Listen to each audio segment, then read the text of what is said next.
Ladies and gentlemen, it is showtime and go time. Episode number CCCXXX, baby.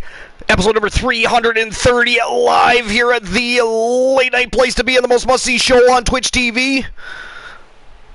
We are the very best in fantasy wrestling excellence, bar none, period. We are the Archiverse TV, and welcome to another episode of TWA Wrestle Kingdom. Each and every week you will see streamer teams, all of your favorite streamer teams, collect under one umbrella, heading into one battleground, ready to do battle over championship gold, that thirst for blood, glory, and pride, of course, supremacy, bragging rights, and so many different reasons. Superstars from all around the world, people like Finn Balor, people like Sheamus, people like Kushida, Shinsuke Nakamura, people from all over the globe challenging the streamer teams, and vice versa, the streamer teams challenging those superstars. It has been an epic re-debut of the Archiverse since the inception of the Archiverse 3.0, and what was Streamer versus Streamer Showdown has now exploded into Streamer versus the World, and of course, that's why we underwent a name change, a show change too, if you will. We have a brand new stadium and all. TWA Wrestle Kingdom has been absolute fire, and tonight, man oh man, do we have a smoking hot card for you guys tonight. We've got some championships on the line. Of course, this will be the last night of championships. From here on forward, no championships, no contenderships will be on the line until Sunday night at the next big stream preview of 2022, the first big stream preview of the Archiverse 3.0, WCW Bash at the Beach, Sunday night. It is going to be a thrill ride when the roster of the Archiverse Wrestle Wars takes on the roster of WCW Thursday Night Thunder, Clash of the Titans, and man, is it going to be epic. But, as I said, we have a fantastic show tonight. It is going to be absolutely smoking hot, and of course, we're also going to finish the semifinals and finals from the TWA International Women's Tag Team Championship Gold Rush Tournament, and that will be our dark match main events for the evening. First, before we get anything started, of course, we're going to go over some news and rumors. We have a badass list to run down. Before we get to any of that, though, we must invite our co-host with the most on to the show. He is waiting patiently to jump onto the broadcast and get ready to rock and roll, get the electricity flowing from Team Glenola. Of course, the great Glenola in the house. Howdy. Welcome to episode CCCXXX. What's going on tonight, Glenola? You're really trying to just hand this one to Kraken, aren't you? Yeah, well, after we discussed it, I thought I better run with it. Boss Apollo! Boss Apollo, if you'd like to join us on the broadcast, feel free, my friend, if you're able to. If not, that's okay. It is Tuesday night, so anybody with access to the Archiverse Special Events broadcast, you're able to join. Anytime you see the Archiverse Special Event broadcast pop up in your notifications, that means you are invited to join the broadcast. Feel free to do so at any given time.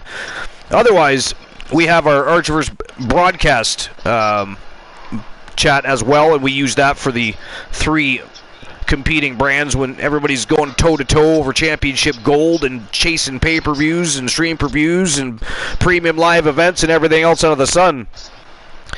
But, and that's why, of course, we have a channel reward for Spit on the Mic. That way, if you do want to join one of those programs, you're able to do so still. Otherwise, you have to wait till a Tuesday night or some special event that we happen to be doing. But, anyways, something interesting, aside from everything that's going on, Glenola and I were actually discussing one of our favorite jobbers of all time. And that favorite jobber is Norman Smiley. And I mean, that dude would put a smile on your face and then get pulverized. But he would look good doing it, though. He would look good doing it. Glenola, tell them all about it. Guy, really could put anyone over. I mean, if you were in the ring with it, this is coming from somebody just who was watching. You had a good match, It was laughable at times, but people were involved. Yeah. I mean, man, I thought it was a finisher because it was sure looked like he used it to end matches, but it's listed as a signature move. Which one? He called the Big Wiggle. That wasn't his signature. His finisher was the Norman Conquest, a cross-faced chicken wing. Yeah, but that's always the one he would go to, and when that didn't work out, he'd finish off, and the crowd would roar with the big wiggle, and then right after that, somebody would kick out, beat his ass, and the match would be over. Mm-hmm. But they listen. This is on ProWrestlingFandom.com. Now, I'm not saying that was always the case. Yeah. So there's that too, right? Other signatures listed as the Smiley Slam, which was a twisting delayed scoop slam. It was, yeah. But for those of you that are not aware, and unfortunately we can't share video, because that would be awesome to actually watch him do it again. But yeah, it's too bad we can't. The big wiggle. He'd have a bent over opponent. He'd come up behind him, lick his hands, rub his chest, and make a slapping motion on their hips. Life is Great says, are you live early or am I just late? No, we are definitely early tonight.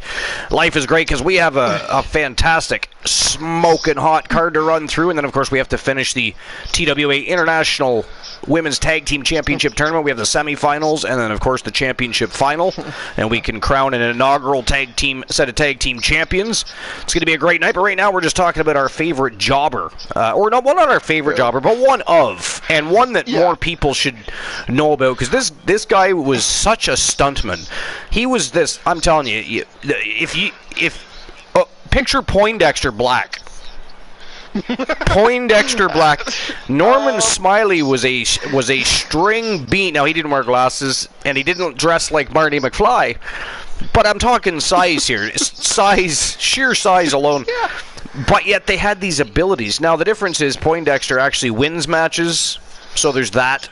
But though actually, he's bigger than you would have thought. Travel C. Welcome to episode number 330, my friend.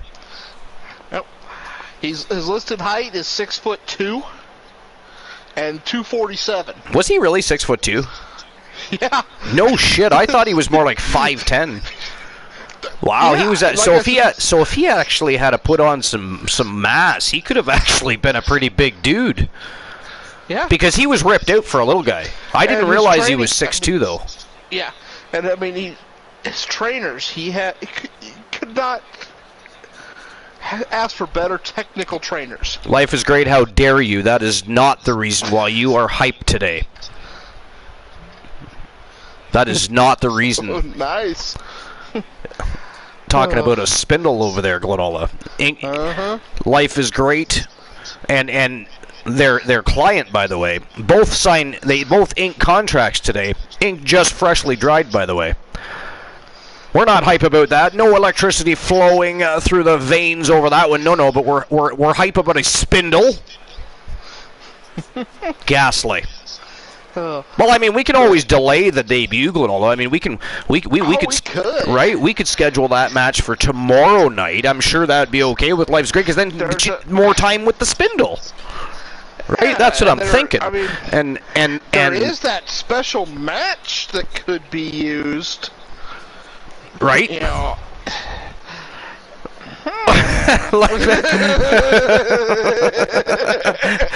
Got a quick response out of that one. Also hype for Kyle Psychosis Riley. Get in the ring today. That is correct. So those that don't know, we can officially welcome our newest member of the streamer teams to the Fam Jam. Life is Great has now officially become part of the streamer teams, and their client has already inked a contract and will be debuting tonight on the TWA Wrestle Kingdoms card.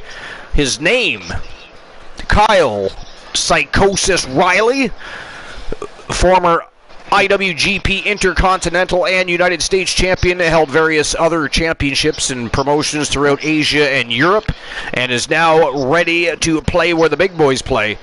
Going to make their debut tonight. Everybody's excited, and streamer team number 80, by the way, is Life is Great, and Life is Great, that still says 79 because we never change it until after we announce the streamer teams. Otherwise, people will be like, well, isn't it 81? Unless Carlini's here, then she'd probably back it off to about 71. As we go back in time with shows. 69, yeah. We'll just hold it at 69. We're never allowed to have any more than 69 superstars at a time. And by the way, no more shows after tonight. We like XXX. Oh, I can see where this show's going to go, and Kraken's not even here yet. Oh, boy. He's lurking, though. I guarantee he's lurking.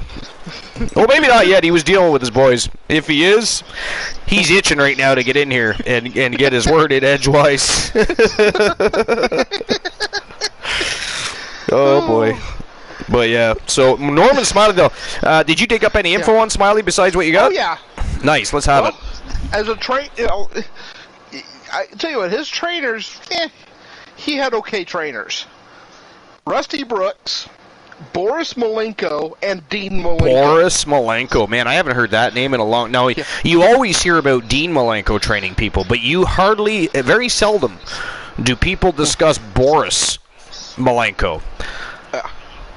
He actually debuted in 1985. He would have been 20 years old when he debuted. How old? 20. He was born February 28th of 65. February 28th of 1965, eh? Yeah. So, I mean, the man could still get in the ring, right? Age-wise. By the way, before we no, go ahead. But I don't think that's much older than Undertaker. No, I don't. I think you're right about that. Well, Undertaker is what, 52, 51, 52, something like that, I think. Is that all? I'm just sending you tonight's list. At least I think I am. Oh, it would help if I used the right keyboard. I actually thought I already sent it to you. But, you know what helps, though? You know what helps when you send people things? Pressing send. Enter? Yeah. Oh, yeah. Actually, yeah. They're the same age. Taker was born March 24th of 65. There, you should see it in your Discord DM now. Okay. I'm sorry, what did you say? Taker was born March, hold on. You said 65 as well? March 24th, 1965, so... Oh, okay. Taker's about a month younger than Smiley. Interesting. Funny, born at the same time, but how differently did their careers play out? Yeah, oh, yeah. But, wonder how many... He did what? Oh. I was just going to say, he worked for Florida Independent Circuit. Yeah, he did, yeah. UWF International. WCW. Consejo Mundial de Lucha Libre. ECW. Back to WCW. He was in WWF, too. Yeah. The X-Wrestling Federation and World Wrestling All-Stars. He worked with TNA. You know what? World Wrestling All-Stars was actually a pretty decent promotion at one time. They only did a few shows. They were basically the same way TNA started it. They were primarily pay-per-view at the time. What killed them was putting their World Championship on Scott Steiner for almost zero reason, just because they put him on the card. Wow. And then he's currently working with the WWE. Yeah, he's as a trainer. Yeah, he trains cruiserweights and stuff too. Yeah, Florida Championship Wrestling is who he's working through. He's also... Well, it's not really Florida Championship Wrestling anymore, I don't think, but... Yeah, but he's made some on-camera appearances. The date in here says 2010. He made a few on-camera appearances. Oh, yeah, well, GM. Well, FCW became NXT. Yeah. Yeah.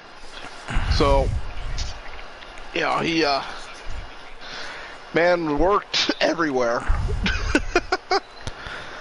Well, and like I said, he was such a great jobber. Like, he was a very, very talented little man. In my opinion, you know how they always say that. And again, we found out that he was actually 6'2", which blew my mind. I thought he was more like 5'10". Just give me 1 second. Go ahead with the. All right. So, his championships and accomplishments with the Consejo Mundial de Lucha Libre, he was their world heavyweight champion once.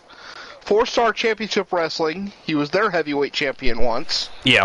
Future of Wrestling, he was their heavyweight champion once. I missed this, but he worked for Global Wrestling Alliance, and he was their television champion one time. Independent Pro Wrestling Association, he was Southern champion once, and the tag team champion once with Joe DeFuria. And it's funny that he ended up being utilized as a jobber because he had so many great matches with other promotions. Yeah. Maximum Pro Wrestling, he was their heavyweight champion one time. I didn't know that, actually. Pro Wrestling Illustrated ranked him number 375 of the 500 best singles wrestlers of the PWI years. He got that in 2003. And then with WCW, he was their hardcore champion twice, including being the first ever hardcore champion with WCW. That I knew. So I mean, the guy, he really achieved just about anywhere he wanted. He went. I just liked how he was able to accomplish so much in the ring. Like I said, he was talented. He could tell a good story. He could put you over. He could sell every single move you fed him. I mean, he was just a phenomenal jobber. I always liked watching Norman Smiley. So, yep. But and yeah. What about you guys? Do you guys? Life is great. Froggy Moth Legs, not Frog Hemoth Legs. There'll be no Frog Hemoth anything in this channel. This is not the Stinkverse. This is the Archerverse. Froggy Moth Legs. Joe Link is in the house, here lurking and working. Sure you are. Sure, lie to your friends, Joe Link. Oh, you know. I mean, I want to know what job he does that while he's working, he can be giving people shout-outs and all the stuff that happens with interaction-wise, anyways, with Joe Link and the rest of the Archerverse, and he's somehow working. Mm-hmm. It's interesting, but yeah, do you guys, before we move on, because what we're doing a new format tonight. Obviously, right now we're talking about a little bit of, not necessarily news and rumors per se, because honestly, I will go over a couple things, but there's not a lot of news and rumors today, which is why we're talking about something we find important to us, which is something that's very important to the world of professional wrestling, and that is a very good jobber. You need to have people that can put other people that won't necessarily make it as a mid-card champion or a main event champion, but they're good enough and technical enough that they can put on good matches and really push those future stars. And they're just as important. And hell, there's a reason there's mid-card titles, right? They've literally created mid-card titles for people like that.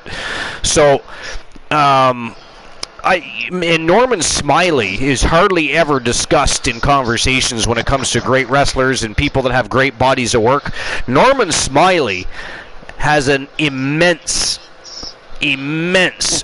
great body of work and should definitely be in any discussion with great wrestlers and characters. Not to mention, he was full of charisma. His character was his gimmick was fantastic.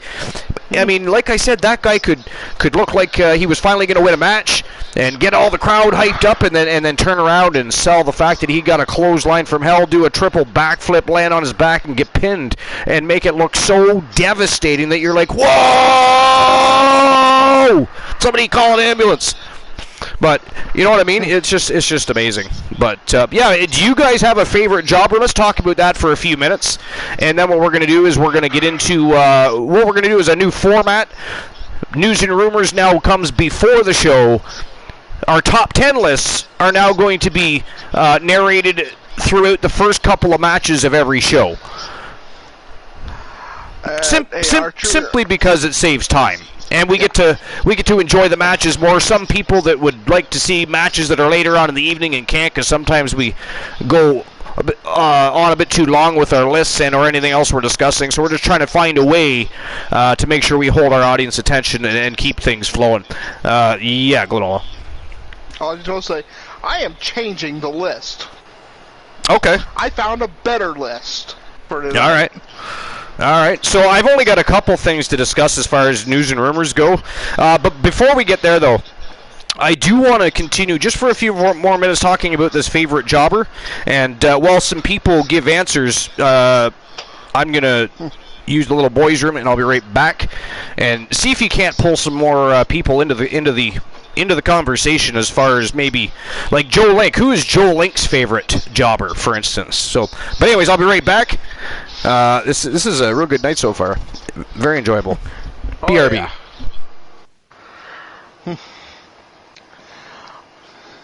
I'll tell you, Joe Link, I don't think I could do anything like that job again. I used to be a uncertified nurse's aide for a short time, and yeah, I couldn't do that again.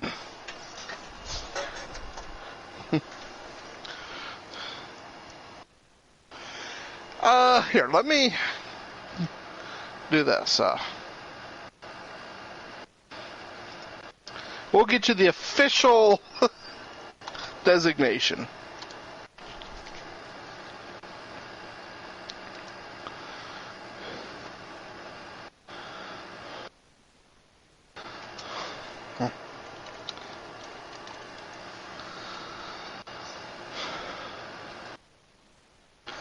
Okay.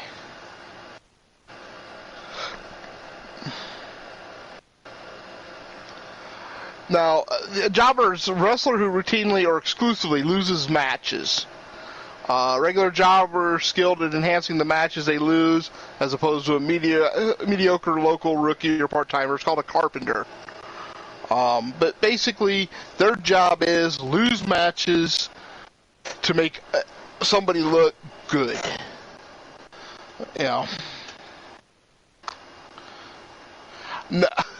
No, Triple H wouldn't be a jobber. Though I think at one time in his career he might have been.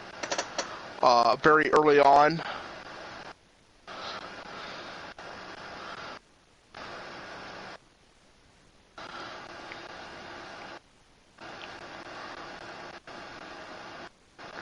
But, really it's...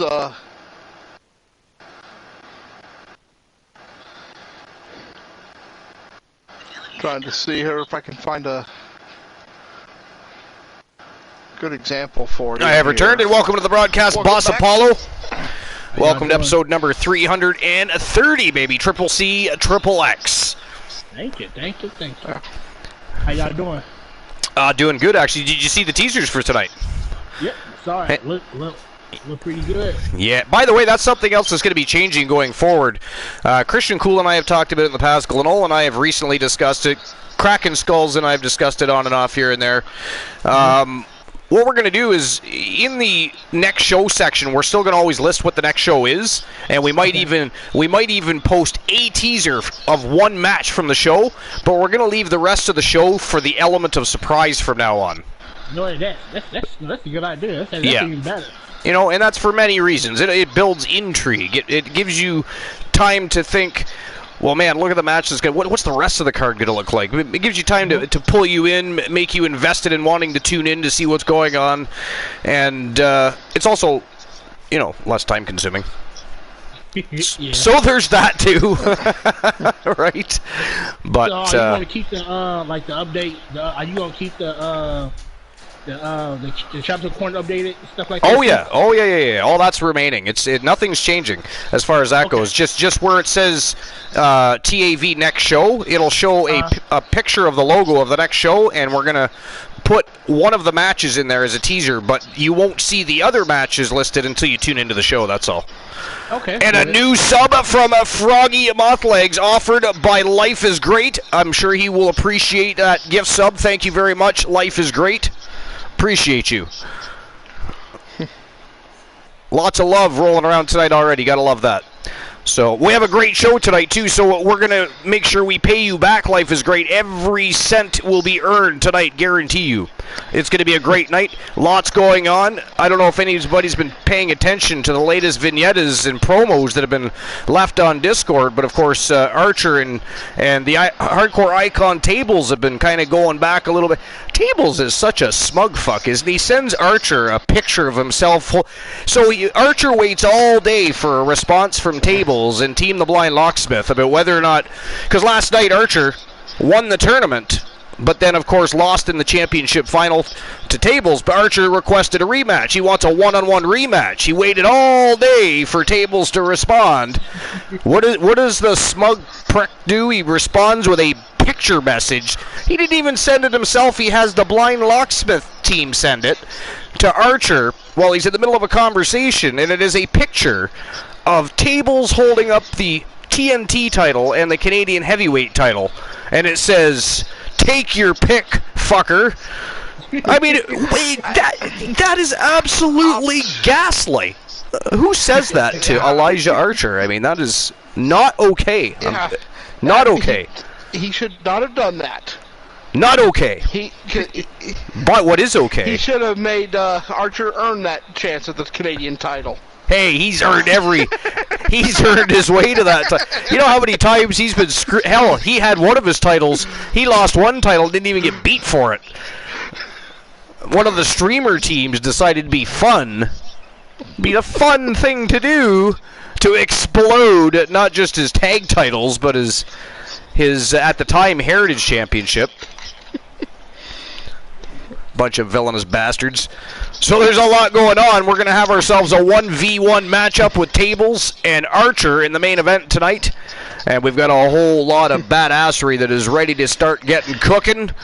But before then, we're going to just have a quick look at some news and rumors. And then Glenola has a fantastic list that we're going to run down. Our new segment, which used to be called Before the Bell with One Woozy TV, will now be known as Between the Ropes with One Woozy TV. And, of course, the great Glenola going to be running down that list tonight because Woozy is still under the weather, so he won't be on the broadcast but might be in the chat later on tonight. And we're going to be going down our lists during the first couple of matches during each show, which not only do you get some historical facts and some fun facts from the world of professional wrestling, you get to watch a couple of really cool matches while we do it. And then, of course, we barge right into the rest of the show with the regular color commentary, play-by-play, and all the badassery that happens here at the late-night place to be and the most must-see show on Twitch TV. But there isn't a lot, I'm telling you, there's not a lot of great news and rumors today. It was actually quite lackluster as far as that goes.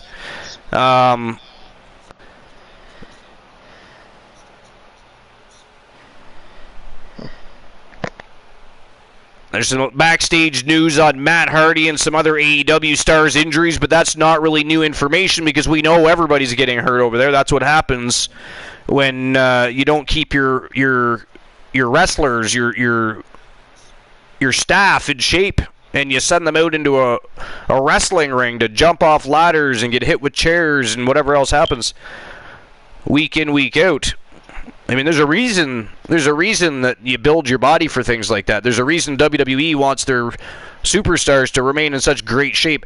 It's the same reason that a fighter, he may be a martial artist, but a fighter goes through a 6 to 8 week training camp before having a fight so that his body is in proper shape for that contest. And that's to lessen the likelihood of injury that would much easier happen had they not gone through that training camp and prepared their bodies. It's the same for pro wrestlers, man. You got to stay on top of your physical fitness. That is a grueling, and we can call it sports entertainment, but it defines sport. Right? I mean, they are some of the best athletes on the planet, putting their bodies on the line, doing crazy stunts and making us laugh, cry, fucking everything else under the sun. You know, at their body's expense. And I'm glad they get more respect. I mean, professional wrestling is actually a respected sports entertainment. Like, it's a lot more respected now than it ever has been, and that's good because, you know, at one time they didn't. Unless you were one of the top of the food chain, you weren't making good money. Now everybody makes good money, just not necessarily as good as, you know, The Rock or whoever. Brock Lesnar, obviously, people like that are making way more, but at least they are doing better. So, are we starting in? Did you see my guys yet? No, Travell. Did you post on Discord? You gotta put your hashtag in there if you've already got a wrestler, or fill out the information so that you can have a superstar ink to a contract. But no, I haven't seen your guys yet. No.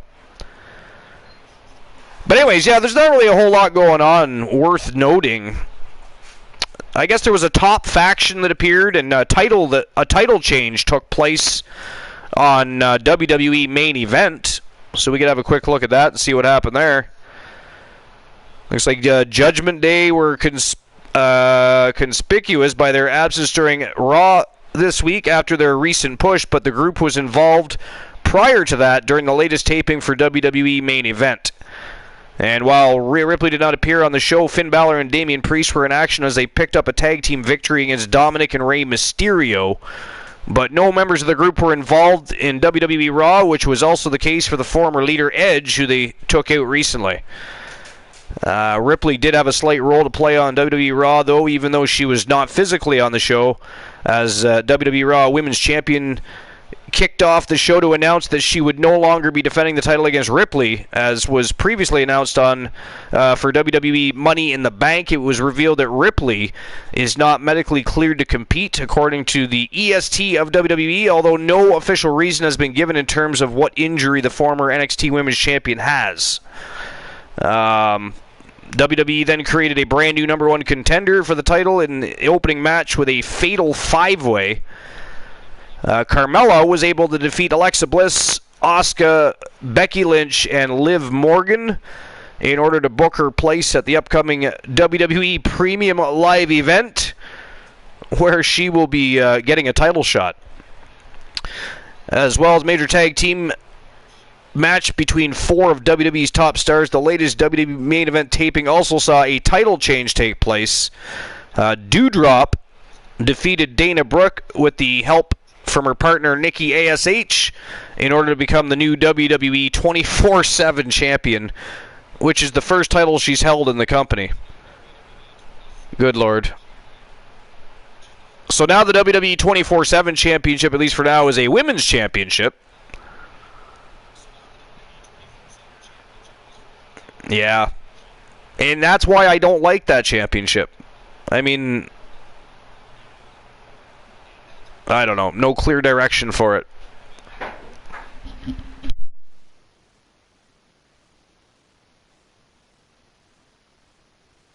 Former tag team champion is teasing a return to WWE TV soon.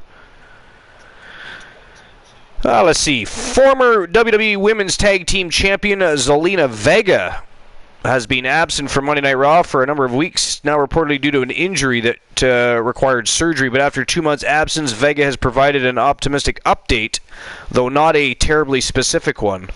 On Twitter, Vega responded to a fan calling for her return by stating, I know my loyal subjects, your queen will return soon, I promise. I am simply allowing the humans to have their fun for now.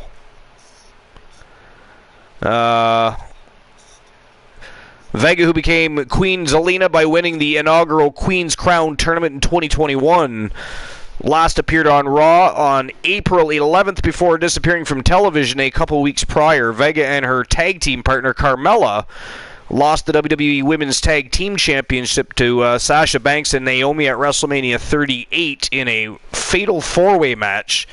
The match also featured the teams of Liv Morgan and Rhea Ripley and Natasha and Shayna Baszler. And no further information has been provided in regard to Vega's injury. It had originally been reported that she would be out of action for 6 to 8 weeks, which would allow her to return in time for SummerSlam on July 30th in Nashville. This says Vega first signed with the WWE in June 2017 after working on the independent circuit with Total Non-Stop Action Wrestling, now known as Impact Wrestling, originally serving as a valet for Andrade Cien Almas, which is, of course, Andrade, on NXT, and leading him to the NXT Championship glory. The 31-year-old was drafted to SmackDown along with Andrade in 2019, but she was surprisingly released from her contract in November 2020, which stemmed from WWE not allowing their performers to earn extra income from third-party sources. At the time, Vega was an active online streamer, and she was eventually rehired 8 months later and entered the Women's Money in the Bank ladder match before becoming Queen Zelena at the Crown Jewel Premium Live event in Saudi Arabia. So yeah, again, really not a whole lot of... The world reacted to Ezekiel and Elias segment on Raw. Did anybody watch Raw? Because if nobody watched Raw yet, I won't bother with that segment.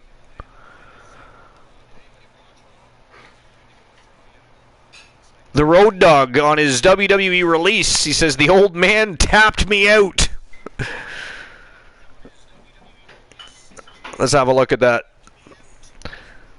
So following his career as a professional wrestler, former WWE Tag Team and Intercontinental Champion Road Dogg Brian James, as a producer behind the scenes of WWE from 2014 until 2022, on the latest Oh You Didn't Know podcast, James revealed what led him to not being a producer for the company anymore and how Vince McMahon played a part in it.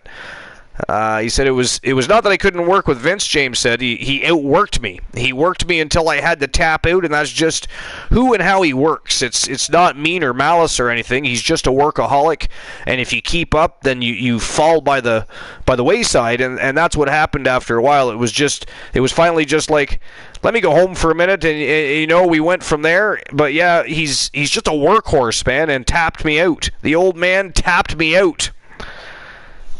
James, of course, isn't the first ex-WWE employee to comment on McMahon's frenetic work habits, though it should be noted that McMahon is currently under investigation to determine whether he managed to find enough time in his busy schedule for an alleged affair with an employee. They just had to work that into the article, eh? You see how they... Yeah. You see how they slid that right in there? Mm-hmm, they did. Right? None of the other articles even touched base on that, but this one, they just had to, right? Just had to. So, but James had previously found championship success as an active wrestler in WWE and elsewhere, winning the Intercontinental Championship once, the WWE Tag Team Championship 6 times, and the NWA Tag Team Championships twice, while a part of Total Nonstop Action Wrestling, now known as Impact.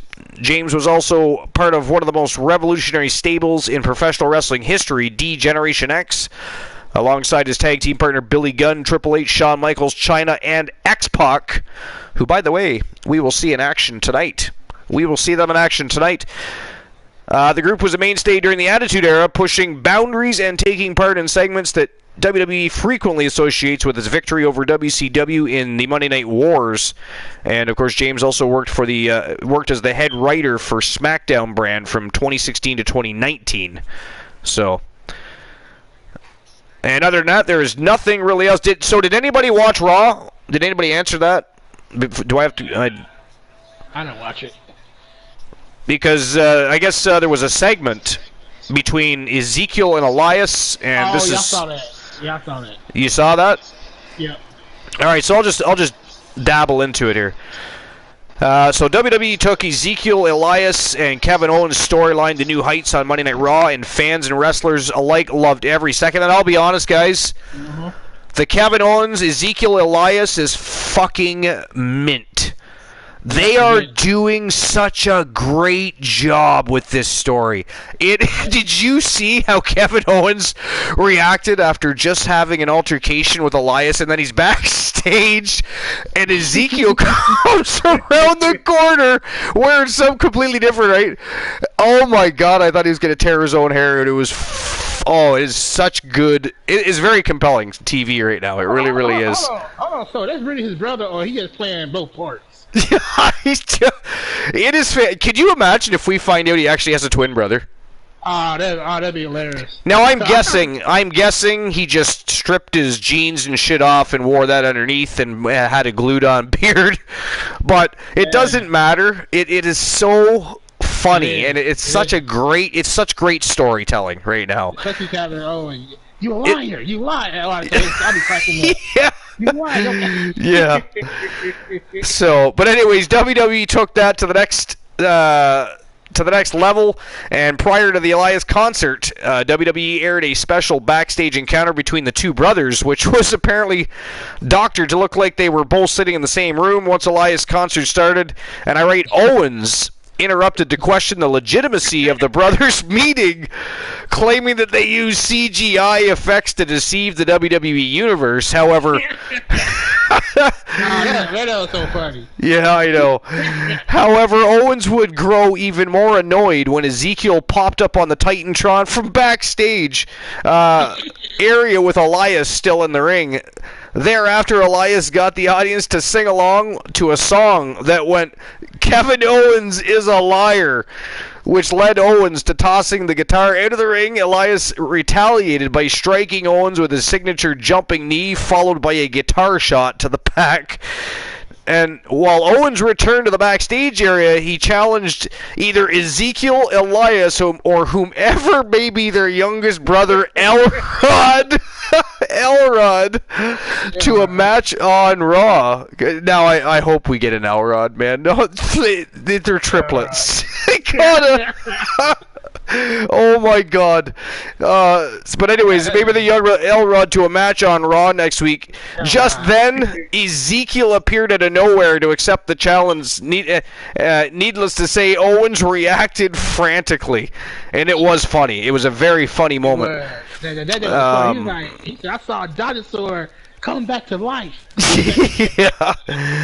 Elias appeared on Raw Talk after the show to address Owens' challenge, as seen below. Well, you can't see it below. Here's the thing, Kev, Elias said. It's pretty obvious at this point that he's lost his mind. He can't tell night from day at this point. He thinks I'm Ezekiel. Ezekiel is me. He's actually challenging other members of my family. he just acknowledged it as being another member of his family. Oh, no. The guy has lost his mind. And then he said Elias would also confirm that Ezekiel will be wrestling Owens next week. Oh, and then that's about it for anything interesting in news and rumors as far as that goes for this week. So if you guys don't have anything to add, what we're going to do is we're going to get the show on the go. We get episode number 330, TWA Wrestle Kingdom on the go. And Glenola, the great Glenola, while we watch the first couple of matches, is going to be going down a list that he has chosen to share for the very first segment. Not the first segment of it used to be called Before the Bell. Now we are calling it Between the Ropes. And it is a segment that we will do during the first couple of matches of each show, every single show we do.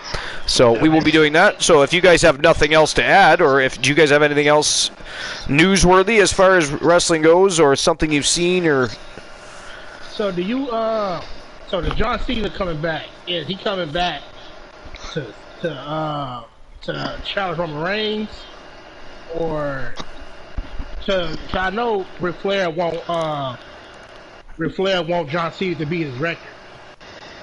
Actually, I think Ric Flair would be okay if John Cena beat his record. Yeah. But will he, though? Or will it be Charlotte Flair? No, I think it probably, yeah. I think it's more likely that there's nothing saying that they both can't do it. But at this point, I guess if you're going to have them both do it, you need to have Cena do it within the next 5 years. Yeah. Within the next 5 years. But yeah, no, I think he's coming. I don't know if he's coming back for a program with Roman Reigns or not. I don't know. That's a good question. I know he's definitely coming back for a program with Theory. And he's kind of trying to emulate John Cena, right? So this is almost like very reminiscent of Mickie James and Trish Stratus. Do you remember when Mickie James first came onto the scene and was basically the stalker of Trish? And that was very well done, by the way. That was so much. Yeah, it was. Yeah, it was. That was so much fun. It really was. And that's basically what they're doing here, except for Austin Theory, or now known as Theory, is just a little more of an edgier version of that. Of what Mickie James, she was the hyper fan. Well, this guy isn't a fan; he's a wrestler, and wants to be better than John Cena. He became the youngest United States heavyweight champion. He's coming up much the same way Cena did. He's in every bit as good a shape as Cena was when he was that young. So I don't know. You know what? Theory is one of the futures of the business, along with Montez Ford and a couple of others. But we can go on that conversation another time. Yeah, that's one thing. Nikki James was actually believable. You know, that whole thing with Trish Stratus, that was so believable. Yeah. You know? Yeah, it was a lot of fun. That was a lot of fun. That was one of the good things they did when, during the Attitude Era. Like, there was a lot of stuff they did with the women's division that was just ghastly, and it destroyed it to the point where they renamed it the Divas division and had a bunch of supermodels come in and become wrestlers, or try to become wrestlers is probably a better way to put it. Tiliana Pierce in the house. Hello, What's going on at Tiliana? Tiliana, if you'd like to join us, as you can see, it is the Archiverse Special Events broadcast tonight, so anybody with access is able to join and have a little bit of fun. Boss Apollo's already with us. The great Glenola is about to go on to our top 10 list. And by the way, Tiliana, you just got here, so we'll just let you know why it's not going to be Before the Bell. Before the Bell is now Between the Ropes, and our top 10 list will now be run down during the first couple of matches of each episode, rather than doing all of our discussions beforehand and then getting the show on the go.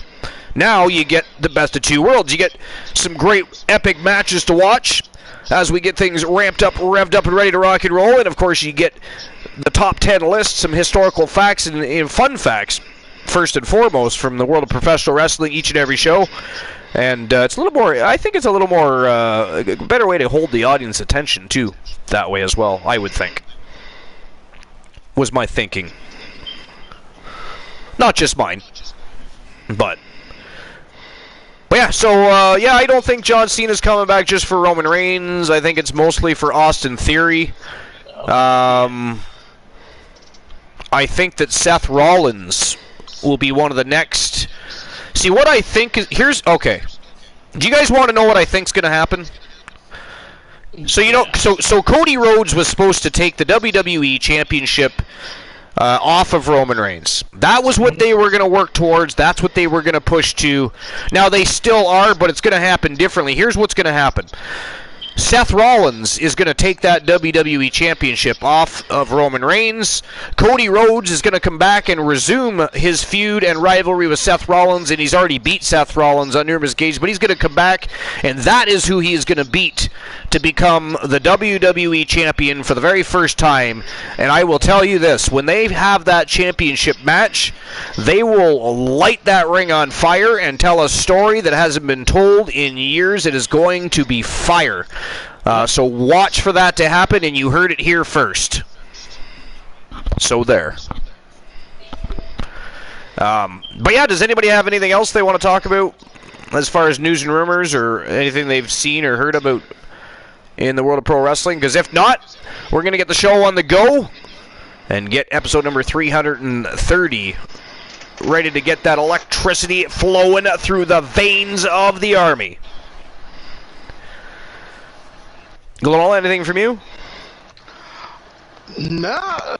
No, you're good, boss? I'm good. I'm good. You're good? All right. Then it is showtime and go time. Episode number 330, TWA Wrestle Kingdom Live. Let's go. And Archer, I think you'll like this list. However, it is a ranked top 10. Uh-oh. So we might have some fun with it. Yes. But it seemed fitting for our discussion. The 10 best jobbers in wrestling history ranked. Oh, no. All right. That's what I had to replace yours with, Like, don't tell me I wanted to Gilbert make the list.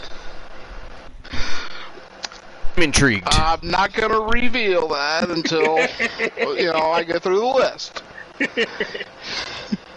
Now, and by the way, since nobody has yet, if anybody wants the betting lines open, just let me know, and I can open up the betting lines for the first matchup of the evening.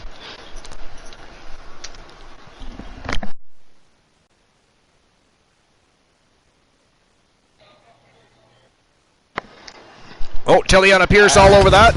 And here we go.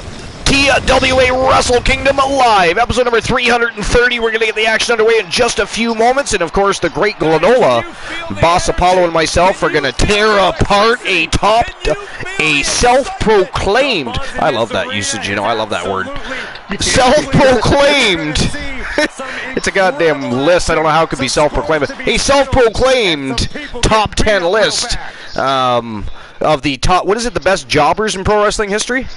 Yep. Yeah. All right, I'm excited for this. I am excited. All right. So, and, number 10. Teliana, I will get the betting line open in one moment. First match of the night is a 6-man faction hell matchup. It is a 6-man Hell in a Cell tag team matchup between Demolition and the AEW Exiles, and of course Demolition, Team the Turret Man, Team Complete Geek TV, Cyborg, Adam Colossus, and of course the Terror Johnny Braddock teaming up with the Coalition's own Jason Ironman, the total package, to take on the Circle, those invading AEW Exiles that have been coming over, laying waste, winning championships, and causing havoc. Demolition wants to take a little bit of a bite out of the action themselves, and they required a tag team partner. And, of course, Ironman stepped up to the plate. Archer is busy tonight. San Martino well, we don't know what San Martino's doing. Probably off into somebody's locker room, trying to start another feud between God knows who and himself, the Coalition, and anybody else he can cause havoc with. That guy. He's probably locked himself into a locker trying to stay away from Carino Farmer. Did everybody see that vignette earlier? Carino Farmer just about, or not Carino Farmer, Kevin San Martino just about shit his pants. I mean, the Coalition, well, Ironman and Archer locked him out of the locker room, and I don't know if anybody watched the vignette, but lights started flickering, and then they just go out. And there was this really, really creepy voice, and even we were all like, who the fuck is that? And then the lights flicker again, and you see this silhouette, and it really did. Nobody knows. There's no... I mean, for all we know, it was Archer and Ironman playing a joke, but there was a silhouette from the flickering lights, and it looked like Carino Farmer. Then you pair that with the creepy voice, and it basically... At the end of the day, the voice literally said, "See you later, San Martino." So I don't know what's up with that or where that's going, but it was a very creepy situation. It was very disturbing, and I'm a little bit worried for San Martino. At the same time, San Martino may be getting a little karma here for all the chaos he's been causing. I don't know.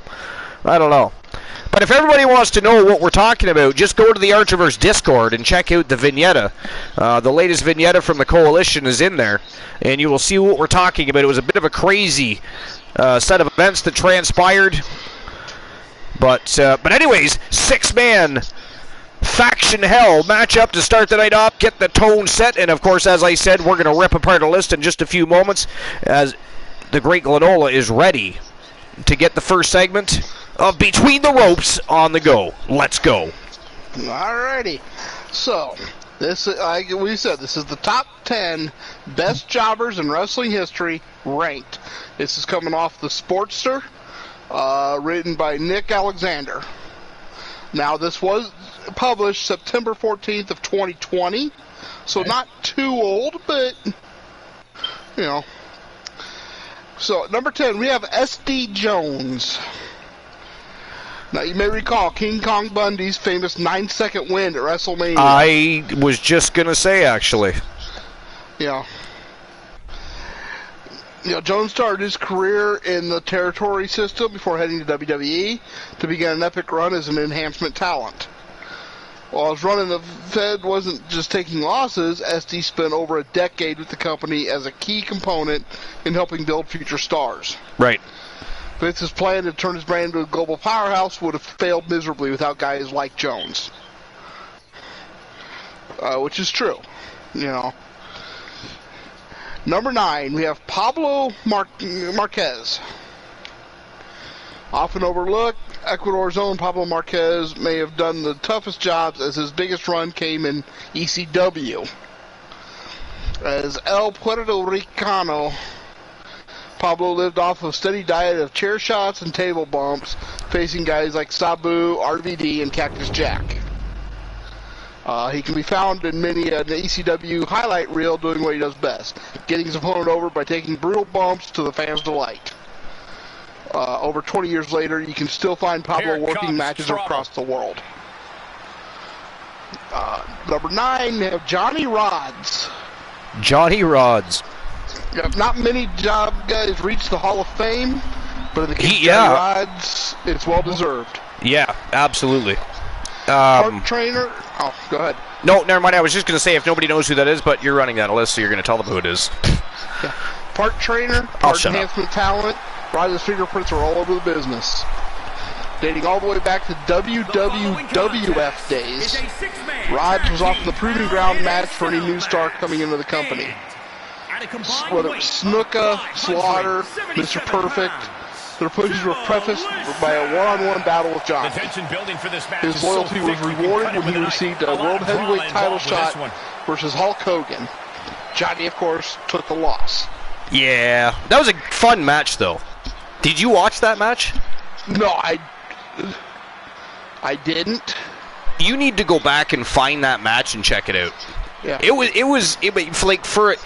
was kind of sort of a squash match, but just the way it played out, it was just entertaining.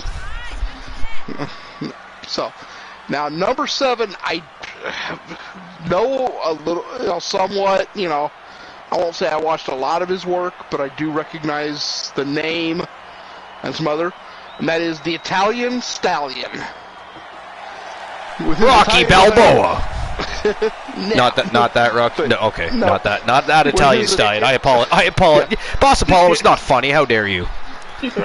While his Italian heritage is questionable at best, the Italian Stallion was an NWA staple in the 80s. Yeah. From Japan to Charlotte, North Carolina, Stallion was an integral part of helping the industry create new stars. Stallion's work in the 90s can be found in both WCW and WWE, where he put over guys like Shawn Michaels, Bam Bam Bigelow, yes, sir, and an up-and-coming, stunning Steve Austin. Wait. Bam Bam Bigelow? They wrestled? That's what it says.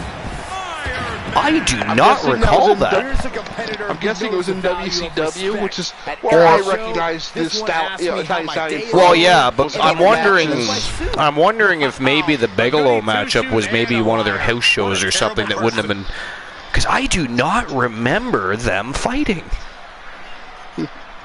Yeah, but anyway, yeah. And he finishes this. If his contribution to the sport wasn't enough, it was the Italian Stallion that helped the Hardy Boys land a job in the WWE.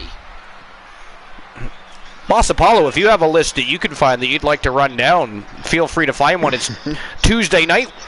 We can have discussions all night long during the matchups. Feel free. Next Tuesday, I want to do a list that. Well, you can do one. You can do one tonight.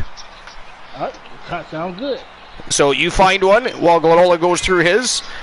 I'm trying to remind everybody that Tuesday night is one of the funnest nights to be here because we get more interaction with the fans that are here to watch the show, more time to chat amongst one another because we're not as busy caught up with play-by-play and commentary. We still do it. Glenola and I have kind of talked about that recently. There's been many a times where we were not going to do that, and then we watch VODs and realize, oh, we're doing it anyways. Whoops.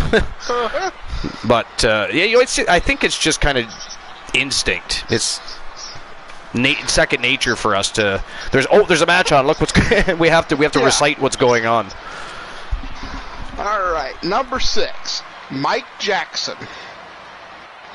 If the 70-year-old Mike Jackson showing up on Impact Wrestling was your introduction to the man, you're missing one hell of a career.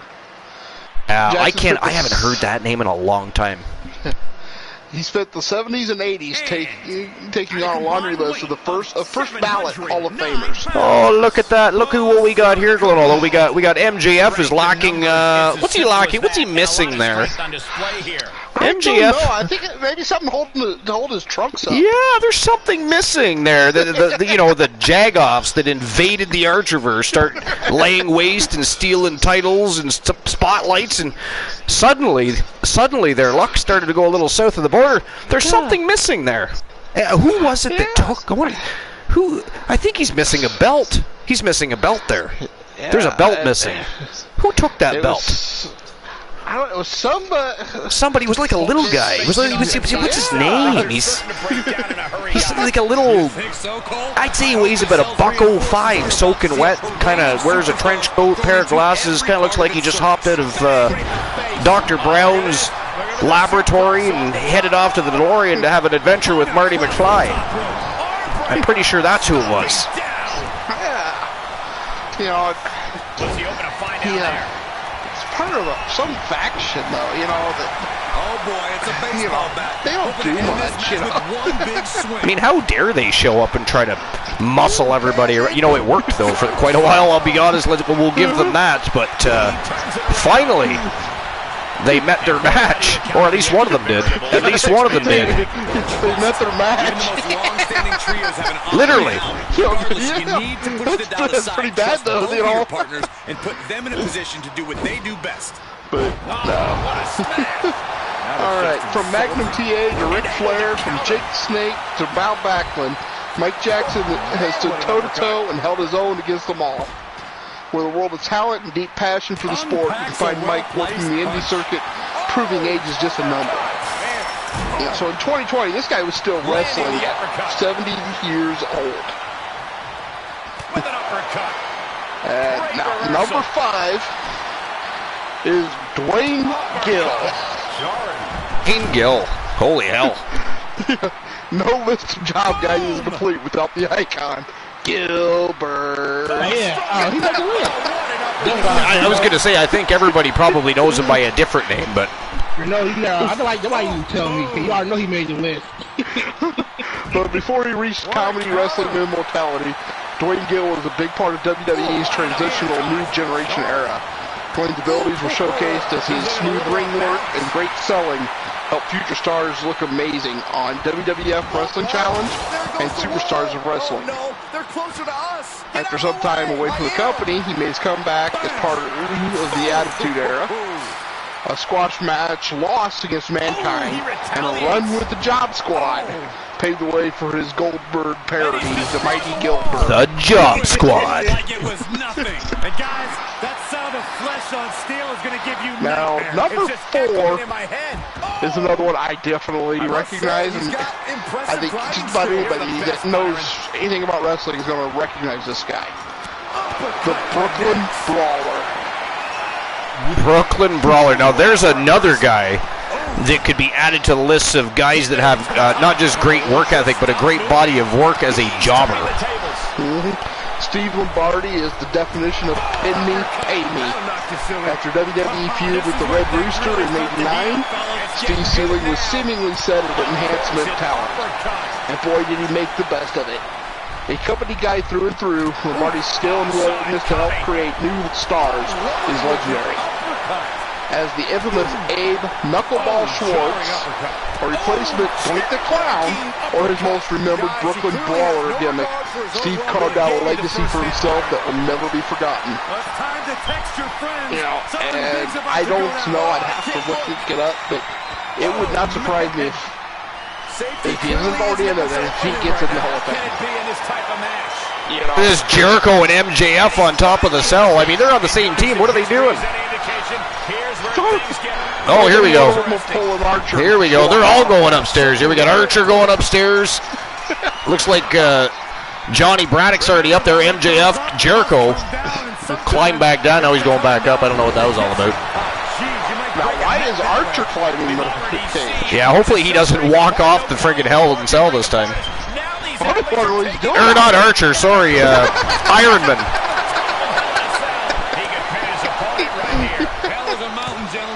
All right, number 3, we have George South. If you were a big name during the 80s or 90s, a good chance part of your journey involved putting George South's shoulders on the map.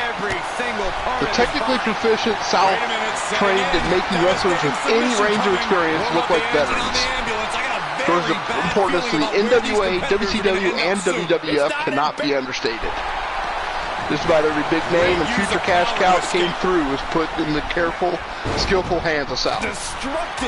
Rock and Roll Express or Horseman and Crockett, George faced him. A stiff clothesline from the Ultimate Warrior in WWE, George took it.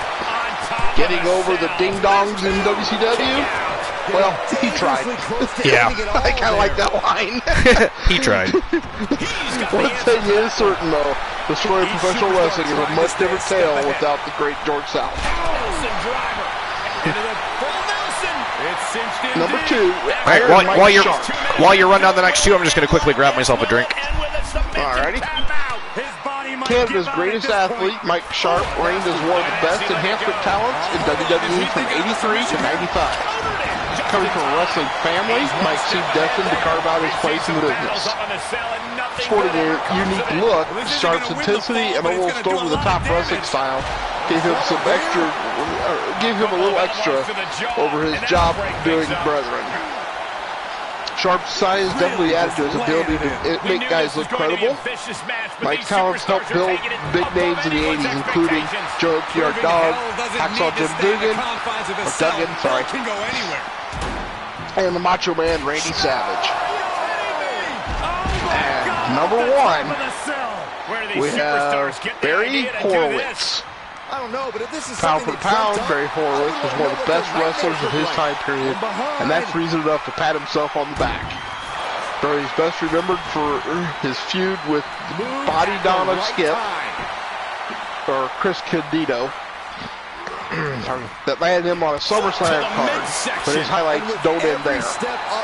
The talents of a job guy don't stop with a good wrestling match. They're also trusted in the safety of some of the biggest names in the world, and Barry locked up with the biggest of them. Owen Hart, Bret Hart, Undertaker, Shawn Michaels, Triple H, Mankind, and Kevin Nash were all beneficiaries of his services. What a punch. Some of these guys, I recognize their names. Some of them I actually knew. And 1 or 2 I'd never heard of. Yeah, we did. But I think this was a pretty solid list. Yeah, I think so too. You have to imagine we're hitting the late stages of this matchup. I have returned, and by the way, how dare all of you place orders from the concession stand? How many times? Froggy Moth Legs, The Blind Locksmith, Life is Great. Have you guys gone and got beverages and snacks for the show? Did not bring or offer Glanola, Boss, or myself anything? How dare you? I'm going to enjoy every last sip of my coffee. It is nice and fresh and delicious.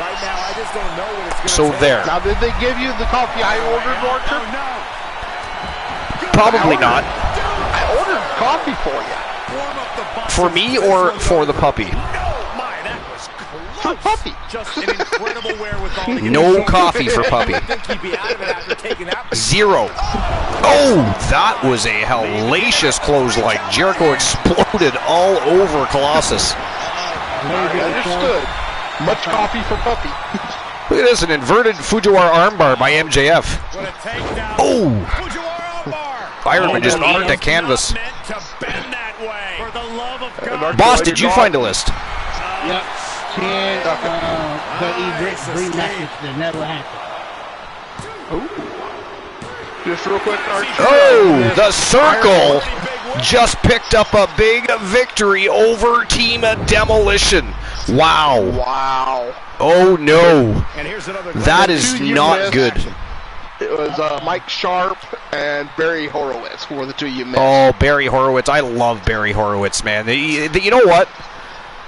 They don't come, because that dude was not just a good jobber, but he was actually legitimately a very, very good wrestler. Yeah, I think everybody liked Barry. Remember when he used to pat himself on the back? I always thought that was so smug, but at the same time, you waited for it every time he was out there. Now, the only name they didn't have on the list. Look at that! Look at that! Look at this crap! Look at that trashy. Where's the Wolfpack when you need them? I was just thinking that, actually. How dare they gloat? MJF just lost his toy to Poindexter. The Professor whooped his ass, by the way. But, I mean, the Circle just keep winning. They just beat Demolition and Iron Man. That was a very convincing win. That is not good. We are not going to hear the end of that. Boss, I think that is somehow Froggy Mothleg's fault. I think, Glola, what do you think? I know it's part of your team and all, but Froggy's very villainous. I think it's Archer's fault. It is. How is that Archer's fault? Wait, what? Archer wanted Iron Man to go in and take a nosedive on the canvas? I mean, actually, he probably did.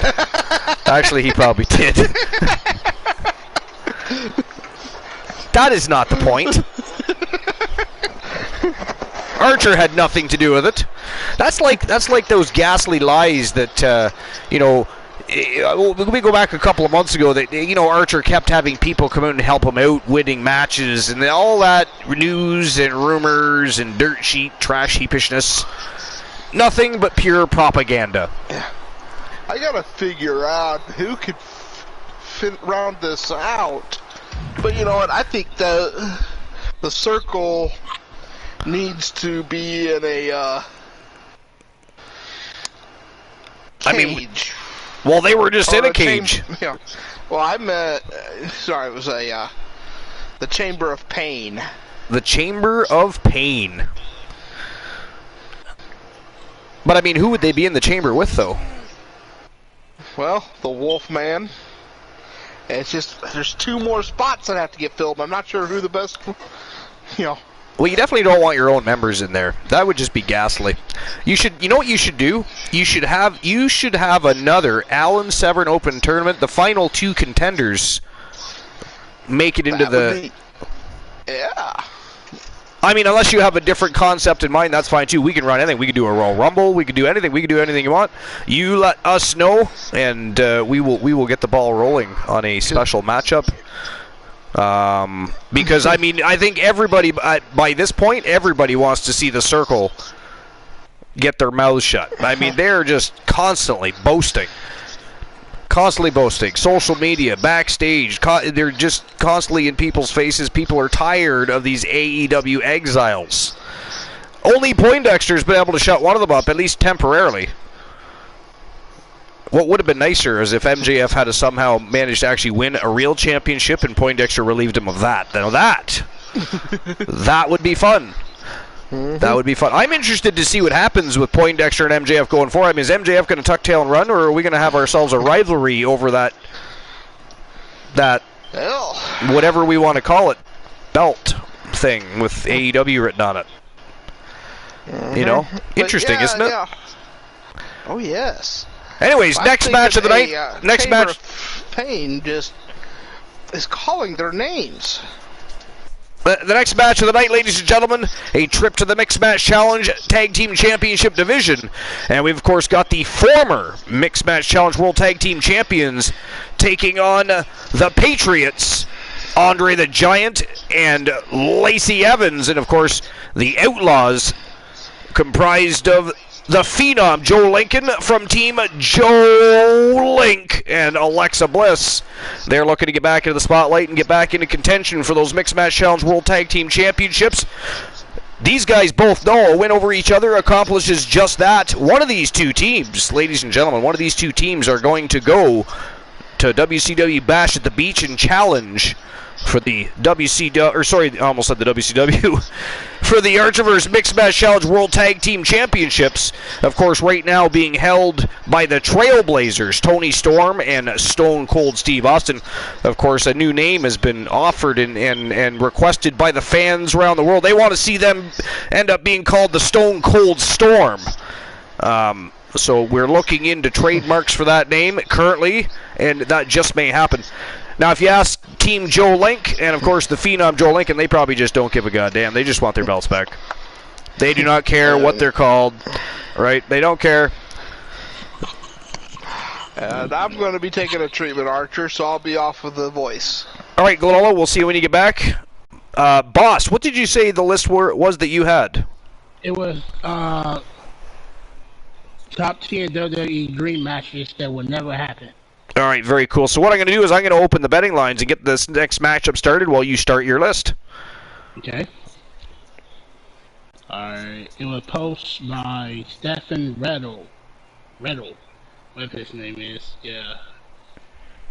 At Goliath.com. Alright, number 10. At the 10th spot was Steve Austin versus Goldberg. Steve Austin versus Goldberg. Nah, that match probably would have been a good match, but I don't know why they never really pushed for it. Yeah, it's almost like they didn't actually want the match. I don't know. It was kind of weird. Yeah, that match. Yeah. You think that match would have translated much better than it did.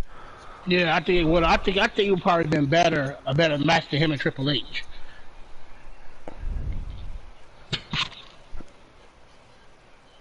All right, there we go.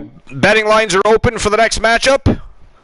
Number 9 was And here we go. Was Hulk Hogan versus John Cena. Hulk Hogan versus John Cena. Mm-hmm. That was another lackluster. You know what? I think the entire matchup, though, right from the build, right on through to the pay-per-view, it was just, I don't know. It didn't seem as big as it should have been for Hulk Hogan and Cena. You know what I mean? When you had Hollywood Hulk Hogan versus The Rock, like that was a presence. That felt big. Even though Hollywood Hogan was already starting to age a little bit at that time, it still felt huge.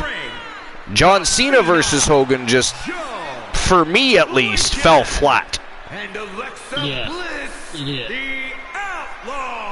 Froggy Mothlake says Stone Cold Storm is pretty sick. Two of my absolute favorites. A lot of people want to see them renamed Stone Cold Storm, Froggy Mothlake, so you're not alone with that perception. And number 8 is Batista versus Brock Lesnar. Batista versus Brock Lesnar. Yeah. It almost happened back in 2014, but his return back to WWE was so bad. I don't know what happened with his return, but his return was so bad, and he just walked out of the company. Yeah, so another one that never actually happened. I mean, I don't know how they couldn't make Hogan Cena happen. Yeah, for real. You know, although if you think about it, though, there was a big or a big period of time there where they really couldn't have Hogan in the company either, though, during that whole sex tape scandal. And I forgot about that. Yeah, there were some things there that definitely held that back for sure. But you still think they would have found a way eventually. Hell, they could still pull it off. Well, maybe not now. Yeah, maybe not. Maybe not now. You could do like Cena versus Austin or something, but one single vision to number 7 was by any means Steve Austin necessary. versus They might be on the CM same page going into this match. Steve Austin versus CM Punk, yeah. How dare you? I think a lot of people wanted to see that one happen. You were Yeah, a looking lot at of some of people, the most yeah. honorable superstars in WWE. Joe Link says, "Let's go, Outlaws!" Well, Joe Link, if they beat the Patriots, they go to WCW Bash at the Beach this Sunday night to challenge Stone Cold Storm, a.k.a. the Trailblazers, Stone Cold Steve Austin and Tony Storm. Number 6 is Kurt Angle versus Bret Hart. Kurt Angle versus Bret Hart. Oh, man, could you imagine? That would have been some first of all, it would have been epic storytelling. You know, it likely would have been a Canada versus U.S. situation somehow, some way. You know what I mean? They would have to do that somehow. And but what the wrestling matches that they would have given us, think about that. Kurt Angle, one of the greatest ever to even step in the ropes. He's one of the most accomplished wrestlers in the world, against one of the best technical professional wrestlers of all time. Oh my God, that would be epic. If they would have did it right, the storyline would have been epic. It would have been a good. Yeah. You know what? We should talk to Team Christian Cool and see if we can arrange eventually a matchup down the road between Kurt Angle and Bret the Hitman Hart. You never know. Yes, we should, yes. Right? You never know. You know? we have the power to make it happen if all involved want to partake in the festivities, if you know what I mean. Number 5. Froggy Mothleg says, "Oh my God, Angle versus Bret Hart, that'd be amazing." You're damn right, it would be amazing. That so far on the list. Putting the shoulder in jeopardy there. That's one of the matches I would love to see. Yeah, that would be a dream match for sure. Mm-hmm. Now, Glenola doesn't really like Kurt Angle a whole lot, so he might tell you that when he comes back. Yeah. But truth be told, though, what they would do in the ring together would be absolute magic. Yeah. Number 5 is Daniel Bryan versus Shinsuke Nakamura. Yeah. Oh, look at the squeeze. It's on like a vice grip. That's mostly because Bryan was out for so long, and they just never ended up materializing into a program. He gets the tag, and that means his opponent has to switch. Then he comes back and has a very shortened career with WWE, and then ends up going on to AEW. So, Froggy says, "You suck. You suck." Number 4 is Brock Lesnar versus Steve Austin. Sorry, it was Brock Lesnar versus Steve Austin. Yeah, that'd be cool. I think that they would have had one hell of a feud for sure. I mean, think about that. The Rattlesnake versus the Beast Incarnate. Wow. Nah, number 3, I wish it would have happened. We got Shawn Michaels, Mr. WrestleMania versus the People's Champion, The Rock. Yeah, you know what? They could have done some very entertaining shit together for sure. Yeah, it's a shame. It really is a shame that never materialized. I'm surprised that match never even happened at WrestleMania. You know what I would still like to see them do? I would still like to see them put together a Legends division where some of the older veterans that can still go and have some fun at a pay-per-view or at a WrestleMania, whatever. Have a championship for it. They could even have a Legends tag team division. That'd be a lot of fun. I think people would eat that up. I really, really do. Yeah, just like the NBA, they did it with when Ice Cube did it. NBA Legends. So they can do it. They'd be a good division. Yeah, I mean, it's a lot like what they're doing in boxing right now, where Mike Tyson has formed his own league for aging boxers that still want to get in there and go for a few rounds and put on a show, and they create a championship belt. So, I mean, it's a lot of fun, and people like that kind of thing. And at the end of the day, like I said before, whether people ever want to admit it or not, title matches sell tickets. They do. They sell tickets. So yeah. Number 2 is this the match people wanted for years before his streak ended. Undertaker, you already know what I'm about to say. Undertaker versus Sting. Undertaker versus Sting, yeah. So that is a match that people have wanted to see for a long time. She's still as determined. I mean, you're going back to when he was feuding with Shawn Michaels long time. You know what I mean? Like, which, by the way, those 2 WrestleMania matches were definitely probably the best WrestleMania matches ever. Yeah, there's really no arguing that. I don't think they put on such a wrestling clinic. They put on a show like never before. The promos, from the promos to the vignettes to Shawn Michaels coming out in an outfit that looks like Undertaker's but pure white. That's one of my favorite moments. That was one of my all-time favorite moments with Shawn Michaels was him mocking the Undertaker with that all-white outfit. It also kind of mocked that. Do you remember that? What was that wrestler's name that they were going to have feud with the Undertaker that one time? Was it Judas or? Oh, you thought the Morbius or I didn't know you talking about Mordecai.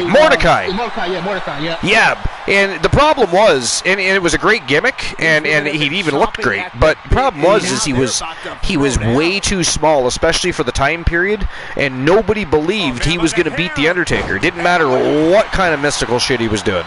Yep. So it was just poor timing for if Mordecai was to come out now. If you had a Mordecai-type character now, because people are starting to get back involved and invested in actual characters again. They want to see colorful characters, fun storyline. Because there was that big period of time for the last 6-7 years where people just wanted pure professional wrestling. No, but then, of course, you realize, okay, there's a reason we have entertainment value in a WWE and, on different shows with the bigger platforms. So, but if you don't sell those stories right, and you don't have good enough gimmicks that people want to invest in, tune in to watch every week, then those stories, those characters, it doesn't make a difference, right? So, I just wish that this is what the purpose of a tag team Don't be afraid if they would have ended his streak, Am I being I diplomatic think enough, Cole? Shawn Michaels should have took it. Though I think that should have been the third match. And I think Shawn Michaels should have took the streak. Life is Great says, look at how we got attached, look how attached we became to RK Bro. Yeah, exactly. That's a very good example. A very good example. And like I said, people are starting to get involved again or invested in the fact that they want to see these great characters. They don't want to see just regular people wrestling anymore. They want to see these fun characters, great rivalries. They're even getting, people are eating up Luchasaurus over in AEW, so they're even, they even don't mind some of the over-the-top gimmicks here and there. And if you package them right and you sell them right, it works. That's why, right? And that's one thing AEW did very well with that Luchasaurus gimmick. The guy under that mask used to be in NXT, actually. I'll let everybody look that up. I won't go on about that. But number one, they called it. This will forever be the biggest money match that will ever happen. And it was Hulk Hogan versus Steve Austin. Yeah. So Hulk Hogan versus Stone Cold Steve Austin would have been absolutely phenomenal. It's a shame that never materialized. But they should have had that happen shortly after, after WCW lost the ratings war. They should have finally summoned. Wow, the Patriots pick up a big win over the Outlaws. Andre the Giant just buried his elbow in the Phenom Joe. I think that went right through his lung there, Boss Apollo. I think somebody needs to check underneath the ring for Joe Lincoln's lungs, because I'm pretty sure they shot right out his back. That was crazy. Look at what they see. Oh, and he jumped on him there. Big bonsai, standing bonsai jump. Andre just smothered him at different times throughout the matchup. Other than that, Joe Lincoln looked great tonight. I actually thought maybe the Outlaws were going to pull it off tonight, but Andre the Giant, it was just too taxing, the amount of times he was able to bully poor Joe Lincoln. So Andre the Giant and Lacey Evans, the Patriots, will now go to Bash at the Beach to challenge for the Archerverse Mixed Match Challenge World Tag Team Championships. Wow, that's crazy. Now, there's something I didn't expect to happen today. Not that I'm saying that it's impossible for the Patriots to win. I mean, Andre the Giant's a huge band. Lacey Evans a great wrestler. But, I mean, the Outlaws were hungry. I thought for sure they were going to find a way to pull at all the stops and pick up that big win. But not tonight.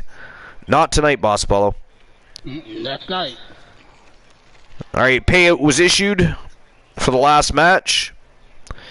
All right, next matchup is a handicap match. And, of course, you got D-Generation X. I mean, the originators of Ultimate Opportunists. They're always looking for ways to stick their nose either in people's business or pick people off with greater numbers. And here we go again. 3-on-2 handicap matchup. D-Generation X, Shawn Michaels, Triple H, and X-Pac taking on the Rage Twins, the Scorpion, Ryan Rage, and the Eagle, Robert Rage. They are the Disciples, former World Tag Team Champions. Of course, everybody knows D-Generation X are former World Tag Team Champions. They are going to look to bully the Rage Twins here tonight, but the Rage Twins never back down from a fight. They never turned down an opportunity, and when they were presented with the option of fighting D-Generation, now to be fair, they did accept the match before finding out it was a 2-on-3 handicap match, so there is that. But I mean, that's why you read the fine print. But let's not sell the Rage Twins short, though. The Disciples are very capable of picking these guys off one by one, and it is a traditional tag team matchup, so they do have to tag in and out. All right, so I'll get the betting line set up. What were you going to say, boss? I said, out of the whole list, I think the greatest match that I wanted to see, if it did happen, was Kurt Angle and Bret Hart. That's still yeah. Kurt Angle and Bret Hart. I mean, we already talked about it, but how phenomenal would that rivalry have been? The matches, the vignettes, the promos, the altercations back. I mean, it would have been absolutely stellar. Yep, I mean, yeah, it's hard to put into words how that would have been. But if you're a true professional wrestling fan, there's no way in the world you would not want to see Kurt Angle in his prime versus Bret the Hitman Hart in his prime, toe-to-toe. Hell, make that bitch a submission match. That's almost orgasmic right there. It really is. I don't get off on men in tights, but that right there, that's enough to make it a little stiff. It's in between. It's a semi. All right. So who picks up the W here? Is it going to be the Disciples? Or, and I almost said the Disciples. Let's try to spell that correctly, shall we? There we go. Or DX. 5 minutes to make your bets. You're going for DX? Yep. Well, I mean, I would probably say I agree with that and choose to bet on DX, but that's the obvious choice. The Rage Twins just made their comeback a few weeks ago. Yeah, they've been very impressive. They have yet to lose a match as a tag team. They did lose singles competition matches, but they've yet to lose as a tag team since returning. Now the numbers the numbers game isn't fun when it comes to facing D-Generation X, but like I said, it is a traditional tag team matchup. They do have to tag in and out, and the Rage Twins are very crafty. They're very crafty. Glenola says tights. Glenola just likes that term because, he still likes to wear tighty whities. We all know that he's got tighty whities. He made his own merchandise. First thing he did was make tighty whities that say finer than frog's hair right on his ass. I mean, who does that? Right? Who does that? It doesn't matter that I own 10 pairs. I don't even care, Glenola. Don't even bring that up. That is not the point. Not the point. How dare you even think it? But all right, we're going to get the next match started. And we're going to continue whatever conversations we're going to continue with. I don't know if Boss has more professional wrestling to talk about, or maybe he found another list. Who knows? But in the meantime, betting lines are open. 2-on-3, traditional tag team handicap matchup. The Rage Twins, the Disciples, Ryan and Robert Rage from Team TV Crips taking on D-Generation X. Let's go. But yeah, Bret the Hitman Hart versus Kurt Angle, just goddamn. And you know who else would have put on one hell of a matchup? I would love to have seen Kurt Angle versus Mr. Perfect. That would have been a good match. Kurt Angle versus Mr. Perfect. That would have been a good match.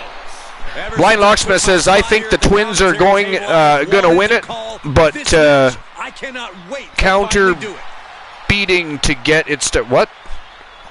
Oh my God, my head hurts now. I think the Twins are gonna hut counter beating. Are you trying to write a role play and respond to the topic at hand at the same time here? Like, what's going on, Blind Locksmith? We're talking about beating people up here in the middle of talking about the Twins and countering, and there's not even a match yet. What's countering? 94 pounds. Blind Locksmith's trying to mess me up in the head right now. That's what he's doing. This is pure utter villainy right now. He's trying to mind screw me. He's got those Jedi mind trick like games he plays. It's not going to work, Blind Locksmith. How dare you? Not going to work tonight. Life is Great says Adventure Bug is going after my chicken. Whoa. Okay, hold on. Adventure Bug? Adventure Bug is going after my chicken noodle soup. Can we explain? Boss, do you know what Adventure Bug is? I believe that's the cat.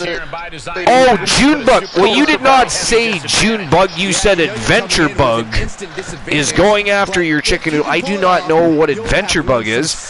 That could have been something straight out of Black Cat and Noir Tales. Or what is it, Ladybug and Cat Noir, sorry. I don't know. Actually, though, that is a good cartoon. The Blind Locksmith says, Archer gets it. My dumb inability to spell check is actually mind games. How dare he just openly admit that, too? Just like, that is a set of cojones right there, isn't it? I mean... And by the way, the Blind Locksmith, I did not appreciate the picture message of Tables holding up 2 championship belts that says, pick one, fucker. I mean, that is not, first of all, that is not funny. First of all, that is not professional. It is not professional. Not. Even Team Glenola agreed that should not have taken place, sir. Yeah, you never should have given him the option for the Canadian title. I did not give him the option. He took it. He took it. No, I'm saying Tables never should have given Archer the option. option. Tables. Hey now. Archer has earned even, you know what, Team the Blind Locksmith openly stated that Archer has definitely earned his way to the Canadian Heavyweight Championship. Of course, he just beat Archer last night, so it's easy to say things like that. But just Archer back of the line. Right? Well, I mean, I agree. Archer just agreed. I'm not right. Yes, I do agree, because Archer lost the match. However, I mean, if you were the one that went through a whole tournament, made it to the championship final, that's the only matchup. That's the purpose of getting through that tournament. You win the tournament and lose the championship final. It's just not going to sit well with you for the rest of the night, if you know what I mean.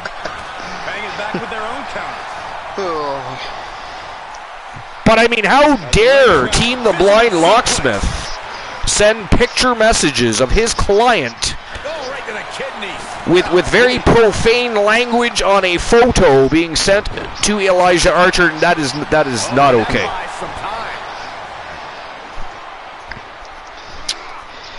Travell, see, we're kind of right in the middle of episode number 330, so I don't think anybody has seen anybody's superstars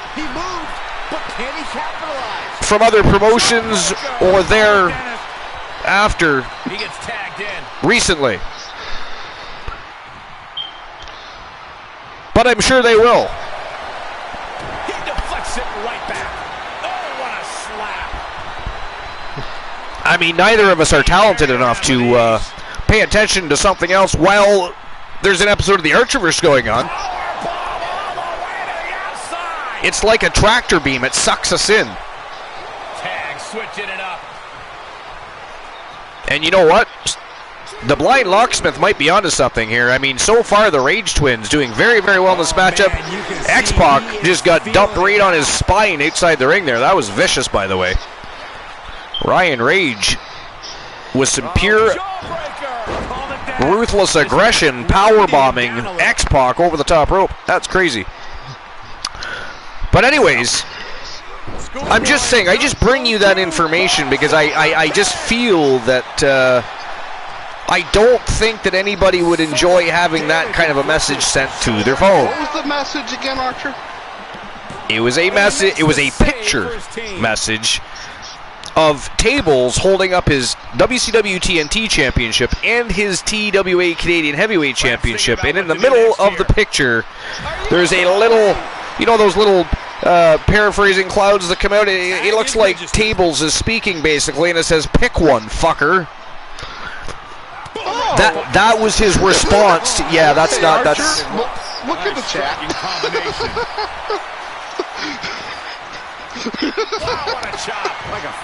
Look at that son of a bitch, Glenola! You trash heap! How dare you guys were all setting me up on that? You know what? I should ban the whole fucking chat right now. You know what? Better yet, we don't need to watch an episode of the Archerverse tonight. We'll just cancel the broadcast. You know what? We won't cancel the broadcast. You know what, boss? We will kick them all the fuck out. We'll just keep going solo. And we'll post that shit on YouTube later. That's what we'll do. How dare all of you? Cracking Skulls here I'm sure he's going to join in on the villainy anyways. Hey, Kraken. What's going on, Cracking Skulls? Team Cracking Skulls in the house. Kraken, they're up to no good again, Kraken. They literally just hooked me in. Hook, line, and sinker like I'm some sort of fish. Now I'm out of water, flopping around. Looking like I've got some problems I need to have worked out at the emergency room. You got swing. Yeah, I did get swing. That is not something to clap about. Froggy Moth Legs. Somebody ban Froggy Moth Legs, please. I mean, he does not need to watch the show tonight. Not enough excitement there. I don't think he really appreciates what's being, presented to him. So therefore, we're just gonna remove Froggy. We are not freeing Froggy. We haven't even banned Froggy. We're not freeing Froggy. He's already free, unfortunately, much to my dismay. Much to my dismay. Anyways, I will accept my banning. But I was thinking, this match is almost over. I may as well, push it to the next match at least. If that is okay with you bunch of traitorous, treacherous, villainous bunch of bastards. By the way, how dare all of you? You are all in on that. Life is great. Don't you be showing no hearts. You show a broken heart. You ripped my heart right out. You all were in on this. You are all in on life is great. You are not going to pretend you were innocent. I don't believe it. I will not buy it. How dare you? Do not try to sell me dirt that is actually feces. Not okay. But anyways, if it is all right with everybody in the chat, I will wait and take the banning that has been issued. We will say, for lack of a better term at the moment, during the next matchup. That way we can continue our conversation, and then I will remove myself from said conversation at the end of this match. Or at the beginning of the next one. He's a projectile now. Anyways. Just real quick, there's a joke time on me. Nice. Joke time. Go time and joke time for Team Glenola. Let's go. You stop laughing, Froggy Moth Legs. You are not funny. You are not. You know what? You Poindexter love little son of a bitch. I'm renaming you. I'm gonna call you Froggy Math Legs. The professor's little bitch. You are Froggy Moth Legs. How dare you, sir? Not funny. Still laughing at my peril. Comes in off the tag. So this burglar breaks into a house and he is rummaging through drawers and everything, and all of a sudden he hears, "Jesus is watching you." Taking flight. Nobody home on that. Stops for a second. Goes back searching some more, and once again, Jesus is watching you. Nicely done. So he hesitates again, but Doesn't see anything, so he goes searching again. One more time. Jesus is watching you. Finally, he turns on his flashlight and really starts looking around. He sees this pair. A second and a third, too. It's just a dumb bird.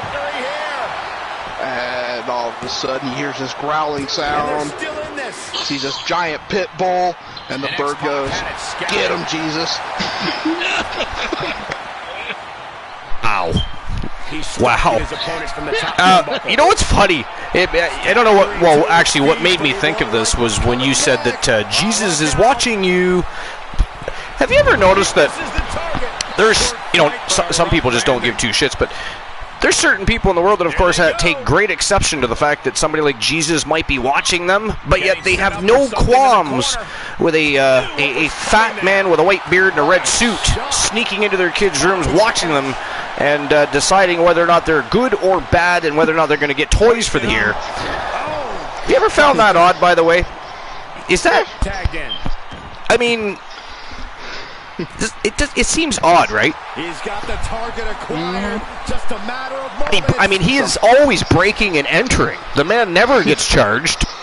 To me, if you ask me, Santa Claus is very suspect. I mean, what's his real agenda while he's leaving a toy or two? And how does he get to determine who gets coal and who does not all by himself like that? I don't care if he checks the list twice. I do not care if he checks the list 3 or 4 times. How dare he? Maybe he needs some coal. Maybe he needs some coal.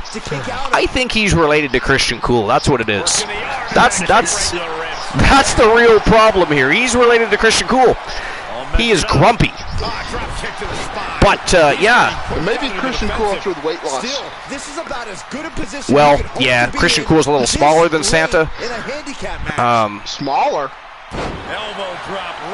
You think he's bigger than Santa? I'm saying he might be Christian Cool after the weight loss. Oh, you think Christian Cool is Santa? Well, that's weird. That's weird, and that is a thought I had not that had not come across my top of my head at all ever. But how that? Wow. I mean, if what I said didn't already creep you out just a little bit about Santa, that's taking it to a whole new level. I don't even know if I want to celebrate Christmas anymore, and it's all because of granola, actually. All because of granola. Down across the neck. Well, I'm gonna have to lay down that. All right, Granola, thanks for being here. Appreciate you as always. Boss Apollo and I will handle it from here, and anybody else that decides to join in on the broadcast at some point. I don't know if Teliano said she was or was not. Oh, she said maybe later. Yeah, I think she was busy at the moment.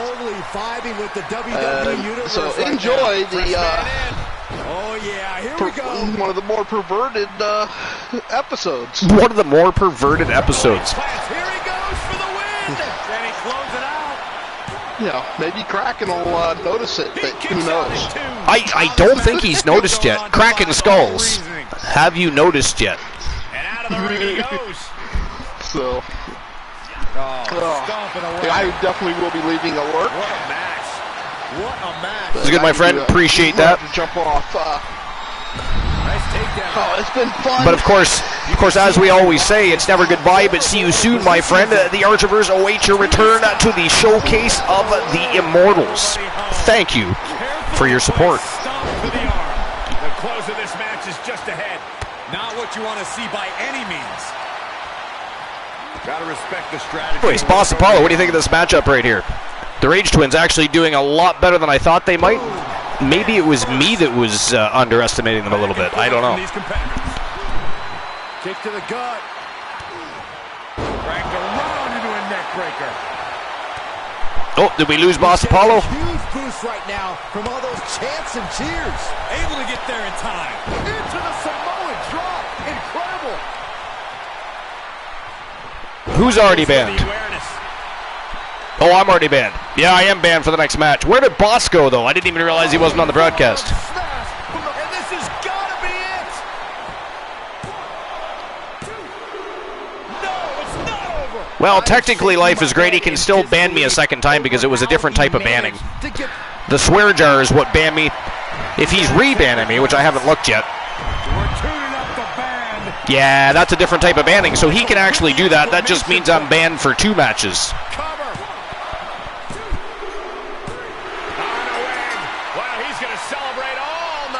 But we'll wait and see what happens with the status of Boss Apollo before I accept one of my bannings.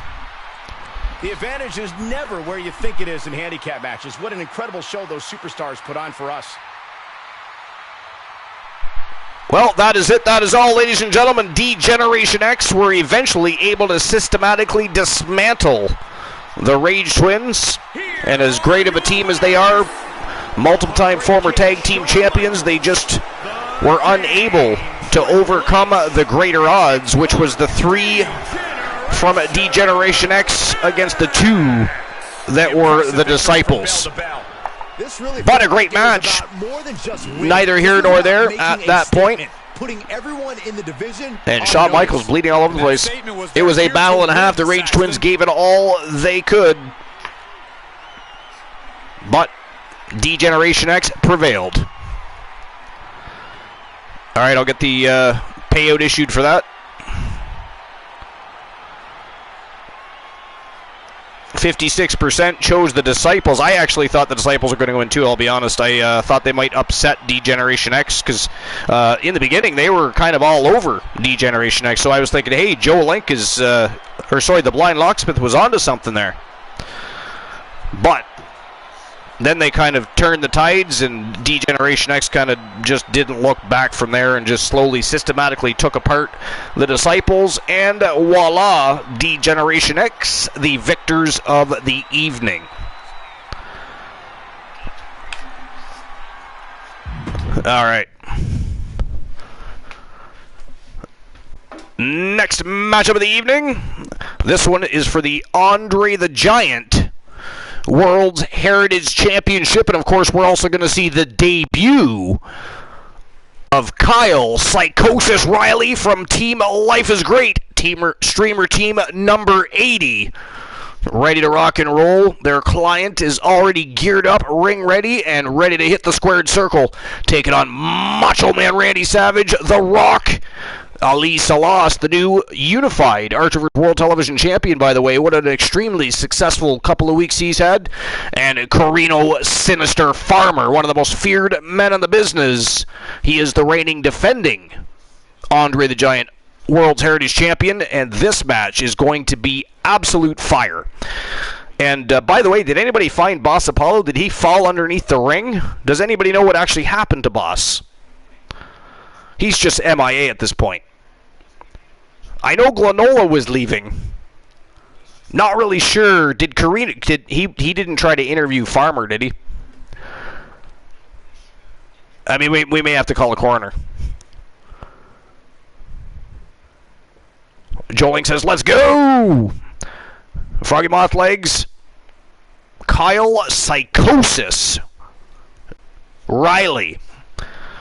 That is the debuting superstar from Team Life is Great, and a great opportunity. I mean, not everybody can just get thrown into a championship matchup, but the Andre the Giant World's Heritage Championship division is a great way for any superstar, whether they're a seasoned veteran or a rising, up-and-coming superstar, aspiring champion, if you will, to stretch their wings and showcase their talents.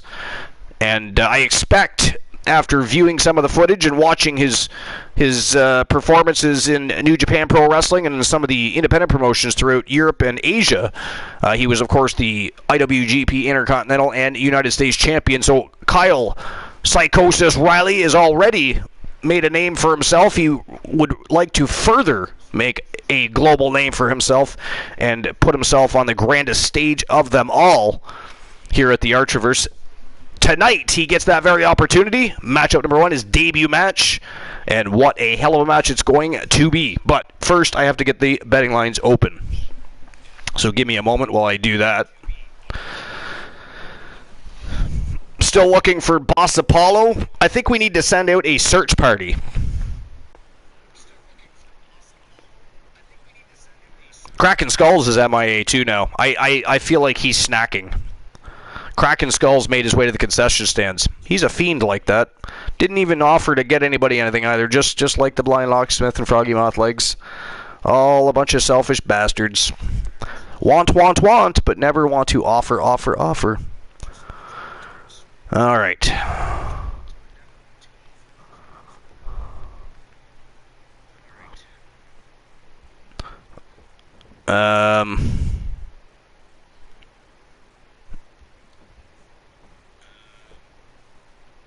All right, so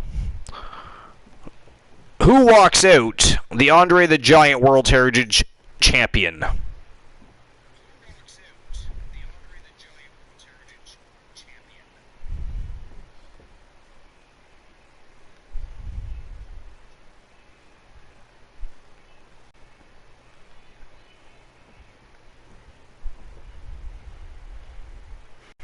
Is it going to be the newcomer, the debuting Kyle Psychosis O'Reilly from Team Life is Great?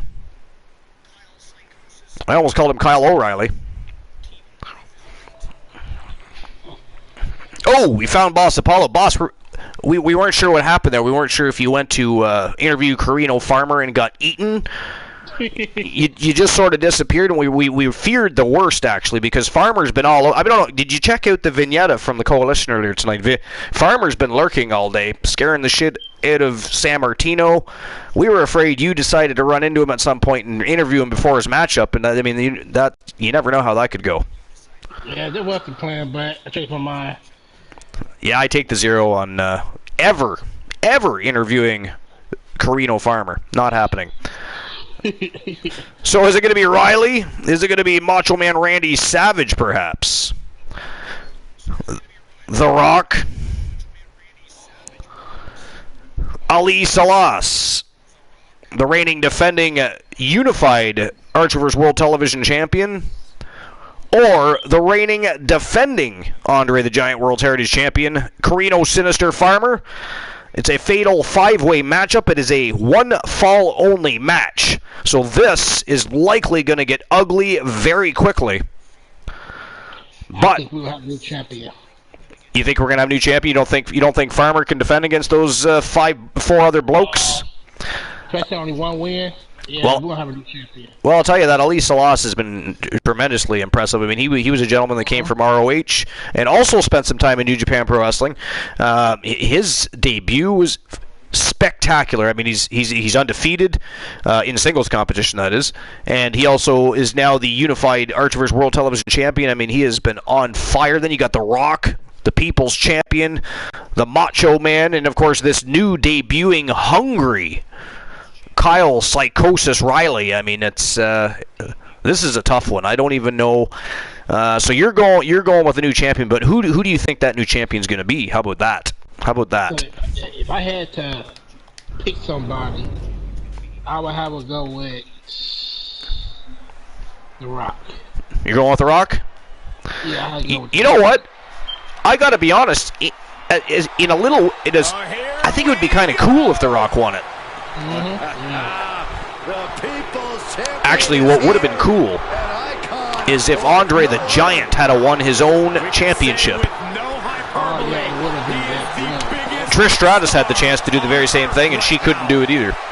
Yeah, she had I mean, yet I'm not saying neither. I mean, obviously, at some point, probably Andre and Trish will get a chance to. And when that happens, we're going to have to highlight that if it happens. All right. Introducing the challenger from Miami, Florida, weighing in at 260. What's your favorite Andre the Giant matchup? Do you have one? I think when he fought a superstar with this business in his blood. A man who proudly walks with the millions. Big fight feel for every Rock match. I didn't watch his highlight. I never saw him raps in there. When you think about The Rock, you think about all the memories, like, or not necessarily feuds, but like, because I mean, Andre kind of fought everybody there. I don't really, other than Hulk Hogan and a couple of others, he didn't really have any what you would call rivalries. He just kind of fought everybody. But do you have a favorite match then of Andre and whomever? The People's Champion is in the house. You can't think of his name? Yeah, I'm trying to fix his name.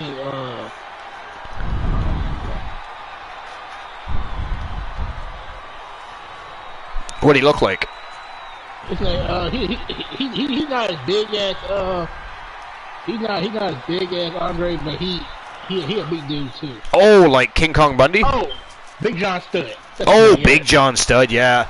Actually, yeah, you're right. They actually did have a bit of a rivalry, didn't they? You're right. I actually forgot about that. Actually, Big John Studd, I loved watching Big John Studd. He was always in these battle royals. He actually played in a movie once. Did you ever see the movie Harley Davidson and the Marlboro Man? Here we go, gentlemen. Huge title match coming up. No, it was with Big John Studd was in it. He had gained a lot of weight at that point too. Look at that beautiful championship being held, grasped around the waist of Ali Salas, the unified Archerverse World Television Championship. Well, he like a cop in that movie or something like that. Sorry? Well, he has poured blood, sweat, and tears into obtaining this title opportunity. Is it what? Now, he needs to close the deal and become champion. Which one? The movie you were just talking about. King Kong Bundy? No, Big John Studd. Oh, Big John Studd. No, what I was going to say was he played, I believe he was part of Don Johnson's crew in the movie. I haven't seen the movie in a hot minute, but it was from the early 90s. And it was all about the sale and distribution of, back then, what was called Crystal Ice. It was a methamphetamine is what it was, right? And but it was a really fun movie to watch. And just Big John Studd happened to be in that movie. But by that point, he had gained a whole bunch of weight. I mean, you still knew who it was because he has that, definitive big, large head, right? So... But when he was in shape, he was a monstrous looking man. And I think I think he was around 6'10", something like that. Yeah, he was 6'10". Often imitated, never duplicated. The tail repair, too sweet to be sour, funky like a monkey. Yeah, pretty much already got it. Just when I thought you couldn't be any more embarrassing, Saxton, you even outdid yourself. Oh, my goodness. It's always easier to talk once the entrance theme stops. Oh, yeah. The video production truck can't get the balance correct, apparently.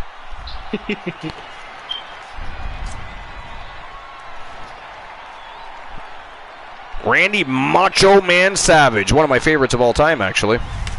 Yeah, he was. He in my top 10 wrestlers. Yeah. Oh yeah. Yeah.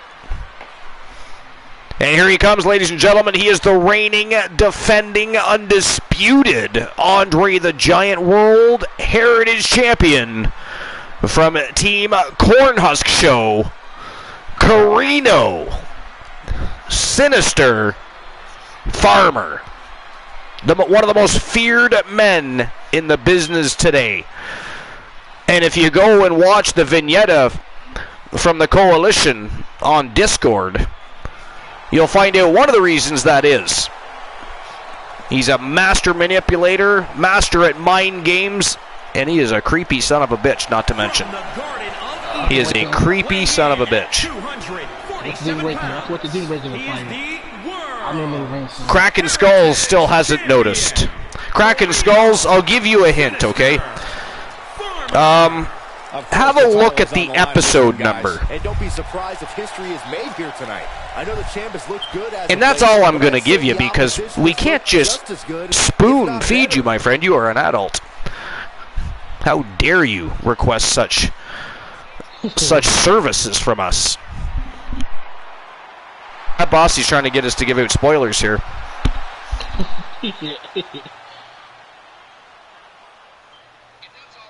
By the way, where is Kraken Skulls? Wasn't he going to join us on the broadcast, boss? Wasn't that's the way of it, wasn't it? That's how it was going to be. I think he was. Right? Episode number 330 live here at the late night place to be, and Kraken Skulls was going to grace us with his presence, tell us about his genius plans for the future. So far, he's leaving us hanging like KOP has. KOP still has, by the way, a spit on the microphone. He has yet to redeem. teased the masses on a couple of occasions and then didn't bother to join the broadcast. Management was not happy about that. Sista Sassy Pants, Team AMCB, keeps telling us they're going to grace us with their presence on the broadcast, but they all tuck tail and run. It's like they're afraid to be on the broadcast, boss. I don't know what it is. It's like we are Carino Farmer. It's like we are Carino Farmer. What the hell's with that? I know, right? Ghastly. The way we're treated is just not okay.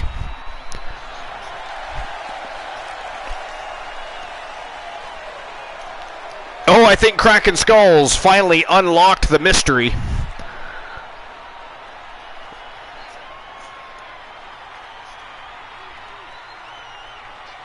I can't get my shit to work on my PS4. Crackin' Skulls, download the PS4 app on your phone, sir. No excuses. I mean, how dare you pretend we're stupid, like you don't have a cell phone that's capable of going to the App Store and downloading an app capable of communicating with the host with the most, the co-host, and the masses. We are not sheeple, sir. You can download the app. From Green Bay, Wisconsin. Here he comes, ladies and gentlemen, making his debut here at the Archerverse from Team Life is Great. He is Kyle Psychosis Riley, former IWGP and United States champion from New Japan Pro Wrestling, spent time over in Asia and Europe, of course, working in various independent promotions, winning titles. He is here to make a statement. He requested a debut match. He got one. He's been given an opportunity like no other.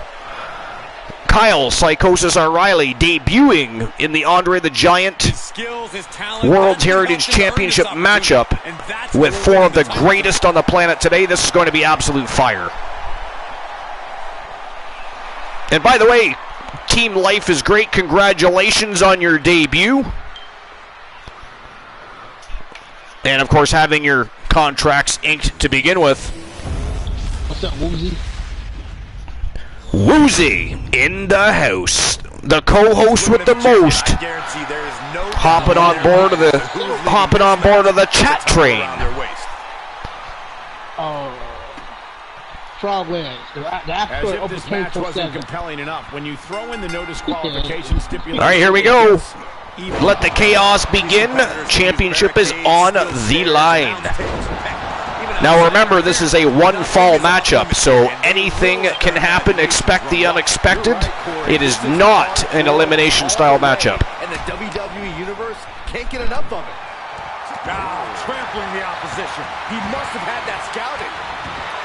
Oh, and by the way, Boss Apollo, don't forget I'm banned from this matchup. The bell is rang, so I'm officially out for this match. So you have to entertain the masses for the next probably 5 minutes.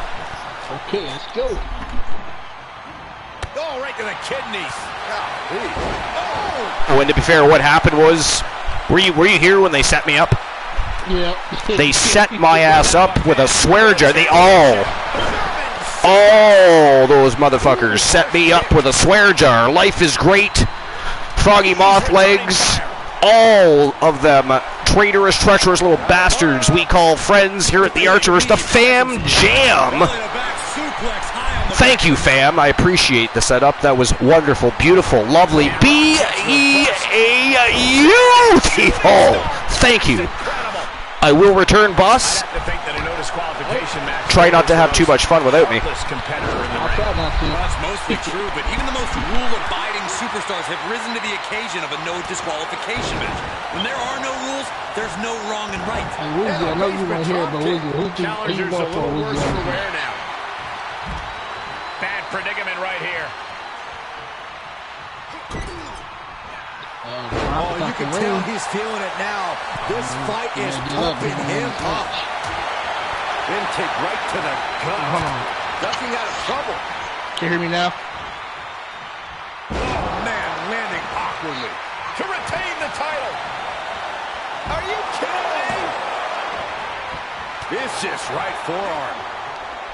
Alright, can y'all hear me now? And the electricity of this moment is who coursing you through going his for, veins. Luigi? Bringing the focus to the temple, hoping to disorient. Oh, a nasty Brian Locksmith. Oh, the high risk doesn't pay off. A totally ill-advised decision there. Maybe slight hesitation there caused Big the Razor. outcome. Well, not Big Razor. Demon No Razor. escape from these punches. Oh, my God. Punch right in the head. Saw that one coming. Alright, thanks, Joe Link. Appreciate it. The Rock saw that one coming. Here's the pin, title on the line. Here we go.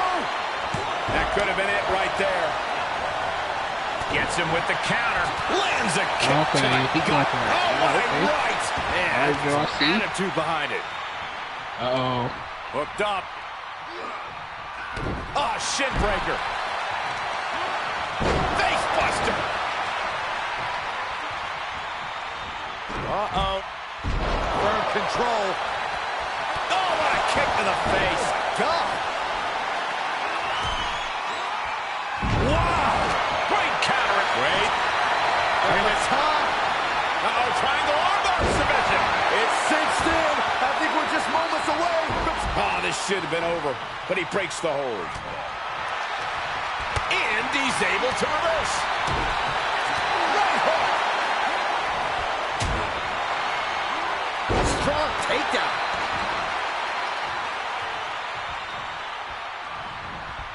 Pele kick. Walked right into it. Vicious right forearm. Stops the kick. Boom! Pele kick on the button. Snapmare takedown. Uh-oh. German suplex. It's time. It's Tree of knowledge. Okay. The most electrifying move in all sports entertainment. I cannot see the tree of knowledge. And it's reverse pain for that mistake. Oh, ouch. Ah, snapmare. Fought him an elbow. let me see. Kick to the gut. Boom! DDT.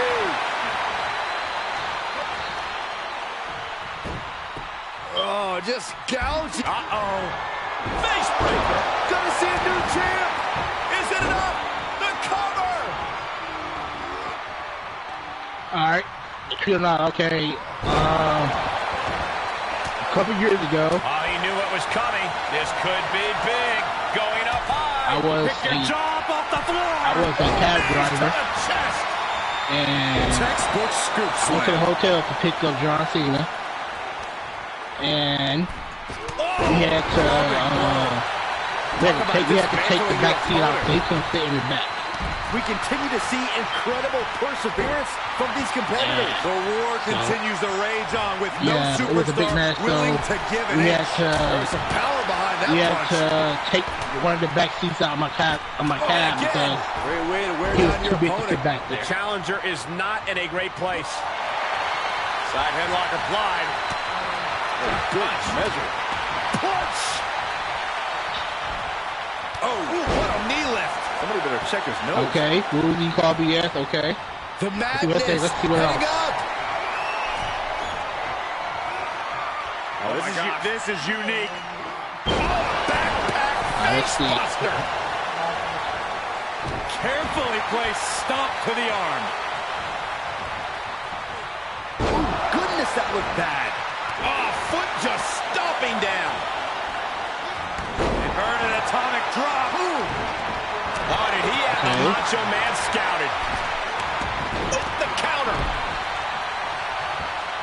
And Elias now bad intentions coming with his hold. Let's see what I can say something before He breaks up the hold. Alright, Joe Link, you say true, okay. Punch right in the head. Shoulders down. Championship on the line. Float over. Into it. DDT. Fight. Here comes an attack. Alright, so it is actually true. About to hit. It's true. Jeopardy here. I think the We had to paradigm is shifted. we was downtown, And he breaks and then when the they pin. came to Fort Wayne, and we took him. He came to, I think it was the airport thing, I remember. And he couldn't fit in the back seat, so we had to take part of the seat out. So he was too big to fit back there. Lined him up. Boom! And now he's looking to lock in this submission. Oh, an inverted atomic drop. Very nice. And he breaks up the hold. Ooh! Yeah, and it was unbelievable, though. Uh-oh. Tell you that. From behind. Back suplex. Well executed suplex. I got a joke time. Okay, so if a blind man go to court, can he still be considered as an eyewitness? Great counter by Savage. Reversal. Can he take advantage? Reversal. What a counter. And finds a counter. Just carrying the opposition anywhere they want. He saw it coming, taking advantage. If a blind man go to court, that was an awful landing. Can he be considered as an eyewitness? On a step ahead of the Rock. I don't like the look in his eye here, folks. Perched on the top rope. Elbow drop from the Macho Man. We can have a new champion. There it is. And now Savage's championship can do all. Wow. Ladies and gentlemen, we have a new Andre the Giant World Heritage Champion, the winner of the match. Now's a good time to look at some of and the new of that champion, Randy Macho Man Savage. What a match. Yeah, that's what I should have went for. I still have another banning to go, but this match is over. The next banning doesn't start until the next match starts. Glenola banned me for a second match. Apparently one banning wasn't good enough. So Glenola had to toss out another banning on me. So I'll be MIA from the next match as well. It is not funny. There's nothing funny about that. What is funny about that? Good Lord. Kraken Skulls in the house. And by the way, Kraken, did you notice the mystery yet? Honestly, Michael, there is no way I can think to describe this other than absolute goosebumps. We thought you might have fun with the Roman numerals tonight. Very, very sexy. All right, so Randy Macho Man Savage, the new Andre the Giant World Heritage Champion. That's crazy. I actually didn't see that one coming at all. Joe Link unbanned me for the next match. There we go. Banning dismissed. All right, I'll issue the payout. Dismissed. I'll issue the payout for that last match up there. Randy Savage, the new champion. That is insane. I did not see that one coming, I'll be honest. I actually thought it would have come down to maybe Farmer retaining or the new World Television Champion maybe picking up a second title tonight. I thought he would be... he looked great in there, but then again, Savage kind of went around and kind of beat the hell out of everybody in that ring tonight. So, and then just finally was able to finish somebody off. So, good for him. New champion, Randy Macho Man Savage. That's kind of awesome when you think about it, considering the the prestige of the title and all. So. And the age. All right. All right, next match of the night. This is for the TWA Women's World Championship. We've got Stephanie Wolf from Team Soul Embers being accompanied to the ring by her partner in crime from Monster Eclipse, Big Bubba Bruno, the Samoan Lion, and taken on, of course, from Team Squirrely Ann, the Witch and Damien, the reigning defending TWA Women's World Championship holder, and this is going to be an absolute barn burner. I expect this to get ugly very quickly and probably be a very high-octane matchup at that. Kraken, what do you think? What do you think this challenge from Stephanie Wolf to Ann Damien? She's got some balls, that's for sure. I mean, she can handle it. Do you think Stephanie Wolf has any shot at all? I know you're obviously going to be rooting for Team Squirrely Ann, but do you think Stephanie Wolf is bringing any new competition she hasn't already seen to the table, or do you think this is just another day at the ballpark for Ann Damien? Probably another day at the ballpark. What do you think, boss? I think Ann Damien's gonna win this one. You think Damien's gonna retain? Yep. She's a beast. She is a beast. She is a beast. She is one of the most feared women on the roster, bar none. Period. Would be crazy if her and Rose Brewer Terra join forces. Yeah, that's interesting. That would be interesting.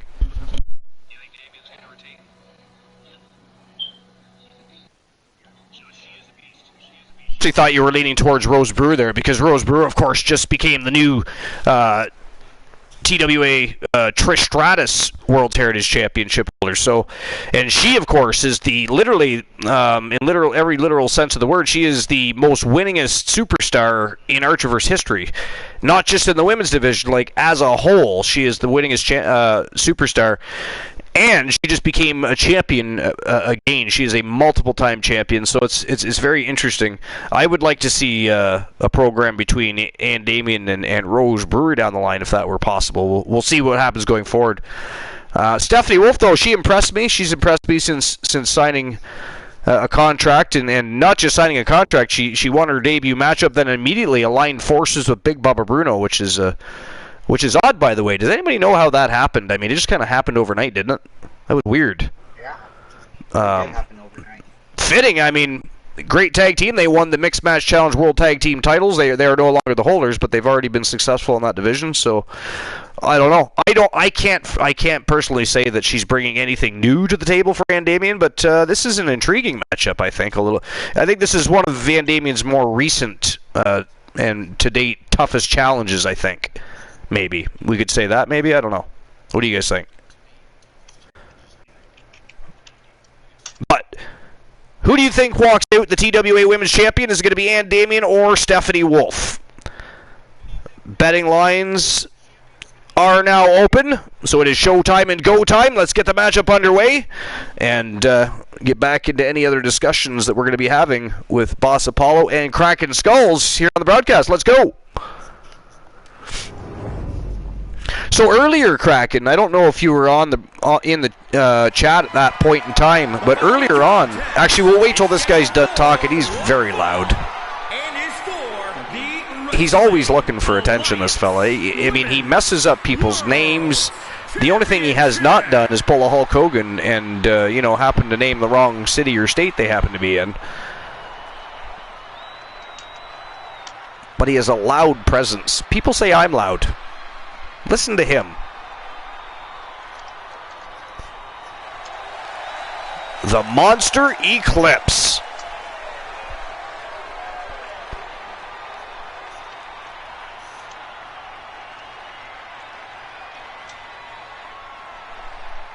Kraken Skull says, I'm on my phone too. I can barely hear myself, dude. I can hear you pretty good right now. It's just the fact that the theme music is going on my end, and then of course the crowd is loud, the announcer is loud. He has a big mouth. You are looking at a woman at the top of her game. Life is Great says, I can hear you okay, Kraken. Yeah, I think it's just me with the hearing difficulties at the moment, and that's only because on my end I still hear theme music. Unfortunately, you guys get screwed out of that due to ridiculous copyright laws. I would love to be able to set up entrance music for everybody so that everybody can hear it. Enhance the show that much more. Yeah, I know. But it is what it is. We are still the very best in fantasy wrestling excellence, bar none, period. And here comes the Witch Ann Damien. One of the most feared women on the roster. She is the reigning, defending TWA Women's World Champion. Le Champion. Ann Damien. Everyone went for Damien. Speaking of Damien, Little Joey Nightmare. What is the story on Little Joey Nightmare, Kraken Skulls? I mean, and how impressive is he, by the way? Here we go, gentlemen. Huge title match coming up. And a huge opportunity for the champ to prove to everyone that there truly is none better in all of WWE. Ladies and gentlemen, we are now being joined on the broadcast by the mayor of Coolville and the leader of the Coolverse, the captain of the Cool Kids. Here to have a little fun with everybody here on TWA Wrestle Kingdom, Christian Cool in the house. Welcome in, buddy. What's going on? Who's your daddy? Kraken said that very same thing when he came in earlier. Are you guys in cahoots or what? No.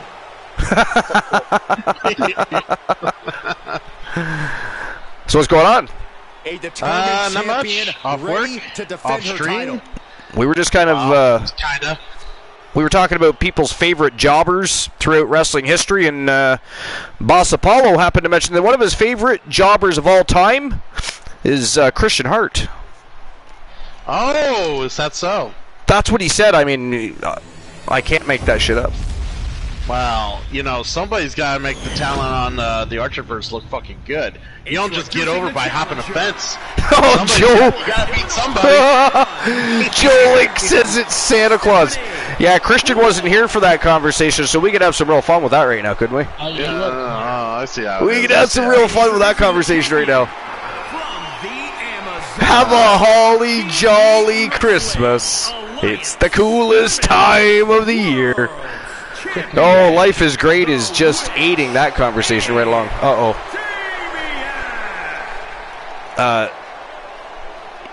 I think that Life is Great and Joe Link are in cahoots here. They probably are. I think they're in cahoots here. To be fair, I think anyone would want to see me in a Santa suit. I'd look fucking hot in a Santa suit. Christian Cool thinks he would look hot in a Santa suit. I mean, it's summertime. It would be like some crotch pot cooking right now if you were to do that shit. So it would literally be hot in the suit. Joe cannot perform, and that's all I'm reading because that is what I want to see. That is what I want to see. Joe cannot perform. You want to put on a Santa suit, you got to make sure it's cold outside. Kraken Skulls has left the building. He's looking for a bottle of Viagra so he can perform. I can hear you all in the app, but barely on Twitch. Right in the mouth, relentless. Enough already.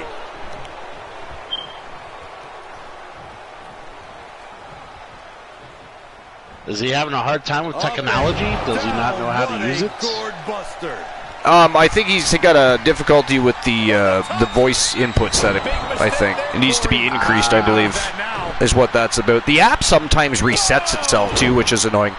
Yo, One Woozy TV joining the broadcast, buddy. What's going on? Welcome on in. Episode number 330 just got that much better. The return of One Woozy TV. What's new and exciting? The legendary One Woozy TV. I ain't got to be back.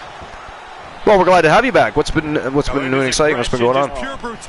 Before he goes on about the exciting life that he leads, let me tell you, I'm pretty sure that the only reason he just now come onto the broadcast was because the coolest guy on the Archerverse just showed up on the broadcast. You've been running your mouth for a good 2 hours, Archer, and he felt no need. But Christian Cool comes in, and my God, the show is on. Oh, I thought you were talking about Woozy there, because when Woozy showed up, we got an extra viewer. I didn't even piece that together there. You know what? Tell Steve about it. Since you joined the broadcast, Woozy did join. Oh shit. Oh, well, you know what though?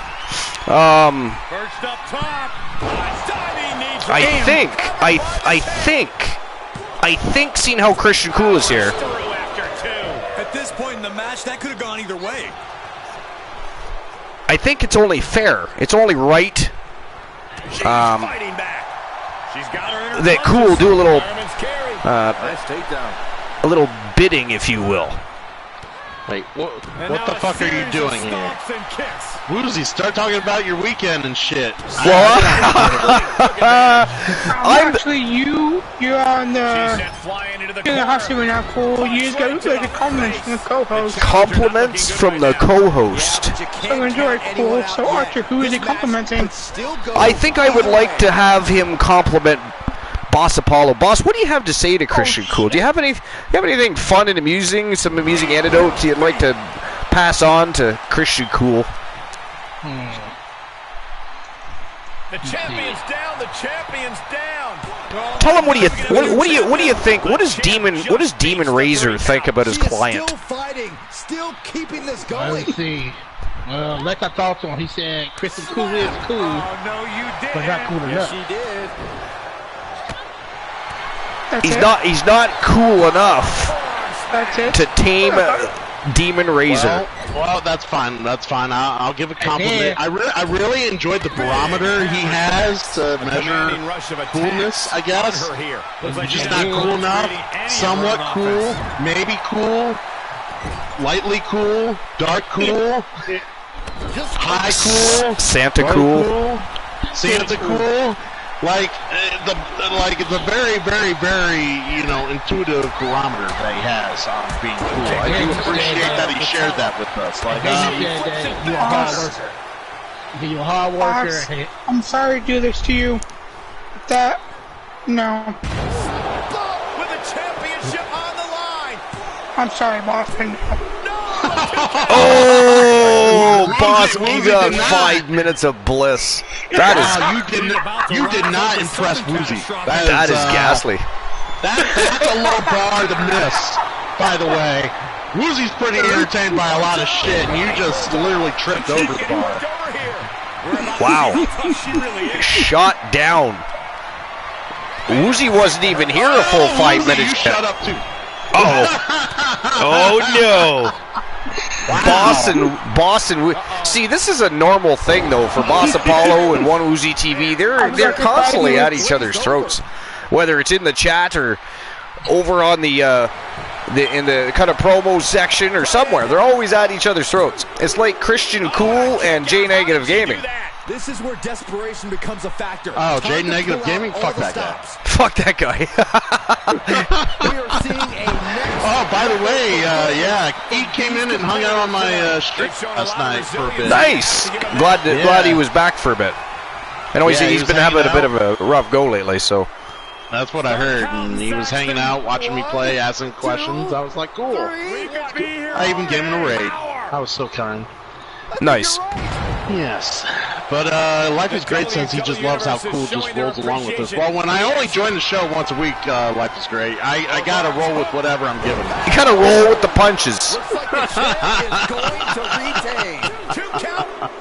Oh, and Damien picks up the big W. Ladies and gentlemen, the winner of the match, and still the TWA Women's World Champion from Team Squirrely Ann, the Witch and Damien. And I guess Kraken Skulls was right on the money with that one.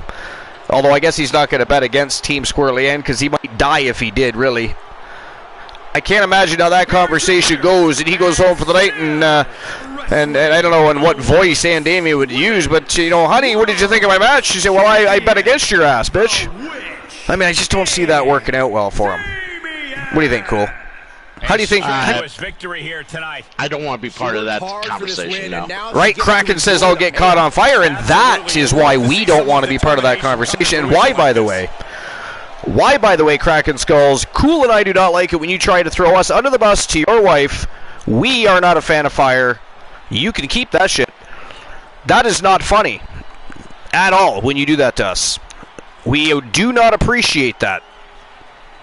I mean, she comes to our arena and sets shit on fire and takes her frustrations out on the beautiful stadiums that we create, by the way. That we create. She's burning shit up. Burning shit up because you cannot perform. Oh, good Lord.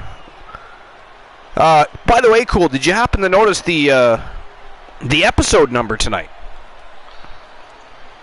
I see this.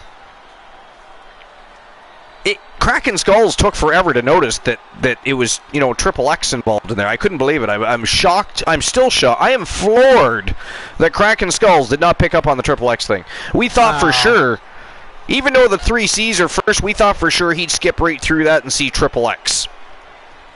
Would you not assume that? Honestly. I thought immediately, and I'm like, oh yeah, Roman numerals, got it.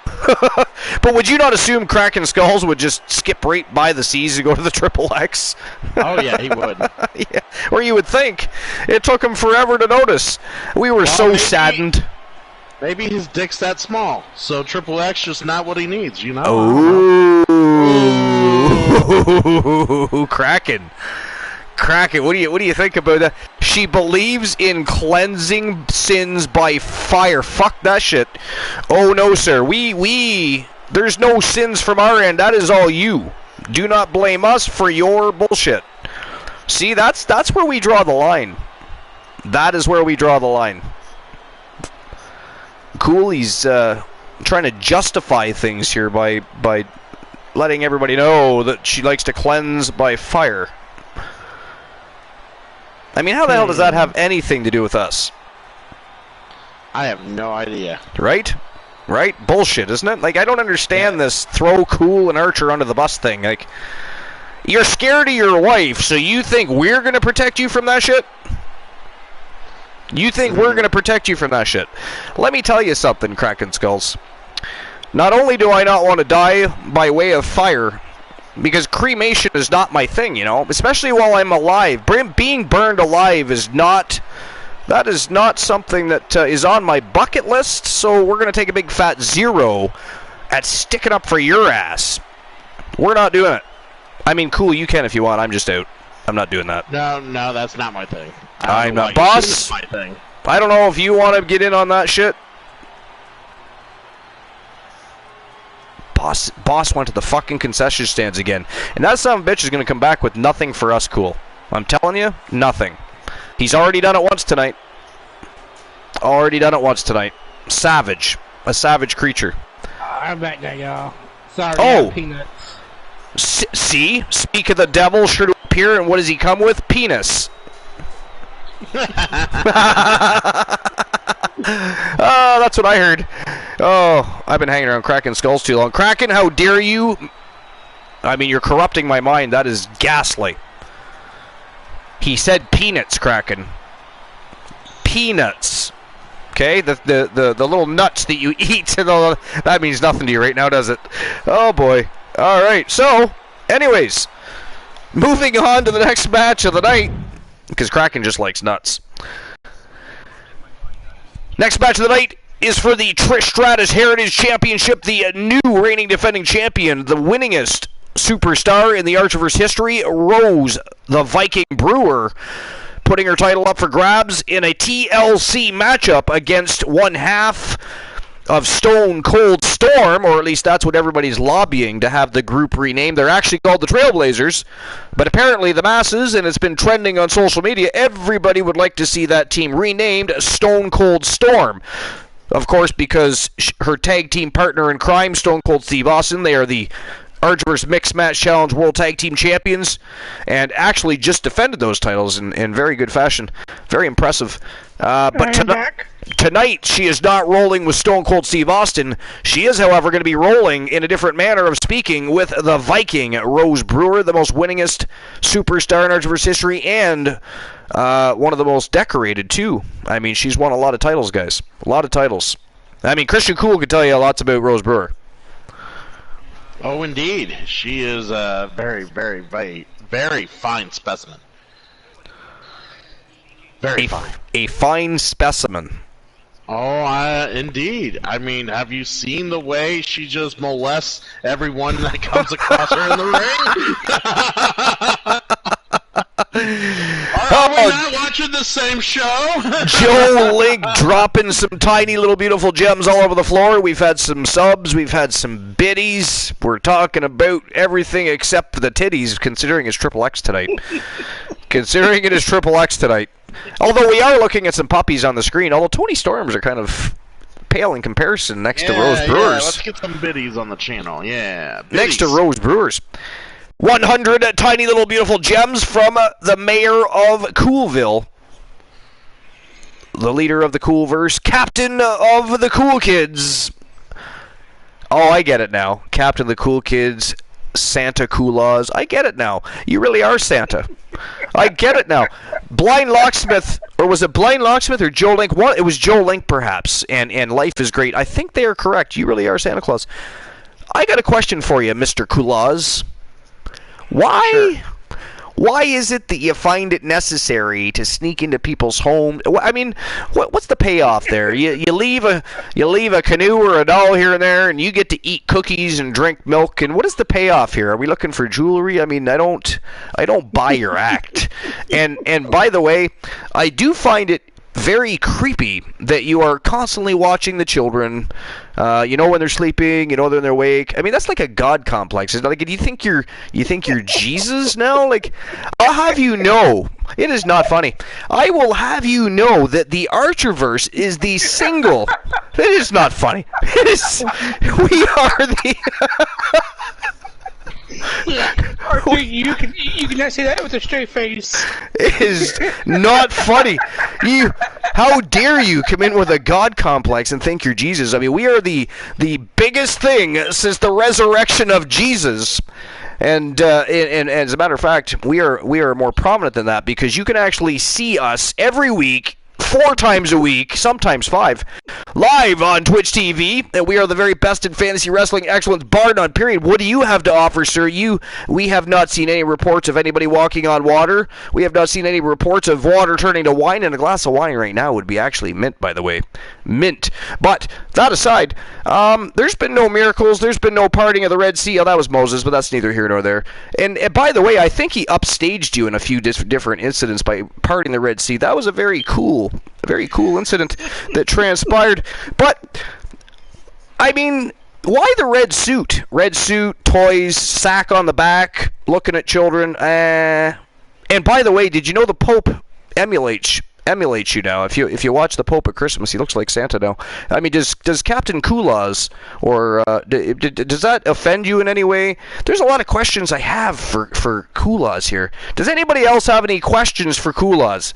I mean, I got a lot of things coming off the top of the head. While we get this, really, right? While we hear enough. Please ramble on some more. While we get this Trish Stratus Heritage Championship matchup underway, let's all think of some more questions for Santa Claus. Oh, see, now he's going by Jesus again. I was going with Santa Claus. He's got to jump right back to Jesus again. I mean, you see what I'm saying? You see what I'm saying here? That's a problem. That is a problem all in itself. That is a problem. Okay, 1, the red suit, air traffic control, they see something bright red, they know not to go near it, that's why. 2, I'm nothing like Jesus, because I'm nothing like you. 3, I do not molest children or have a fantasy about children in any way, shape, or form, because the parents are supposed to make sure molest children. Does Santa do that? Why are we bringing that up? They're supposed to be in bed and tucked away and not to see Santa Claus. That way there's no rhyme or reason. Oh, so he's like a guardian for the children now, isn't that? He's trying to become a saint-like now. I'm just saying, you see what he's doing here now? He's going from break and enter and being a peeping Tom to now he's doing it all for the benefit of the families. He doesn't want the Grinch stealing their ham, their hoo hash, and Christmas tree.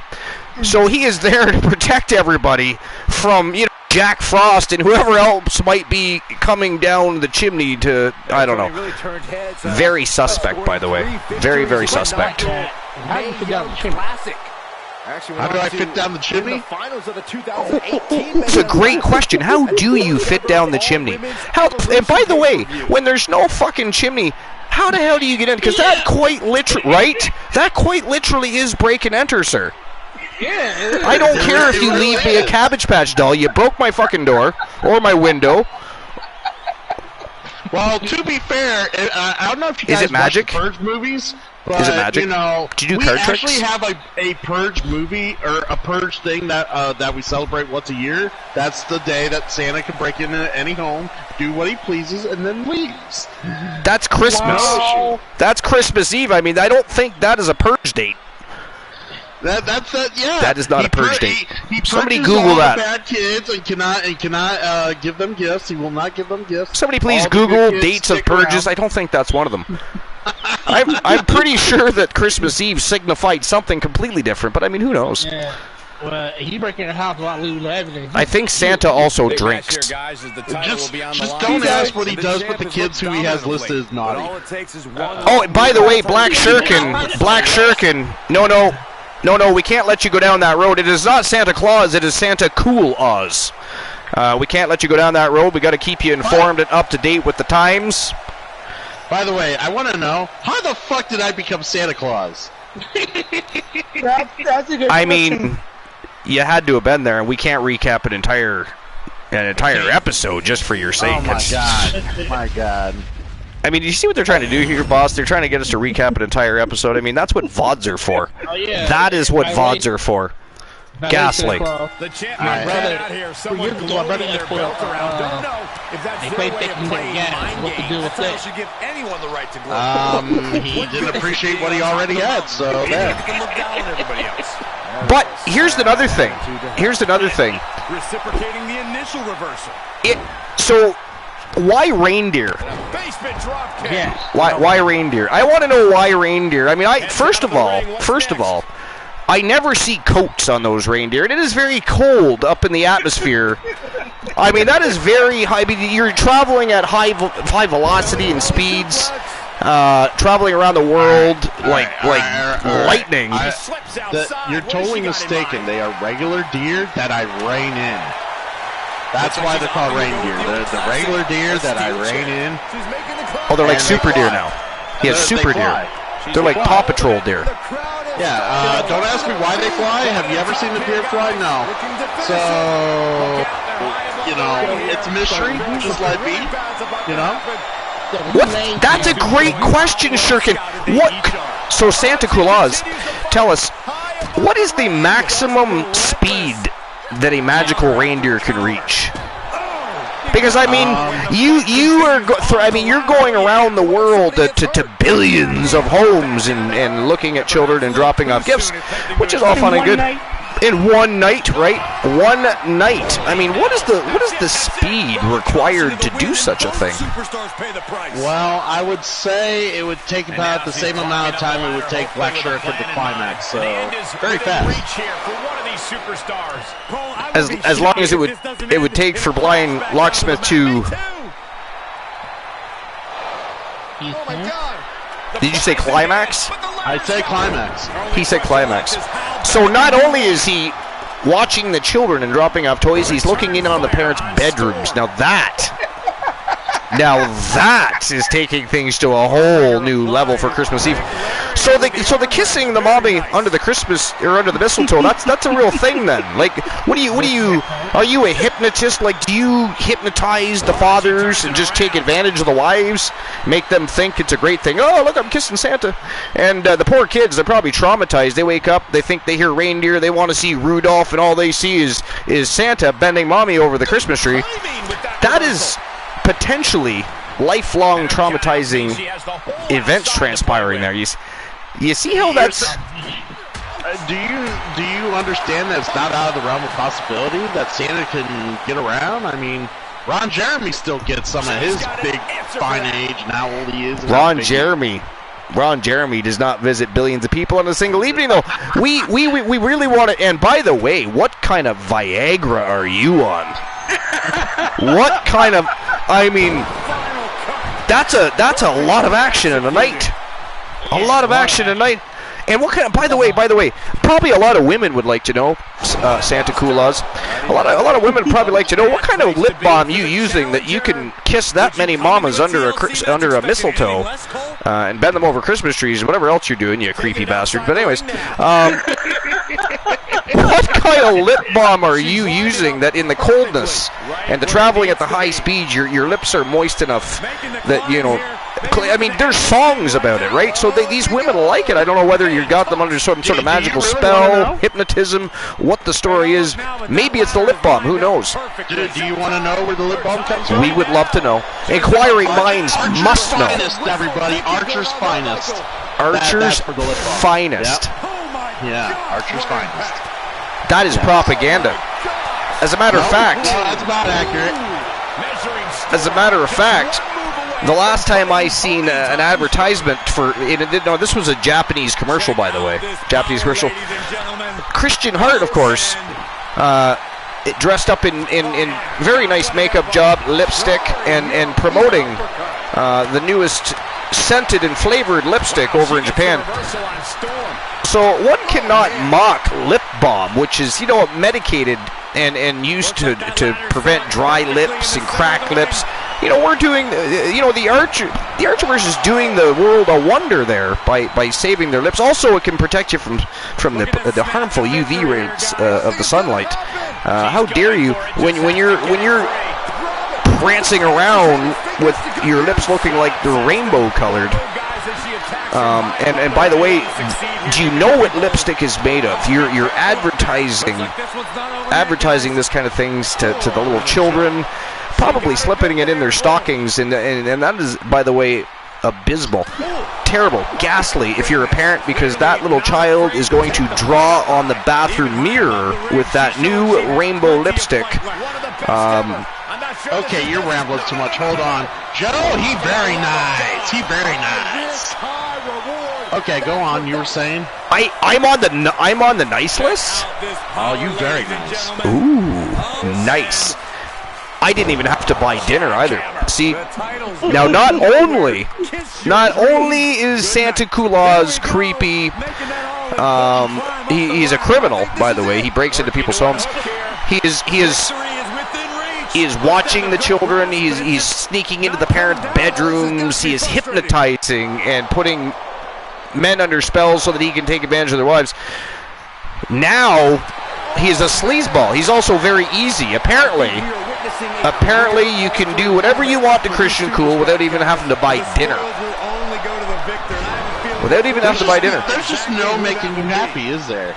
Well, I mean, there is. The blind locksmith. That is not true. That is not true. How dare you? How dare you? Wow! Tony Storm just beat the Viking. And that was a fantastic TLC matchup, by the way, but the Viking Rose Brewer dethroned by Tony Storm, who is now a double champion. Not only is she one half of the Archerverse Mixed Match Challenge World Tag Team Champions, she is now the new Trish Stratus Heritage Champion, and going to be going home with Stone Cold Steve Austin tonight, partying hard. Now, I don't know if they're going to be confused about their identity, because they are actually called the Trailblazers, people. But everybody wants them to be called Stone Cold Storm, which it is a thing, and I'll be honest, it is pretty cool. Much cooler than, Christian Cool. Much cooler than Christian Cool. Santa Claus, back to that. Does anybody else have questions, though, for Santa Claus? Because I really enjoyed, the question about the maximum speed of a reindeer that is necessary to travel the world. But back. Oh, wait! No! How dare you you were trying to redirect my attention, you scumbag! You! How dare you try to mock the Archerverse and Archer for having his face on a lip balm company when you are promoting poor health of the lips by promoting this rainbow colored whale fat that Christian Cool and Christian Hart, by the way, had all over their lips, and the makeup job was kind of fun. You looked a little bit like Doink the Clown, but it was kind of fun. But aside from that, that is ghastly. We are not going to mock Archer for being part of a good thing, something that can actually help the world's lips when you are putting whale fat all over people's faces. How dare you? All right, you're done. No. No. Oh, no. After what you sent me on the DMs the other day, do they know? No. I think they need to know. Ladies and gentlemen, I wake up one morning and I get on my Discord and I see a nice personal DM from Archer, and it's his fucking mugshot, all smitten and proud of himself, on a fucking Playboy centerfold. I shit you not. Yeah. Hey, you know what? Team Christian Cool is just they're dissatisfied with the fact that Christian Hart can't seem to get on the covers of any magazines, much less Playboy. I mean, he did at one time try to get into Reader's Digest, but they didn't think he was funny enough. So, Fuck you. But however, low even for you. However, Digest, give me a little credit. However, I do think that they could reconsider if they knew you were actually Santa Claus. I mean, they've got to have some questions. We all have questions. But back to that, does anybody else have questions for Santa Claus? Because I mean, there is. And speaking of Christian Claus, their client, the Iceman Christian Hart, about to come out to the ring. The next match of the night for the TWA United States Heavyweight Championship. We've got Team 1 Woozy TV versus Team Christian Cool. The Warlord, Thomas Graves, the reigning defending champion, putting his title on the line against the Iceman 1v1. And this should be a fantastic matchup. And I will get the payout issued and the betting line open. But anyways, Woozy, back to you. Go ahead and what were you about to say there to Captain Cool, or better known as AKA the notorious Santa Claus? Question though for Santa Claus: if I was to redeem Silly Cool right now, would you be willing to grant a wish of doing the acclaim style to Boss Apollo from earlier? Or doing that bad thing he said? Ho ho ho, no! No. I heard yes. Yeah, wow. Wow. Is Archer the new Maxima male model? Hell to the yeah, baby. Wait a minute. Wait. Did you actually share that to people? I put it on Discord anyways, but what did you do? I'm wondering now because the Blind Locksmith. See, the thing is, I don't know Boss Apollo enough to lay down some rhymes like that. You gotta know people, Woozy. You can't just make shit up. That's why I'm saying no. I don't know him that well. Well, you can make shit up anytime you want. I mean, the Coolverse proves that. Oh, fuck you. You're right. I pretend I have viewership all day, every day. Hey, don't you dare steal my shtick. That is ghastly, sir. That is not even funny. How dare you? That is all I got going these days. I mean, I don't even... Indeed. Now that you've won up to me now, you mythical bastard. I mean, how dare you be Santa? How dare you be Santa? That is absolutely ghastly.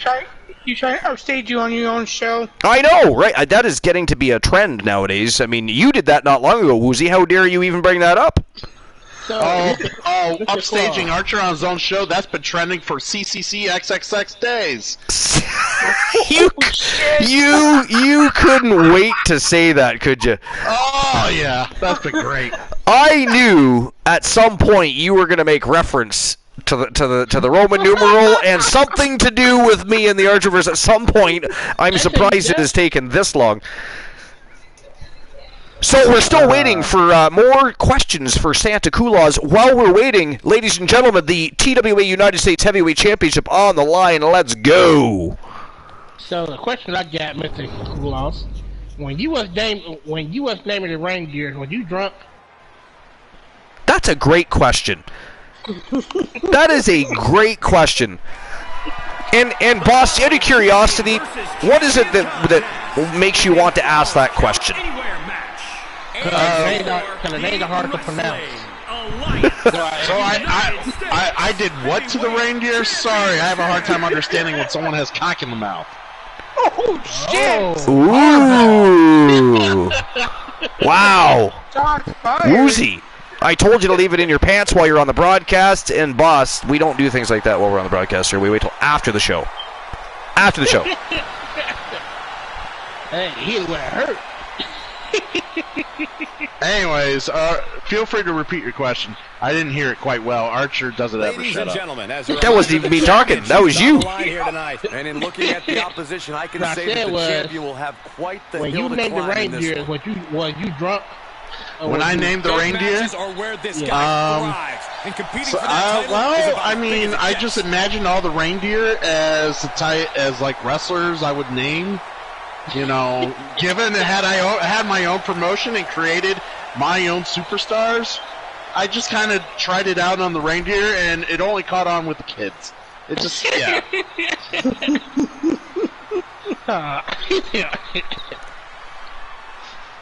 Joe Link says, how do I pay the elves? That is another great question. How do you pay the elves?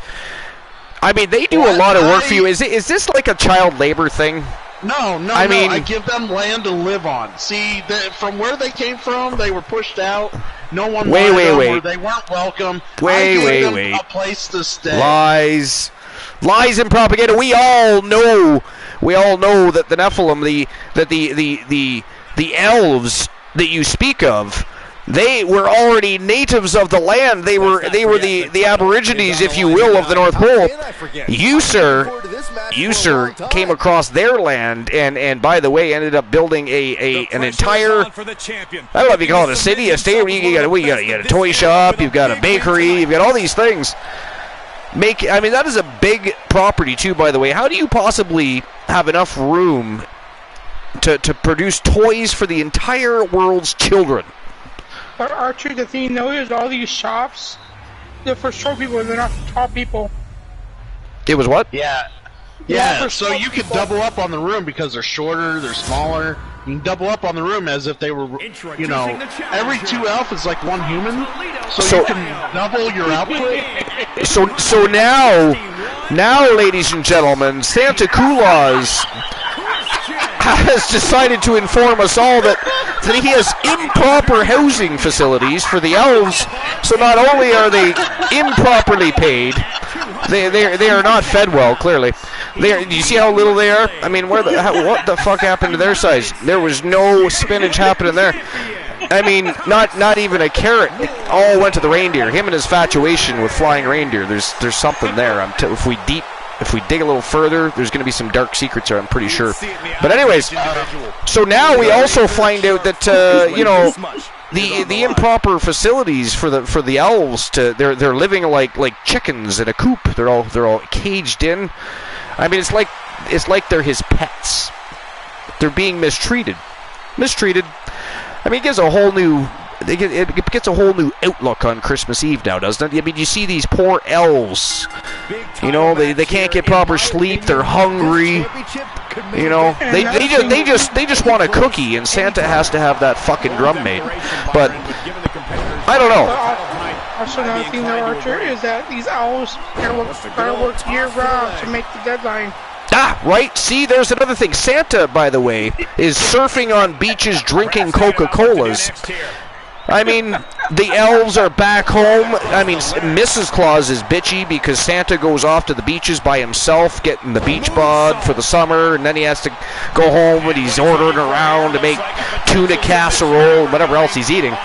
And, yeah, so I mean, it's a very strange situation. I almost feel bad for Mrs. Claus and the elves. I think maybe liberation. Maybe we should call the U.S. military. Torturous focus on the leg. And they all call her Santa's little helpers. You know, a false Santa's little helpers. See, there's another thing. There's another thing. It really allows you to get That is another thing. Can we define that? What do they help Santa with exactly? Because really, Santa's not even other than to walk in and look at a toy and say, that's not done right. That's supposed to be pink. That over there should be rainbow colored. I am not satisfied. Where's my milk? I mean, it's just never a good sight. But I mean, honestly, I mean, it just seems to me that we've been lied to our whole lives about the you know, when we watch movies, we got happy smiling elves and there's food everywhere and they have beds of their own. I mean, we all know that's bullshit now, right? Are they really happy? Bad predicament right here. I mean, they look happy. Goes tumbling to the I don't think they do. And he has free reign can to be the deceiving. outside with Right? Right? Well, I get deceived a lot when I come on this channel, so I mean, play for a fool. I'm sure the elves are content with their station. Their station. That is what I'm gonna say. Their station. Check out this power. I mean, if you had one or two grumpy elves, but they all look like Grumpy Smurf. I think you're trying to distract me from the fact that Christian Hart is decimating Thomas Graves out on the floor right now, you know? I think we're just trying to get to the bottom of why it is that the elves must be mistreated. We have jobs. We can buy our children toys. Why is it that you are forcing all of these wonderful mythical creatures, by the way, that gifted you your castle and your workshops and the lovely city that you've built for yourself? Hey, well, Black Shinnerkin's got a good question. How was that wedding? It was great. I even took her name. I was Santa Cool, and then I end up being Santa Coolaz. Coolaz. Santa Coolaz. Yeah, but again, we've been lied to for years. You know, happy elves, smiles while they're banging away with their hammers and making toys, and then they're getting together at the dinner table like it's fucking Hogwarts School of Wizardry and having some snacks together. But that's not even true at all, because not only is there insufficient food because Santa's busy eating it all. Wow!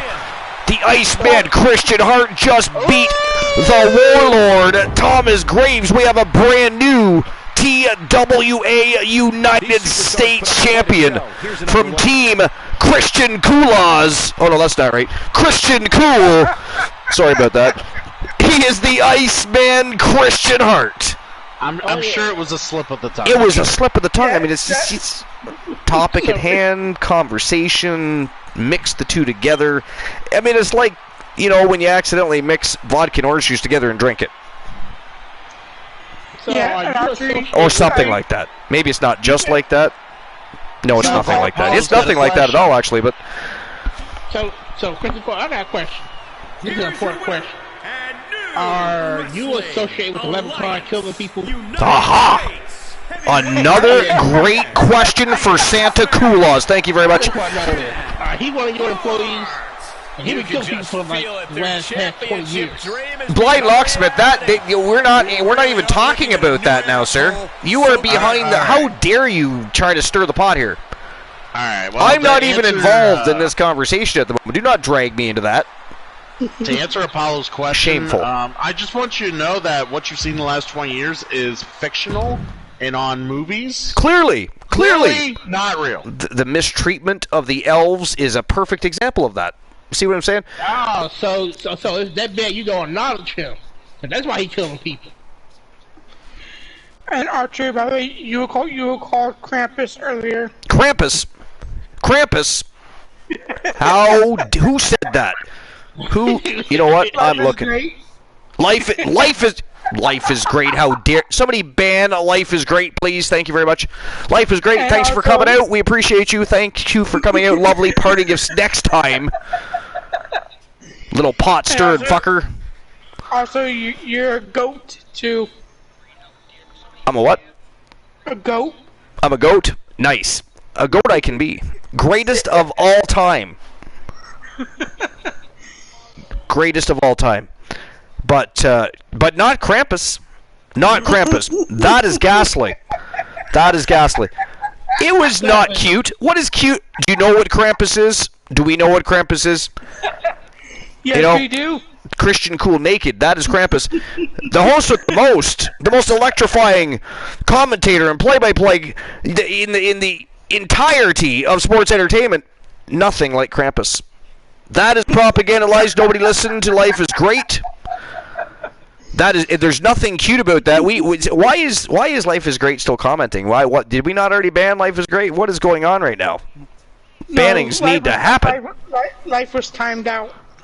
Life was timed out. That is not a banning. That is not a banning. Krampus is a goat man. I understand what. Life is Great. I'm trying really, really hard not to ban you myself right now. Not to ban you myself. I mean, I'm starting to think that you're on, I'm starting to think that you're private messaging Christian Cool right now and in cahoots. Team Christian Cool is very villainous and traitorous, and he likes to do things behind the scenes and then pretend it doesn't happen. It kind of all just unfolds before your eyes suddenly. Kind of like Lanola, he leaves the broadcast and leaves shit behind on the way out for you to step in. It's wonderful. I love that shit. But, even tonight, he couldn't help himself. Could not help himself. We're having a great show. Things are going fantastic. What's he do? Fucking drops a swear jar on me. And I get caught right in the middle of that cocksucker. And then, by the way, everybody, you villainous bastards tonight, you were all involved in that. You were all running a coup together. Not funny, by the way. Not funny. How dare you? But, yeah, then that wasn't good enough. He had to ban me again. Now, luckily, Joe Link to the rescue. Joe Link came in and squashed that motherfucker for me. So, banning dismissed. It was what? It was fantastic. It is not funny. That was fantastic. Joe Link saved the day.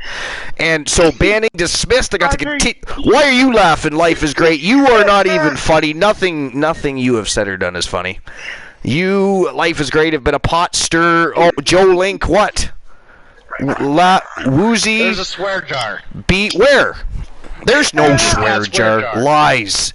There's a fucking swear jar. What? How long has that been there? You just said fucking swear jar. How long has that been there? You bunch of vile creatures. Call it a swear jar you know what? The main.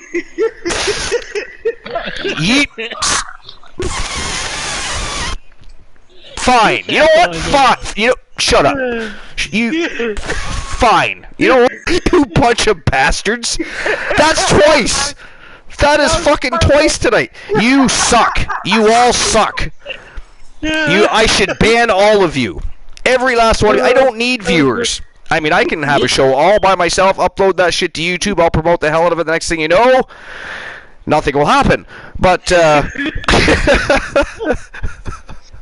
oh, god damn it. You guys are a bunch of bastards, I'm telling you. Alright, I'm going to set the betting lines up for this next matchup. That was good. That was not good. There was nothing good about that. Nothing. No, what? Nobody could have warned me on that? No, you just wait until it happens. Then you decide to notify me. Then you say, Archer, you don't tell me, hey, Archer, guess what? There's a swear jar before I say fuck. Or shit or something else. No. Why do that? Oh, that's no fun. Let's just wait until after he falls into the hole he digs for himself. We'll bury it up. You're ranting about Granola and his shit going on. Nobody asked you to recap shit. What is this? Is this a replay marathon? Is this a replay marathon? No blame game here. If someone wouldn't keep speaking and pretending they don't need to take a breath when they speak, you might have gotten someone to tell you there was a swear jar. Well, it's not my fault you need so much attention. I mean, I understand you feel you don't feel like you're on the same level or up to par, but I mean, you don't have to speak to yourself that way. I think you're great. I mean, you're co-host with the most, one of the best ever. I mean, I think you're fine. But what is the most annoying part here? Cool, by the way. Santa Claus, one of his more devious acts as of recent, apparently. You didn't try to intervene on that shit. You just let me fall right face first into a pile of monkey dung. How dare you? I didn't even get a chance to help you. You didn't get a chance. You didn't get a chance. Y'all were probably talking. Hey, cool, good. Yeah, do that. And then Life is Great says, hey, Blind Locksmith, Joe Link, you were involved too, weren't you? That's why you unbanned me last time, you little bastard. You were involved. You're trying to cut. You are using everybody else as your scapegoat. I understand exactly what's going on now. Hey, I'm not falling for any more of your antics tonight. Any of you. You're all vile creatures. And as soon as I set... You know what? It is not funny. And as soon as I set up the betting lines here, I am gladly going to ban myself for the match so I do not have to worry about communicating with either of you people. Just in case there's another swear jar somewhere that I don't know about. Oh, we get banned for another match. It is not funny. You probably would do that to me. People. I will say people. I'm just going to, while I'm still on the broadcast, not banning myself until you know what? I'm just not even going to talk to you. I'm not even going to talk to you. enjoy the match. Yeah, enjoy the match. That is not funny. Not funny. He's the one still laughing. Don't yell at me. You're allowing it. Where is the humbleness and the gentle presence of Santa Claus to intervene on the situation and perhaps make my night just a little bit better? But no. Let's just watch him walk straight off the plank into the water and down into the shark infested waters. I appreciate that. Thank you, buddy. No problem. You suck too. You suck too. You know that? You know what? Fuck you and your workshop and your Smurfs and whatever else you got. You guys are all a bunch of hateful bastards. You know that? I'm not talking to you guys anymore. We are through for the match. All right, good. That is not the point, Woozy. Open disclaimer: he's from Canada. His views could be mildly wild compared to pretty much the rest of the world. I apologize. Let's move on. Damn. I mean, nope, not going there. Nope, not doing it. You're not dragging me into that because there's probably another swear jar out there. No, I'm not reading that either. I am not reading that, Blind Locksmith. You know what? Somebody ban the Blind Locksmith, please. Somebody ban the Blind Locksmith trying to get me to read that. I'm not doing it. There's another swear jar. I just know it, and you guys know I'm setting up the betting lines. I cannot tell. And it doesn't show up on the PlayStation, you bunch of vile bastards. Oh! No.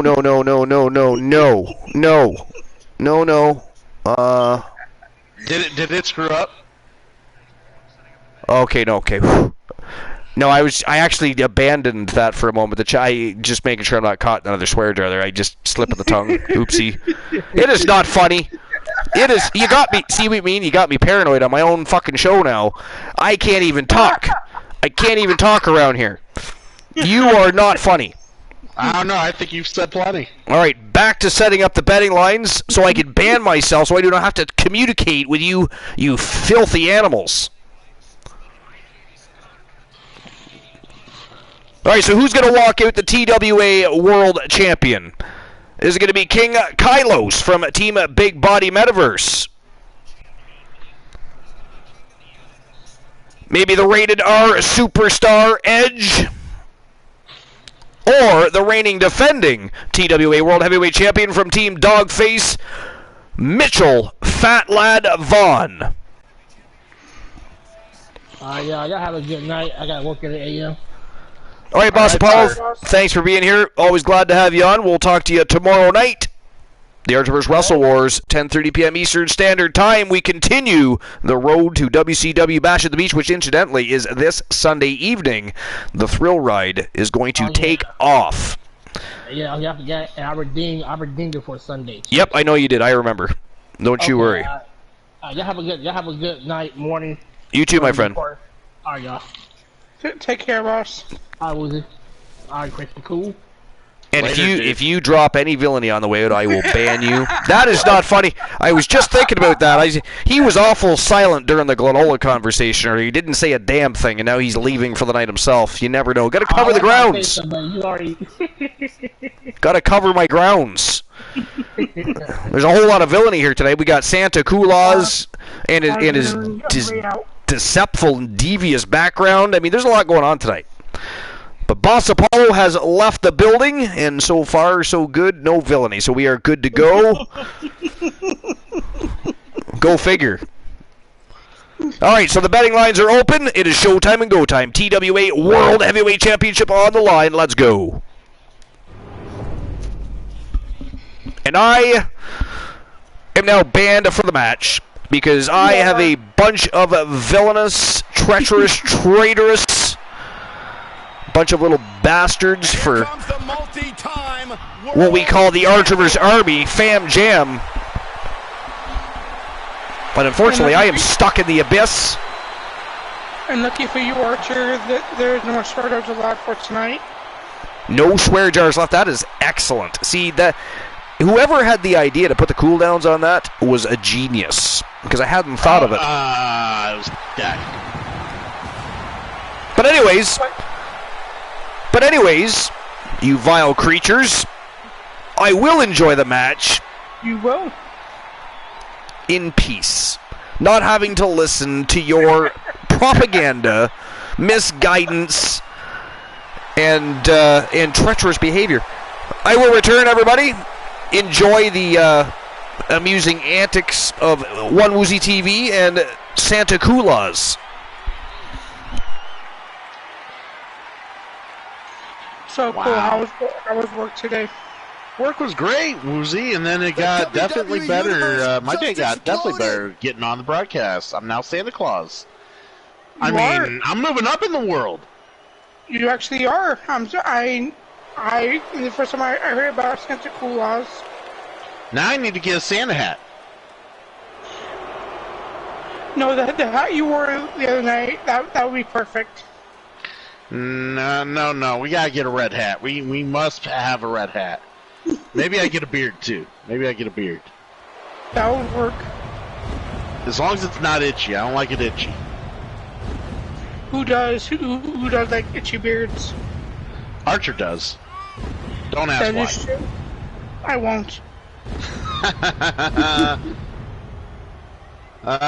Joe Link says they had a list earlier matches they never happened. We think of Bret Hart versus Kurt Angle. Bret Hart versus Kurt Angle would have been probably one of the best matches of all time if it happened. Yeah, the ankle lock versus the sharpshooter, that would be phenomenal. While both of them are very good, technically sound, they would tell quite the story. Both were very good with the emotions in the ring. Yeah, they both did all the little things great. I would have loved that feud if that was a thing. Now, what do you think about Theory versus Lashley U.S. title on Money in the Bank? It's Theory against Lashley. Well, I'm just glad Lashley's not fighting Omos, so that's an upgrade. It is. I'm so tired of Omos. But honestly, it's a way to get Theory over. Sorry. They're really trying to push Theory to the moon, and Lashley has nothing to do, so definitely put him on that train and kind of help get the kid over. I think they could do some good things. Depends on how much Theory could get out of Lashley. Let's be real honest. Lashley's got the personality of a fucking whetstone, so he does.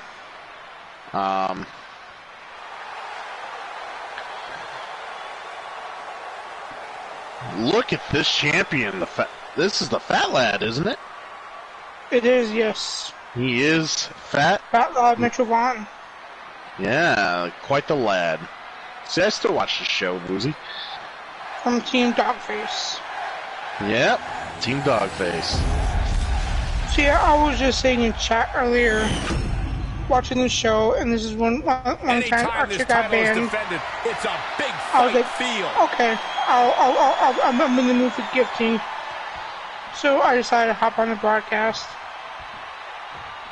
Well, it's very nice to have you on the broadcast, based on what I knew from the other day, so it's good to have you here. The perfect setting for a superstar to fight without any regard for the rule book. A welcome pleasure, I should say. And you know what else is nice? I think this is probably the longest I've ever heard Archer not say anything. This is great. I know.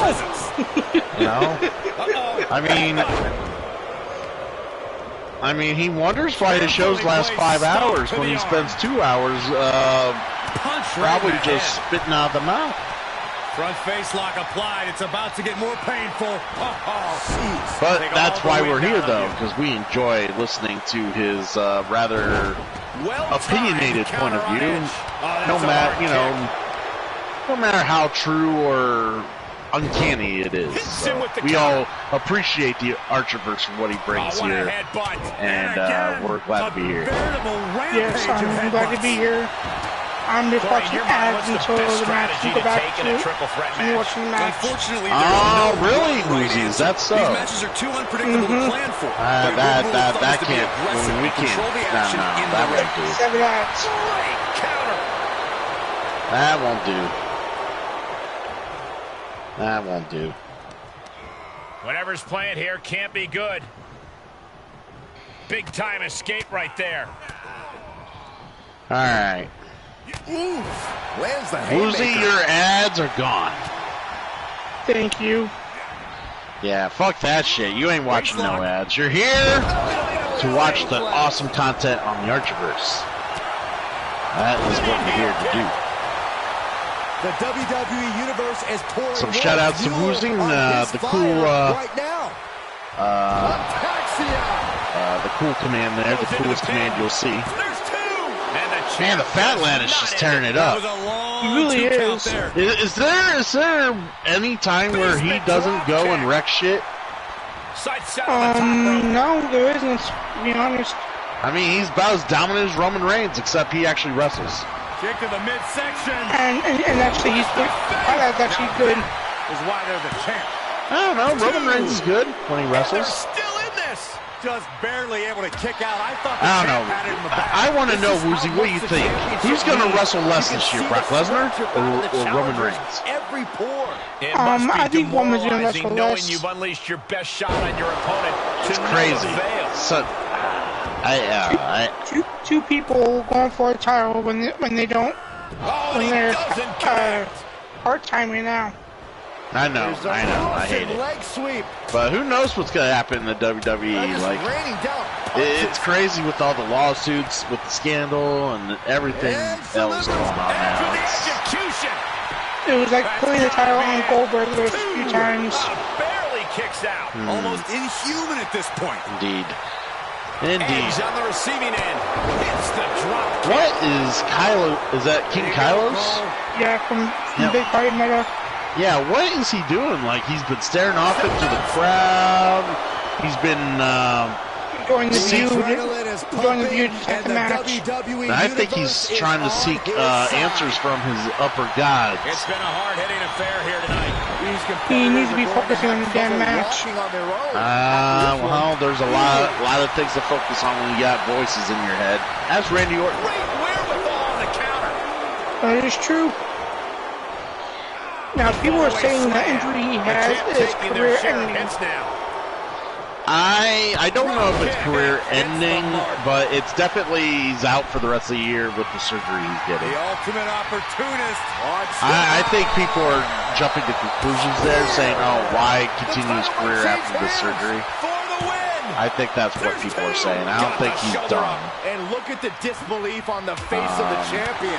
But he's out for the rest of the year for sure. Neither competitor is going to lose easy. Yeah, I think they say he's out for like 6 or 7 months. And that's about right. I mean, he's gone for that long. Cody's probably going to be gone for that long. But the struggle's worth it. With every move you make, and then Edge's out because of the concerto. Well, that's just storyline. Oh yeah. But he'll be back. They need him. They need Edge like a bad habit right now. Yeah, and then with Christian going heel, I say it's about my time before he's back too. Just absolutely punishing them. Oh, by the way, did you catch the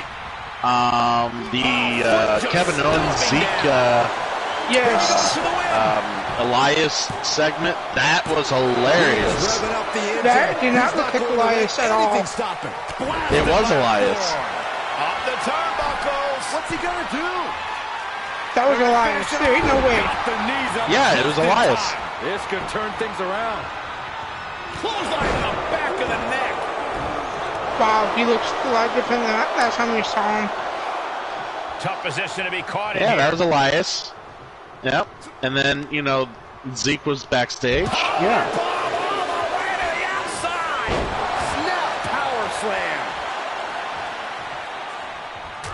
They're two different people, right, Uzi? Yeah. Okay, I just wanted to be sure. I'm not Kevin Owens delusional. You're not delusional? You believe they're two different people? Okay. I just want to be sure that's what you believe in. No, they're clearly two different people, right? Yeah. Is pumping, and the WWE Universe is off. But yeah, Kevin Owens is making that storyline awesome. He just... No, the shoulders It upsets me they don't do more with Kevin Owens. He just energy in the arena tonight. They're making him into a bigger idiot than he already is. I mean, yeah, but I mean, he's just every storyline he's in, everything he does. Outside of maybe working with AJ Styles, has been like pure gold. He's always got absolutely always respect on his opponent. Always you gotta love it. He is, but I think it's time they put a towel back around his waist. Trying to fight their way out of hard play. Yeah, I mean, you need a babyface to beat up for that, and right now there's no babyface with the good title. He is revving up the engine. He's not going to let anything stop him. Yeah, Theory is a heel. This could be it. Clearly, all the heels have the titles. For this next stretch. Mm-hmm. That'll end Edge's night. He's eliminated. Well, Edge has been eliminated. To the gut. Yeah, Edge just couldn't hack it. He took that power bomb outside, and King Kylos, taking advantage of, his back, and having a 3 count there to get the score, but now he's got to deal with the fat lad, and the fat lad, isolating the arm. He's gonna make you feel pretty fat. I don't think he'll handle the fat lad. I think the chair come up short. Retains. Well, I mean... Well, that is it. That is all. Wow. The winner of the match and still the TWA World Heavyweight Champion from a team Dogface, Fat Lad Mitchell Vaughn. Fat Lad Mitchell Vaughn, still the champion. What did you guys think of that match? That was actually, it was kind of crappy. There was several times I was actually trying to talk to you, forgetting I was banned for the match, but that was a great match. Mitchell Vaughn from bell to bell was top notch. But Edge and Kylos, I think, got too preoccupied with one another and gave Mitchell Vaughn way too much time to think out a game plan, and he executed it beautifully. I would agree. Yeah, that was crazy, right?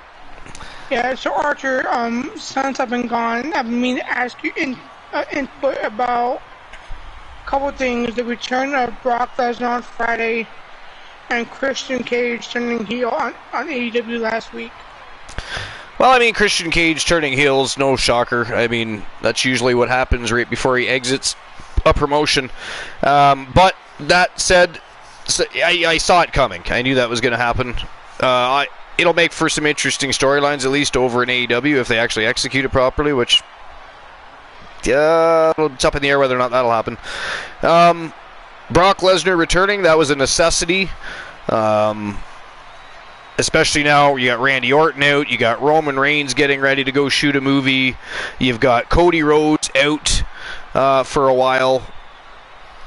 If you ask me, I think that eventually, probably what's going to happen now, because of everything that's transpired, is Seth Rollins is going to take the WWE Championship from Roman Reigns, and Cody Rhodes is going to come back probably sometime just before WrestleMania and face face Seth Rollins and continue their rivalry at WrestleMania, where he'll become the WWE champion for the very first time, and of course do what his father could not, and it'll be a big to-do. It's going to be a very big deal, and a lot of professional wrestling fans are going to be very, very happy that day.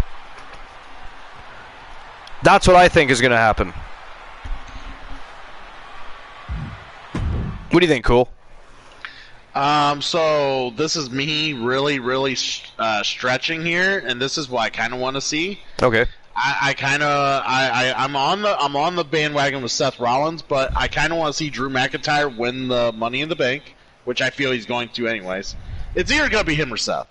So this is how it works. Either him or Seth wins the Money in the Bank, and then the other person who doesn't gets a title match against Roman, and the person cashes in the Money in the Bank, and they're both in the ring, and they both beat the shit out of Roman, and they both pin him, and then they're like, okay, I'm taking this title to SmackDown, you go to Raw with that one. And there you go. Okay.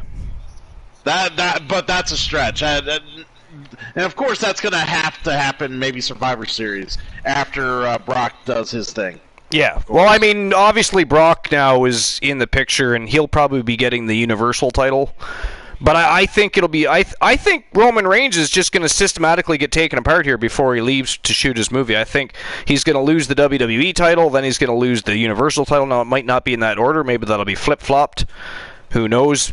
At this point, it's probably more likely he loses the Universal title first, because just because he has a match with Lesnar doesn't mean he has to put the undisputed championship on the line. He could say, "Oh well, we're going to make this for the Universal title," and then he still has a championship left over.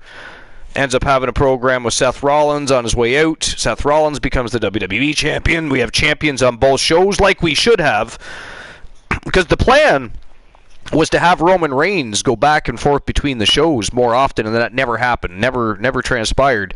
So it made the unification useless. So now they've got to, figure out a way to fix that problem. To fix that problem, you have Brock Lesnar take the Universal title, you have Seth Rollins take the WWE title, and there's a lot of things that can play out thereafter, by the way. Okay, I got a better one for you. You're going to love this. I got a better By the way, before you go there, betting lines are open. Final match on the main card, TWA Canadian Heavyweight Championship on the line, a rematch from last night's tournament. Archer, of course, everybody knows, won the tournament, but then lost in the championship finale against the Hardcore Icon Tables. Well, it didn't sit well with Archer. He wanted a rematch. Tables actually ducked him and decided he wasn't going to respond for a good part of the day before sending a picture message through his team, the Blind Locksmith, to Archer's cell phone, showing a picture of Tables holding up the WCW TNT Championship and the TWA Canadian Heavyweight Championship, and it says, "Pick one, fucker." And by the way, we don't speak. It is not funny.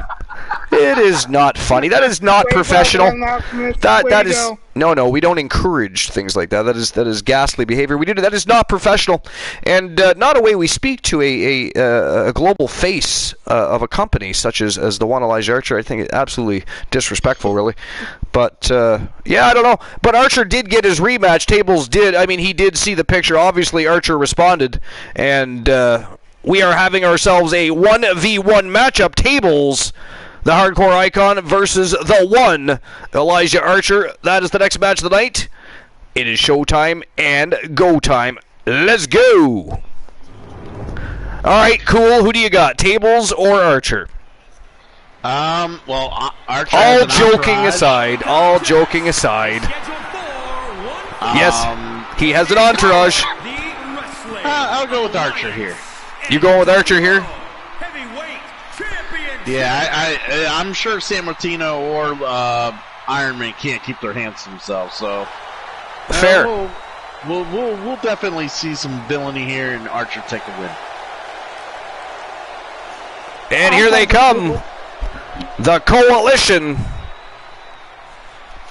And of course, their leader, the one Elijah Archer, going to be facing the Hardcore Icon Tables in a highly anticipated rematch, or at least his highly anticipated rematch. Technically, it was thrown together over the last 24 hours through back and forth texting and apparently picture messages. The opposition, I can say that the champion will have quite the hill to climb in this one. So, you know how every now and again WWE takes ideas from other promotions that they do, right? Yeah, of course, yeah. They all do that. Okay. I mean, they all do that, but it's always a fad when people do things. So, either way, here's what I see happening.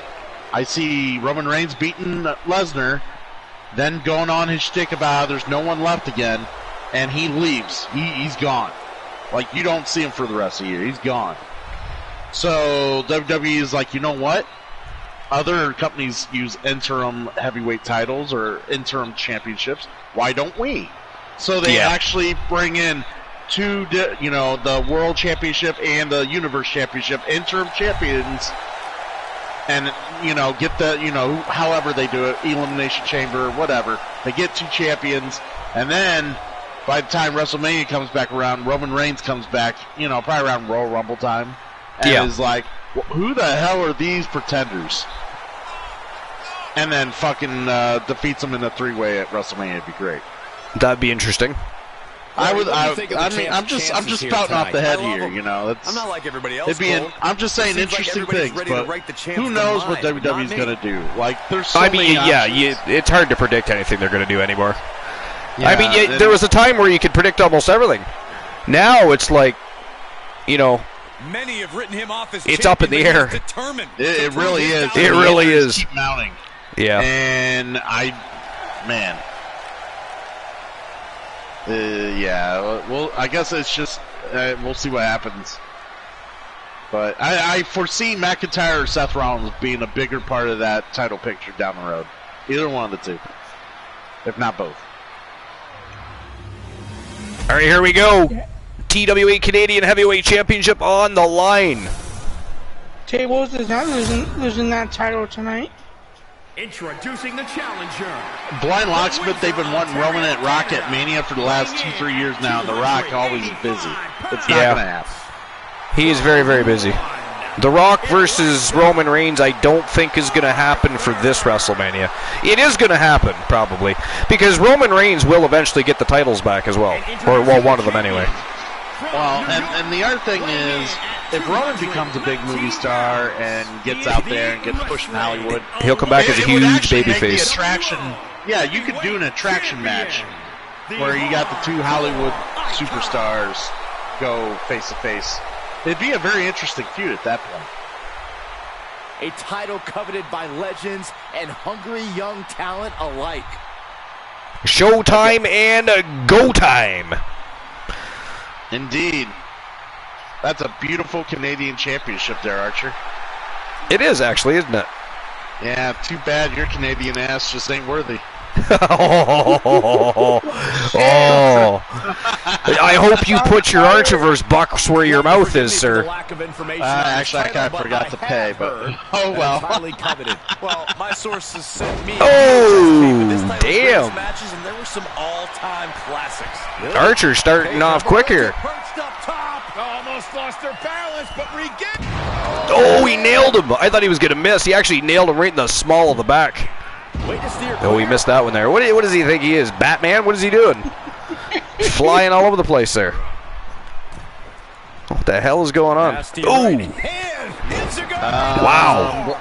Blind Locksmith says, is Tables worthy since he's not Canadian? Well, wow, look at this. Tables is actually going to go to the outside where the entirety of the coalition is. That is crazy. So let's answer this question in this manner. Since I just already called out Archer for not being worthy, someone has to be worthy. So I guess by default, Tables is worthy. Damn. Ooh, tossed Archer right into the steps. Using the steel steps as an illegal weapon. That is ghastly, by the way. How did he weaponize it? He threw Archer into them. They just were in the way. He threw Archer down the ring, side of the ring. They were just in the way. I don't see. Look at that! He was attempting to do it again. I mean, he's illegal move after illegal. Now look at he's messing with the referee. What is happening right here? Even what is even going on right now? I have no idea. Tables up to no good. That is what's going on here. All you need to know is that if Tables didn't interfere with the ref, you've probably been counted out, like the bitch you are. He was just about to hop back in that ring. There was no way he was getting counted out.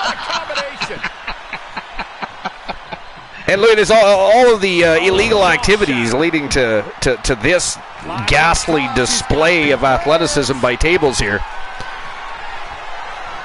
I mean, it's the Super Saiyan haircut. That's it. Nice evasion.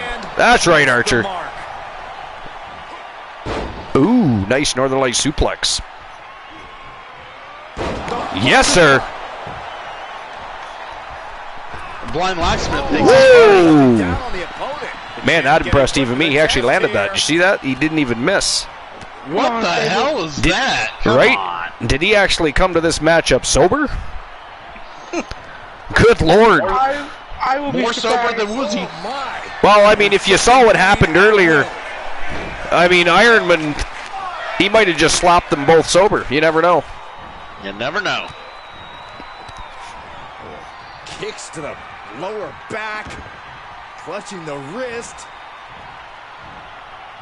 Ironman was babysitting earlier, making them behave. Did you see what I did for Woozy earlier? Woozy was complaining about ads on your show. Oh, ads! Did you snooze them? I snoozed them for Woozy at least.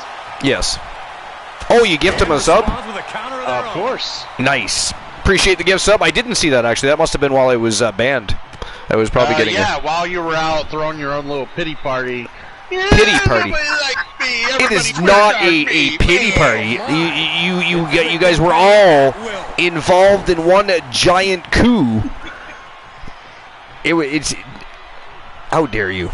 No, yes, because everybody. Oh, AKO. Is it enough? Kick out, Tables, kick out.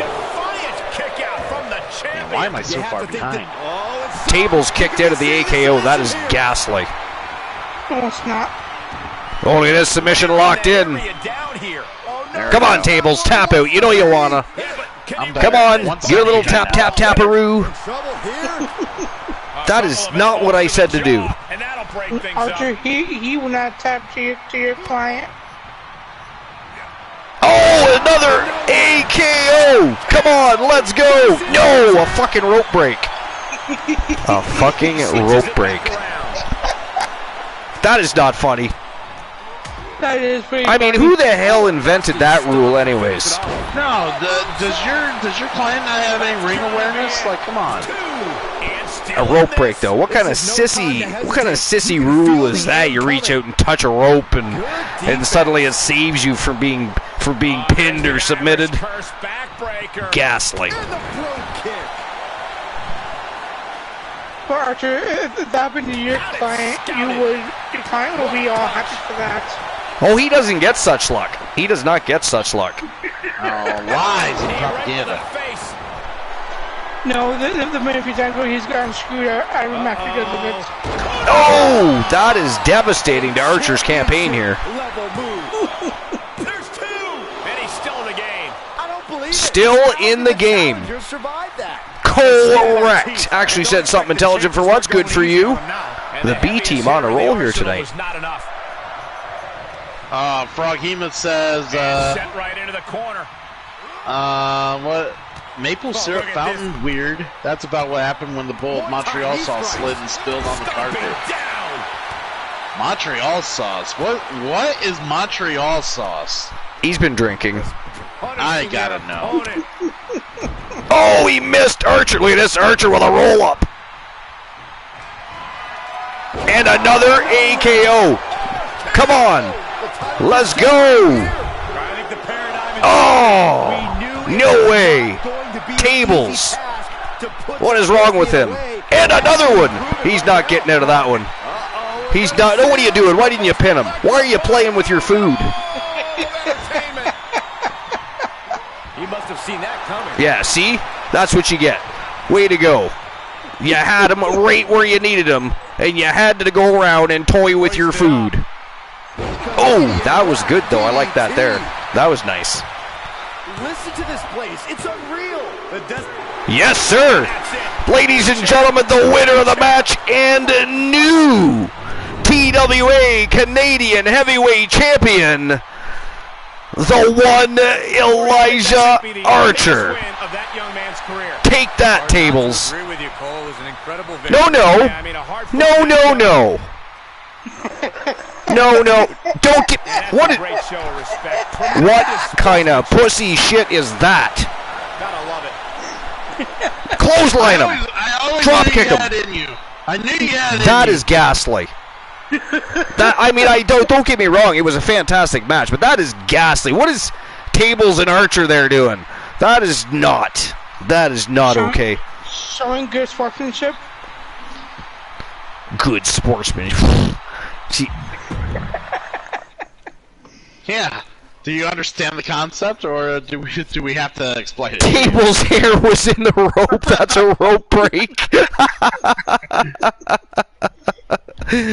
All right, so that's it for the main card. Tomorrow night, the Archer vs. Wrestle Wars, 10:30 p.m. Eastern Standard Time. We're going to kick back off the road to Bash at the Beach, which, incidentally, this Sunday night, the thrill ride begins. It is going to be a fantastic night. The Archer vs. Wrestle Wars taking on WCW Thursday Night Thunder.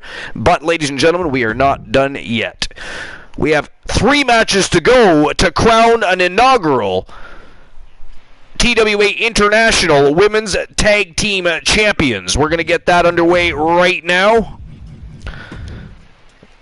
And the betting lines were already open last night, so you do not have to spend any money to open betting lines. They will be done for you for the last and final 3 matches of the evening. All right, first match of the night, semifinals matchup number 1 for the TWA International Tag Team Championship. The Click versus the Faces of Fear. We got Team AMC Me and Team Asia Invasion taking on Team Boss Apollo and Team One Woozy TV.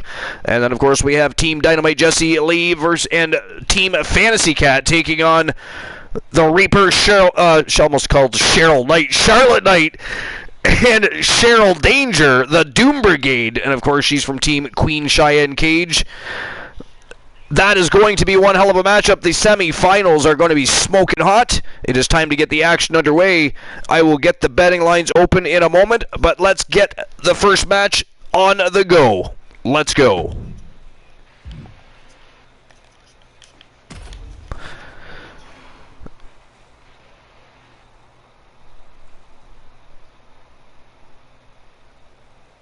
All right, so who do you got, Cool? The Faces of Fear or the Alliance? Or not the Alliance. Is it the Alliance? The Click. The Click, right. The Alliance is facing, is it Raquel Gonzalez and... The Alliances in the matches are they? It's the Doom Brigade. Yeah, but... Oh, that's right, the Doom Brigade. I was thinking of the quarterfinals.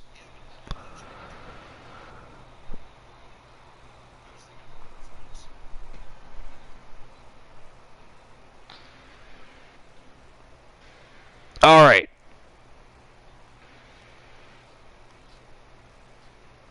So who moves on to the championship final?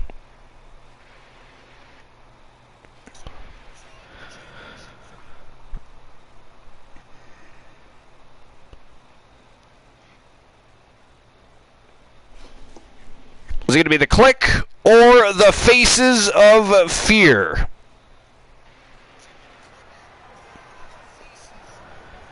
Look who's here. 5 minutes to make your bets. And there we go. Betting lines are open. The following contest is a tag team championship tournament semifinals match. On the pulls out a little red bead and rolls it to Archer. A matchup like this, it's one that the locker room has wanted to see. It's one that the WWE Universe has wanted to see. It's one that I've been wanting to see, and it's about to go down. What's that? Dogg wants to know if Tables is going to get a rematch. Where does it say that? I don't see that anywhere. I'm pretty sure you've foregone rematch clauses. Oh, shit.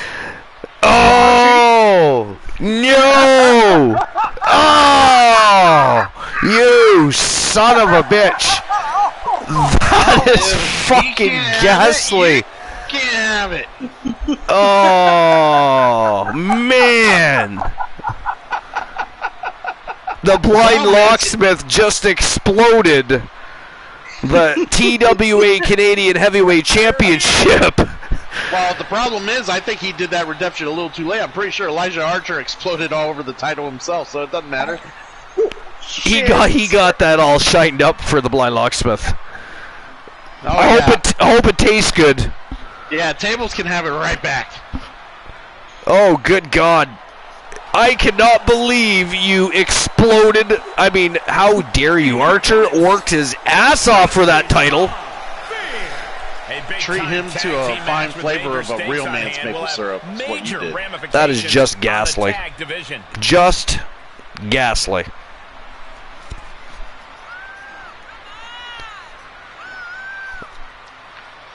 And this is how Archer is treated. The disrespect of Elijah Archer continues. Oh, yeah, we're kidding, Locksmith. Tables is going to have to earn it.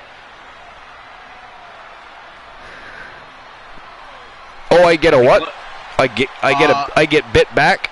I'm not biting anybody. No, he's asking if he gets it back. And Archer has been banned for one match. What? Why am I banned from a match? Glenola.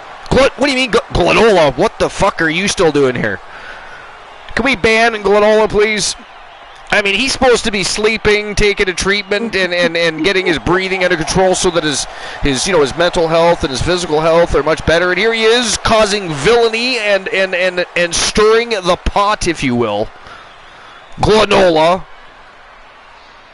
That is absolutely ghastly. So from Explode, what is going on here tonight? What is going on here tonight? The bannings, the exploding championship belts, the bannings again. I mean, there is a lot of treacherous behavior tonight. It really unwarranted, nasty headbutt. Unjust too, by the way. Unjust. And I think it's partially my fault for doing that surprise comeback. How dare you, Woozy? I will be back after the match. Unfortunately, folks, I have been banned. You are now left in the very incapable hands of Christian Cool and One Woozy TV. I do apologize in advance. They're kind of like hippos. They do fart from their mouths. Sometimes it's entertaining, and sometimes it's just full of stench. But you have to take it for what it is. Just enjoy the match, and you don't have to worry about it. I will be back. That I promise you. You're not banned. You're not banned. Oh, nice. Unbanning. I like that. Made an exit speech for no reason. So quit your complaining. Joe Link says, hey, I was right. If Archer was 100%, he would have won, and he did. Yeah, but then he got screwed again. The second time, by the way. The second time that Archer has worked hard for a championship belt and it has been stripped from him unjustly. That wasn't enough. She's just keeping the pressure on. Not okay. Not sure she wants to be here. Backbreaker. And will this be it?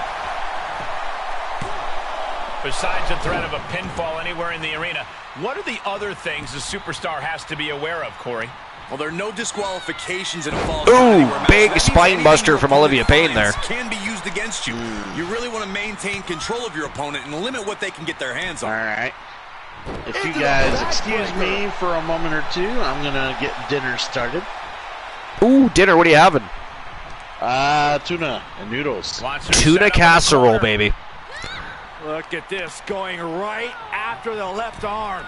Remember our discussion in Discord about Christian Cool's casserole? Wait, what? Going up to the top. What are we going to see here? Did some of you guys want to try my casserole? That's thoughtful. That's very thoughtful. Got the tag. I don't think that's what it was about, but we'll let you go with it. We'll let you run with that one. I really don't want to know what else where you could have gone with that. Power slam. Very scary. Blind Locksmith says the only thing I would give the Coalition is they did stay out of it for the most part. They did. Uncorked a big punch. Which surprised me. A little bit, yeah. Not so much with Ironman, but with San Martino. He's a feisty little bastard. Yeah, unpredictable. Anyone in business that does not belong in. For instance, the Blood Brothers. Belly to belly suplex. All night long to watch Archer become the Canadian Heavyweight Champion and Team the Blind Locksmith reigns on his parade, if you will. Ghastly. And look at this now, yes. Snatch the rug right under your feet, Archer. It was just grotesque. A vicious and vile thing to do. Knees to the spine. My Archer says he didn't win, he paid the ref. And by the way, how dare he have that much Archerverse bucks? Can you guys please get better at your fucking betting? I mean, he has way too much money. What is wrong with you people? What do you do? What are you just guessing wrong to give him some money? I mean, striking blow. Oh my God, what a slap. Disrespect. Straight jacket locked in. Boom, German suplex. I mean, there's probably books on how to learn how to bet. To the back of the neck. Not done yet. How to weigh out the odds. Archer, we're not going to cheat to win. She makes her way back in under the ropes. Sorry, what? You're not going to cheat to win. I mean, Thomas Graves should have cheated earlier and delivered a nutter to Christian Hart. I mean, he does it to everybody else. You could have done it right back. You might have had that match wrapped up at that point. You dropped the ball. Your team did. You turned your back on the wrong guy. And the Wild Smith says afterwards and holds up 2 more belts.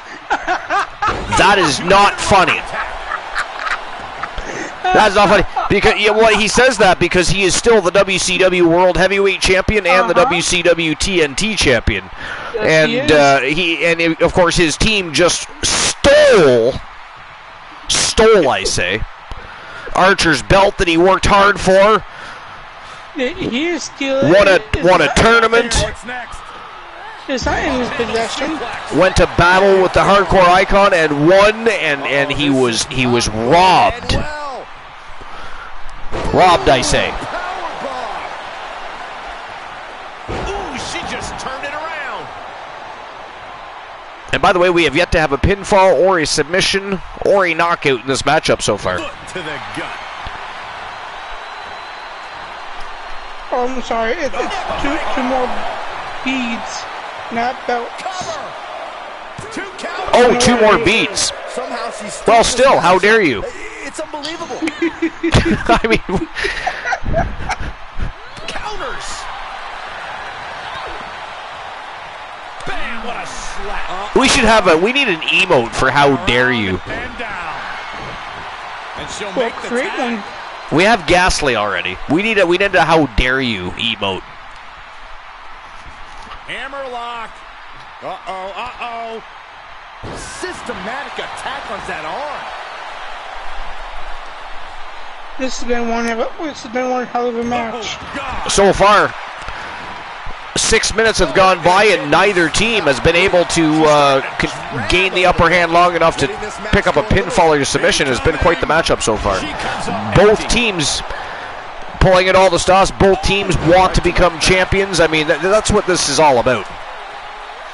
Yeah, okay, well, have a good night, Froggy. Have a good night, Froggy Moth Legs. Appreciate you. Don't worry, we're not going to call you a Froghemoth here. We're not going to suggest that you're some sort of overblown frog from France that took some Dynaball and a little too much creatine, ate too many steaks. I think he's making fun of your weight, really.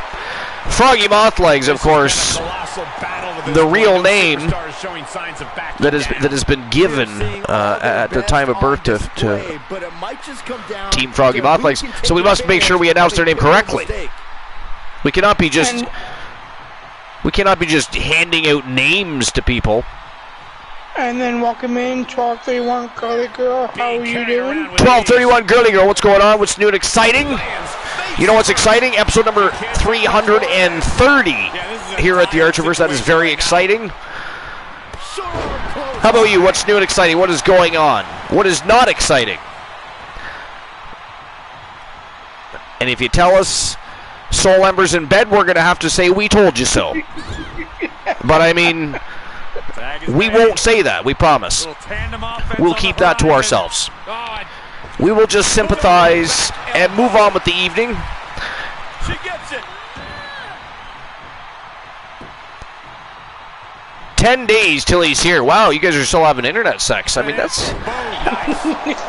I mean, I've always thought the term double click in your mouse meant something completely different, but now I understand that for some people it really does mean that.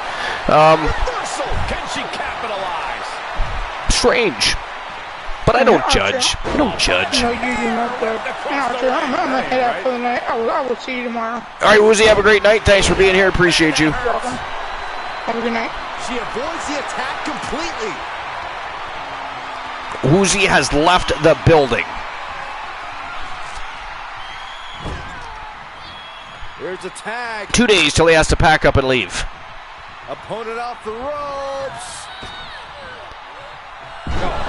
jarring impact. She's lost some of that energy she had earlier.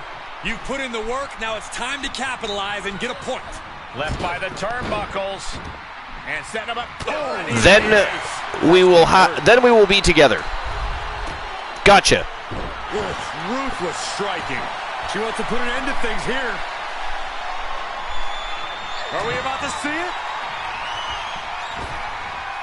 Oh, the freak stomp. It's all over but the crying. That might be our first pinfall. Kicks out, just kicked out. Or not. End things for her. She's showing It can always not be our first pinfall as well. I mean, what do I know? I just work here. Not enough for the 3. She shoots up the top rope. Dangerous thinking. It's been a great tournament, though. He evades the attack. Tournament so great that it was a 2-day event. No surprise that Last night, of course, we went through the quarterfinals, and man, what a smoking hot evening of elite level action in the women's division, specifically the tag team division. And then tonight we finish the semis, and then of course the championship final. We will crown an inaugural TWA International Women's Tag Team Champions. 4 of the best women's tag teams on the planet, all going to battle for the right to fight and become the new International Tag Team Champions. You couldn't ask for a better tournament. They have not disappointed. They've put on clinics. Tag made. Tag made.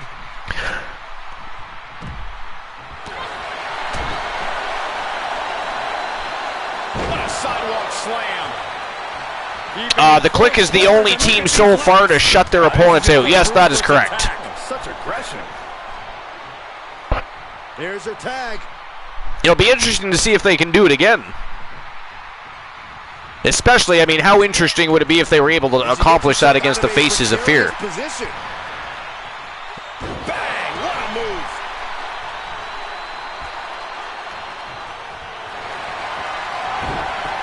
Got the arm! Disarm her! It's got to be over! This Iron Man match will continue no matter what happens here, but could pick up a fall. I mean, let's not forget that if the Faces of Fear are successful in their campaign here tonight, they will be double tag team champions. They'll hold the TWA International Tag Team Championships, and they are also currently the reigning defending Archerverse World Tag Team Champions.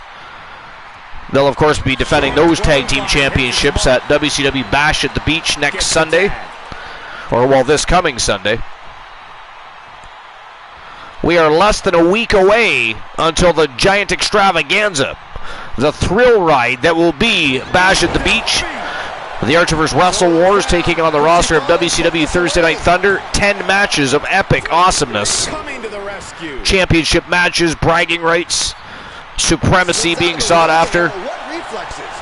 They're going to lay it out all on the line and leave it all in the ring. And it is going to be a night of absolute fire.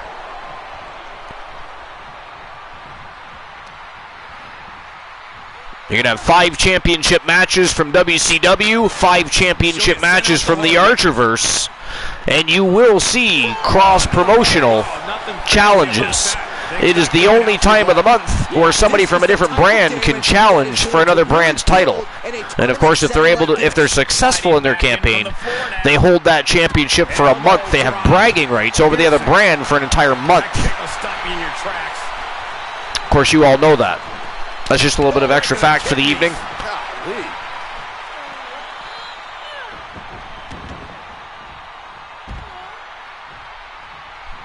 Tying up the legs here, looking for the death lock. There it is.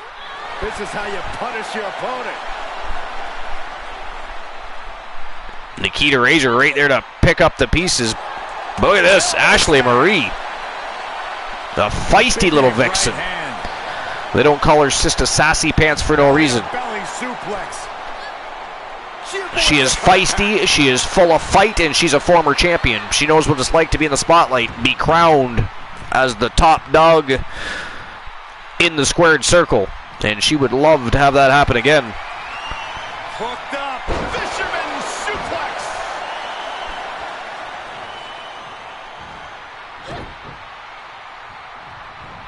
Oh, what impact. The Diamond Ashley Marie, of course, represents the Coalition. The only female in the group, currently.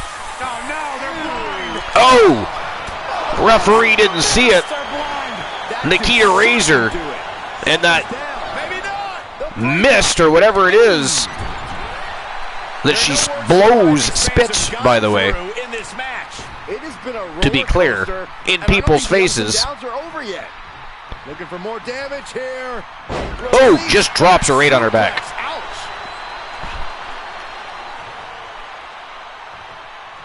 All right, Blind Locksmith, Joe Link. I'm going to go grab myself a beverage. Keep everybody entertained while I grab a drink. Tell a joke. Make fun of Christian Cool while he's getting something to eat. I mean, he'll be back in a moment, but I mean, feel free. Feel free to mock Christian Cool. Whatever it takes to keep the masses happy, that's what you got to do. I understand. However, we do not. That does not mean we mock Archer. We do not mock the host with the most. And by the way, the Faces of Fear just picked up the first pinfall, 1-0 for the Faces of Fear. And I will be right back. Ooh, look at her answering back. Quick thinking pays off. Oof, nails the midsection. Man, this place is jumping. Front slam. Her opponent has her cornered now. Oh, no.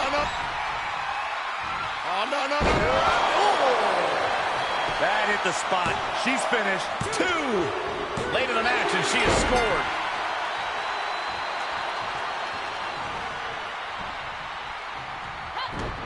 An agile escape.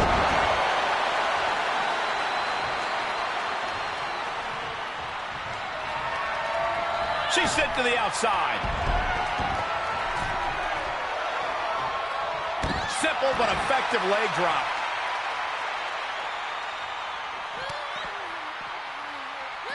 Turning the tables there.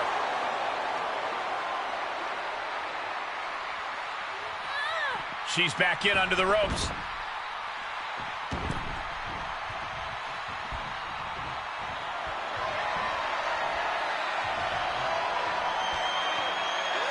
What a slam. What power. What dominance.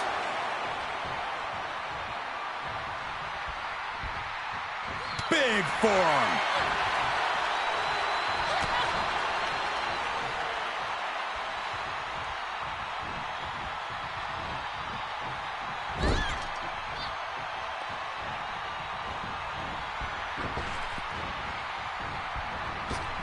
Oh, what a clothesline. She begins to stir back up, but doesn't look good. Got the arm. Disarmer. It's got to be over. On a save, just in the nick of time. Catches a punch. Well, that's one way to leave the ring, I suppose. Shoulders down. This could be the one that does it for her. He somehow gets the fall. Uh-oh. Carefully measured. Oh, man! Leg drop arm breaker. Tagged in.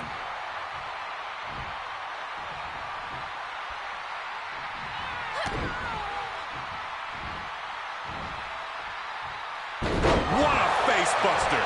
And that's an attack that must hurt her even more at this point. Yeah, she's in real danger of being put away here. She manages to get control. Now this is just a ruthless attack. Such aggression.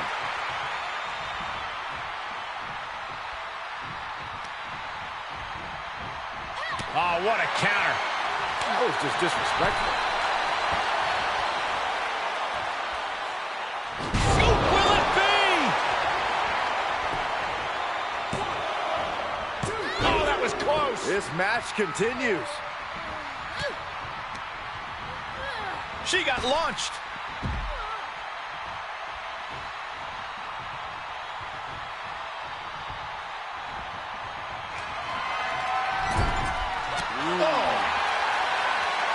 Oh. From the top. And down.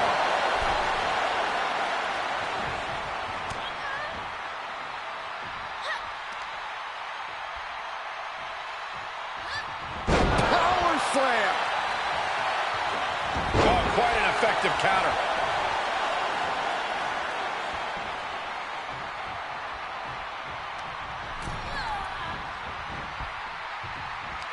Just a debilitating neck breaker. Able to tag her partner.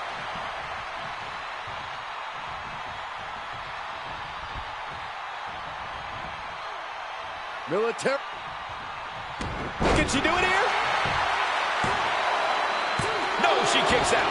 Where is she finding the strength? This is unreal. Ooh, she responds with a counter. Series of reversals. How insulting is that? Up handle. Fighting back with a counter.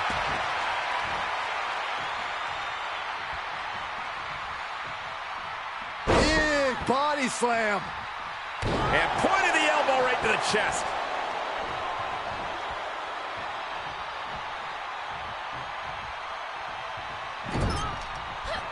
Here's a tag. Opponent off the ropes. Tossed upside down with the backdrop. Ooh, treading all over their opponent. And there's the takedown.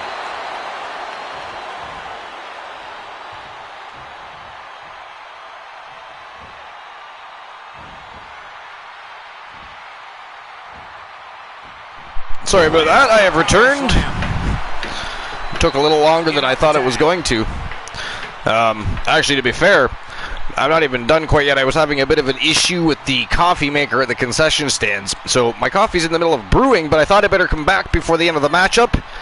I knew time was ticking away, and that way I could get the betting line set up for the next match and get that matchup underway while I retrieve my coffee. I can do that while the next set of vixens are making their way to the ring. And that puts a point on the board. And she gets the and another submission for the Click. So the Click are winning this matchup. She turns it right around with a counter. There's no way the Faces of Fear are going to be able to pull this one off with just 30 seconds left. Start counting, Saxton. 1, 2, 3. We could be here all day. Power. I think you're right. Rotating vertical suplex. Nicely done. Wow. Well, they may not win, but they're going down with a fight. And she's stunned in the corner. Oh boy, that's a determined stare that's come across her. And whether anybody likes it or not, they still leave the Archiverse World Tag Team Champions. Whoa! That's not it. I don't know what is. Wow. Not enough time left, though. Oh, shit, it was a draw. I didn't realize that the Faces of Fear snuck one in there.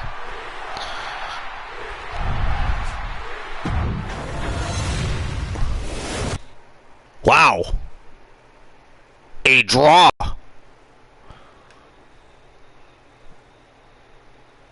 So that means we've got to run that one back. That is crazy. All right, round number 2.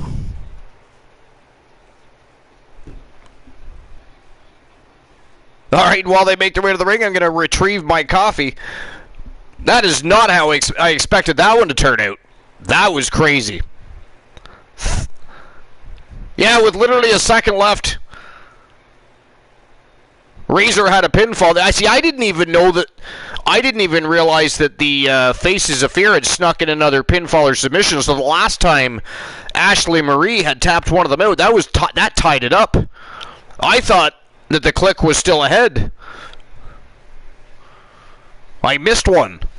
2, apparently, actually. 1 second longer, they would have won, yeah. Well, here we go. Round number 2. And I will be right back.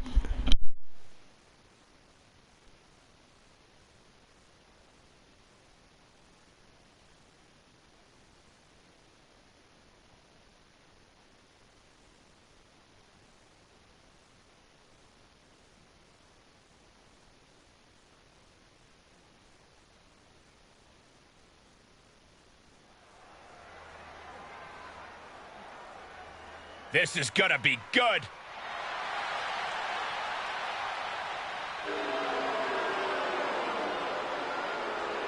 The following contest is a Tag Team Championship Tournament semi-finals match. On the way to the ring, the Click. The WWE Universe more than ready to see this one start. This is going to be good.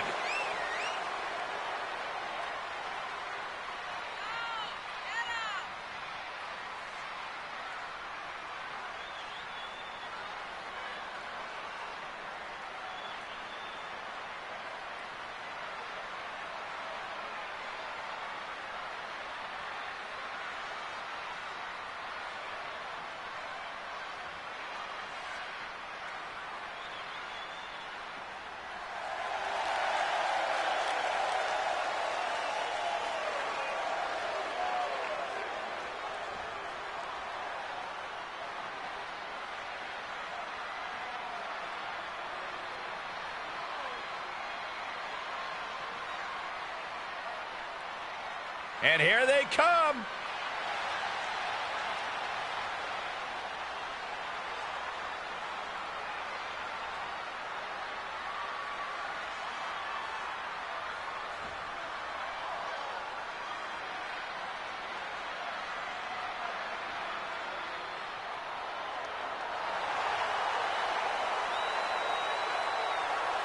And their opponents, the Faces of Fear. The tag division has been extremely competitive as of late. Every duo looking to show why they run things around here.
And here we go in this tournament matchup. Who will move forward? Who will be erased off the bracket? Tournaments have a tendency of surprise results, so we'll see if this match continues that pattern. Here we go. Inverted DDT. Spiked. Producing a trampling. Oh, what a kick. Ooh. Oh, the death lock applied. Submission move. Are we gonna see a tap? Great counter. Returned. Up to the top rope now. Just in time, I see. Back at it. Round number 2. The Faces of Fear versus the Click. Joe Link says whoever wins this will be at a disadvantage. Oh, absolutely. Absolutely. They just went through a 20-minute grueling battle. Now they've got a repeat. I'm still shocked by that. Right back with a reversal. I honestly thought the Click had it. She anticipated that one. Face first off the knee. Look at this. Leg drops. Not finished yet. Ooh, right to the arm. Looking bad for her here.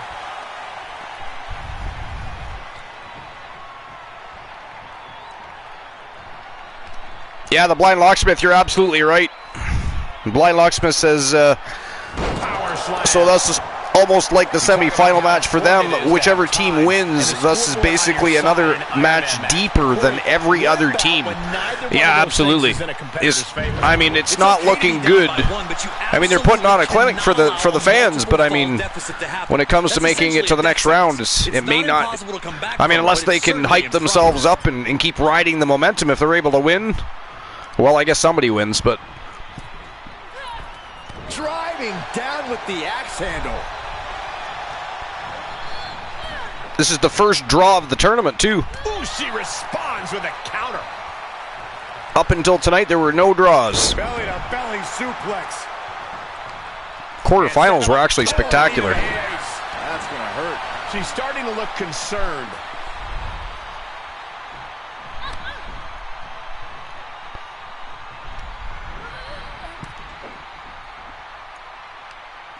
Across the top. Ooh. What a hot shot.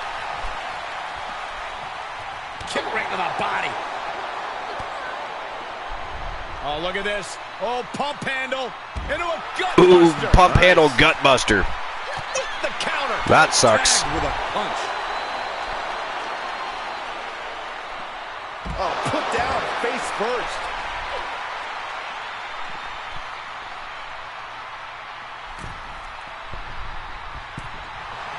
Oh, yeah, she is really getting fired up. Right now, 56% said Faces of Fear we're going to win this thing. Oh, strikes with the... There's 2,500 Archiverse bucks on the Faces of Fear and 2,000 Archiverse bucks on the Click. Tag made. Good grief. That's a chop that'll wake you up. Big overhand. She got launched.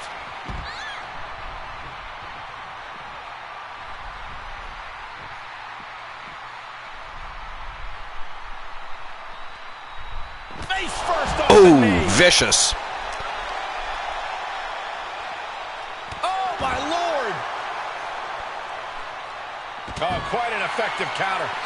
Both superstars. Even more interesting, all four teams that are left in this tournament all have history together. I mean, just think about how punishing. They've all gone to battle over singles competition gold, tag team championship gold.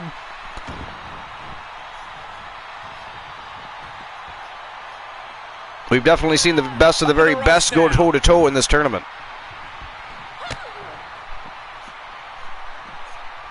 Ooh. Here's the cover. Oh, that was almost the first pinfall.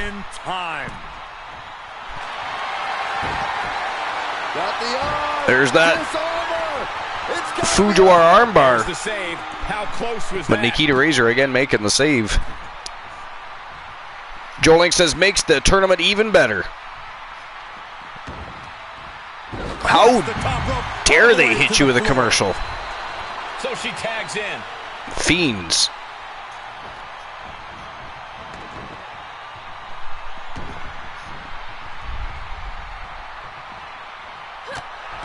Oh! Elbowed her in the face so hard, knocked her right into the commentator's booth. That was savage. Those are some vicious elbows. The Asian Nightmare, Ashley Shang. Counters, this could be an opportunity. Oh, the power into a big scoop slam by Olivia Payne. The faces are laid out. Or were anyways. And are again. Yeah, they've stuck it out through this match, but it wouldn't hurt to go for the tag soon here. Oh, it didn't go as planned there. Good timing with that reversal. Snap suplex. Looking for the victory. 2. Kick out. She Ooh, that was a near fall there. And Razor didn't make it on time. Olivia Payne just happened to be able to kick out. That was close. Ashley Shang really needs to stop turning her back on them. She goes. That is going to bite her in the ass eventually. I think Christian Cool fell asleep in his bowl of tuna casserole. Tag made. Tag made. How dare he? Reversal. Can she capitalize? Ashley Shang trying to take on both members of the Faces of Fear at one time. That is not turning out well in her favor. Eat defeat. That should do it right there. or doesn't want there to be ASMR. Well, that's a possibility. Oh, here we go. Oh, the freak stomp. Book on this one. The cover.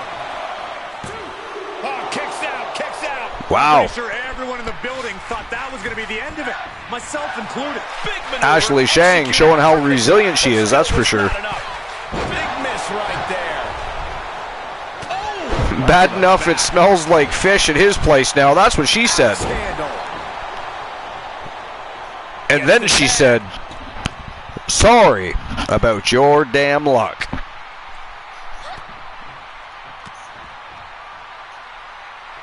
This is not going to end well. Exploder suplex. Beautiful exploder suplex there by Ashley Marie. Saw that one coming. Oh, stomping away. I have to say, I feel like we are just one move away from claiming a winner in this one. One more move or one more misstep, either one can do it. She braces for impact. Oh, my. Elevated. Oh, look at the start of this. Could be going into the play. Oh, here we go. Submission attempt. The pressure is on. I think she's about Ashley Marie's fighting it, but how long can she? That's in there pretty tight. Spine, and she slides out the back Ooh, door. crafty. Nailed her with some knees right to the spine.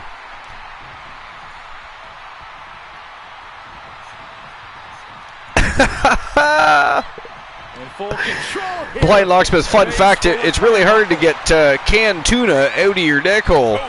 Joe Link says, and she said, oh, now I know why they call you Mr. 30 Seconds. Oh, yeah. See, now we know he's probably sleeping, right? He has nothing to say about that, and he's not even going to stand up for himself. Into the turnbuckle. He's got tuna in his deck hole, and his ladies thinks he can only last 30 seconds. He's got nothing to say. Oh, what are they going to do here? Dangerous situation for both athletes. Oh, my God. Santa Claus is silent. That's got to be it. 2. Wow. Pin at 2. A long 2.5 in the waning moments of this match. Oh, there's that armbar again. It's over. It's got to be over. This Iron Man match will continue no matter what happens here, but could pick up a fall. Oh, this trap, but she gets away. Wow, she actually got out of that.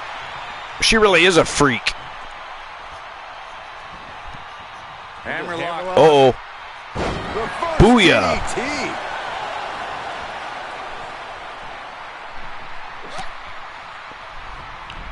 I had that well scouted. Oh, man, check out this power. Look at the strength of Nikita Razor. Wow, nice reversal. Mid-air by Ashley Marie. Taking a moment to get pumped Good Lord. off of this crowd's incredible energy. Why is she still? Oh, the tuna thing was... Fight, for goodness sake. You know what? Gonna leave that one alone. Pump handle. Blind Locksmith has nothing else to say on the matter. She covers for the pin. Oh! Come on, ref, get some control. Olivia Payne gets in there. Got the arm. Not sure why, but she releases the hold. I think she sensed her opponent was about to break free. Big kick right to the melon. That'll tune you in for the night. Great counter, impressive ring IQ on display there. Man, these guys are really going to war here. Hard landing. Uncorks another one. Stomping a mud hole in her.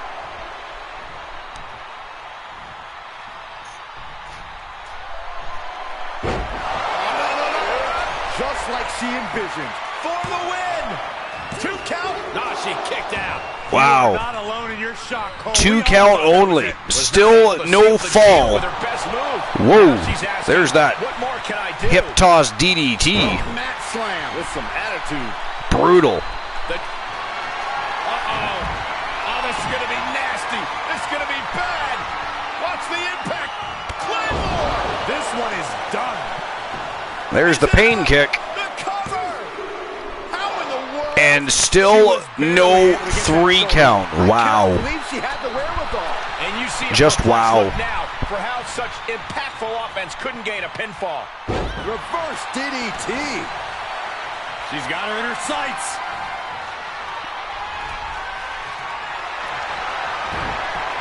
Got the arm. Disarmer. It's got to be over. No. Teammate in to save the Nikita Razor saving the day again. And a pump handle slam for her efforts, too, by the way. The WWE Universe is on its feet. Oh, there she goes. Superstars are holding nothing Ashley Marie has Olivia Payne right where she wants her, and Nikita Razor outside the ring, flat on her back. She gets the score. And there is the first pinfall of the matchup, 1-0 for the Click. Coming in hot.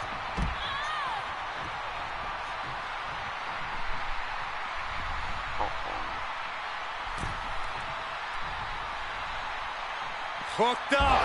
Yo. Suplex. Beautiful fisherman suplex. Finish now. Yeah, this is not good. You don't say, Saxton. And an elbow drop for added measure. Ashley Marie going right back to work looking for another pinfall. She manages to get control. Olivia Payne has other plans, though. She's going for it. She still fights out in one. One count only. Finding the strength. This is unreal. All right, sliding Payne back just in. tosses Shang back into the ring. She's not even in the match right now. Whipped across the ring. That ain't right. Oh, no. Right to the back of the neck. Oh, man, leg drop arm breaker. And there she is being greeted with yet another attack. Yeah, she's being tested deep into this match. Here we go, back into the squared circle we go. Olivia Payne tosses Ashley Marie back in under the bottom rope. Oh, the big body splash. There's two. Ashley Shang in there to break it up.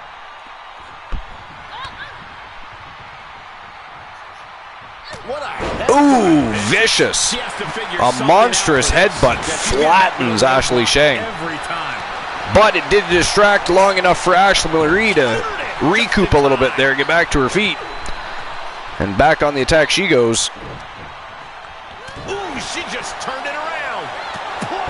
Oh, nice big right hand. That was a heavy right hand. And in comes the freak. Spark for one of these competitors.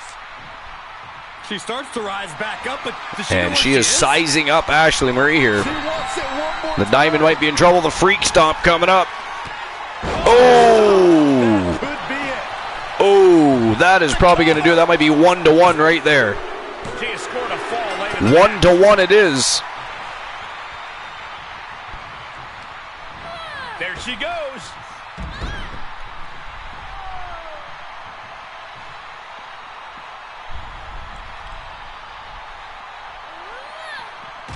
Oh, slammed her face first right into the side of the ring. Counter. And now there's an opening. Oh, man, just punch Man, it. big side slam. She is fighting through the Shades of the fatigue. big boss man right Feeling there. like the home stretch here. It's no time for her to hold back. Nice reversal. Escapes out the back door. For that.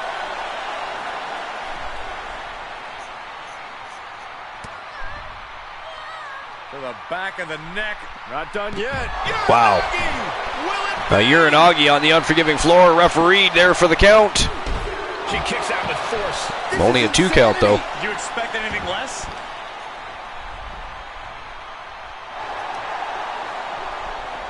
Reversal. Wow. Can they go on the attack? Big right elbow from Nikita Razor. Gourd buster. And a gourd buster on the unforgiving floor for Ashley Marie. She goes under the ropes and back into All the right, here we ring. go. Back into the ring we go. She's able to get the tag. By the skin of her teeth. Back in comes Ashley Shang. Oh. She's Immediately going for met it. by This the could bottom be. of the boot of Nikita Razor. Kicking out in time. I was shocked that she kicked out. You and I both, Byron.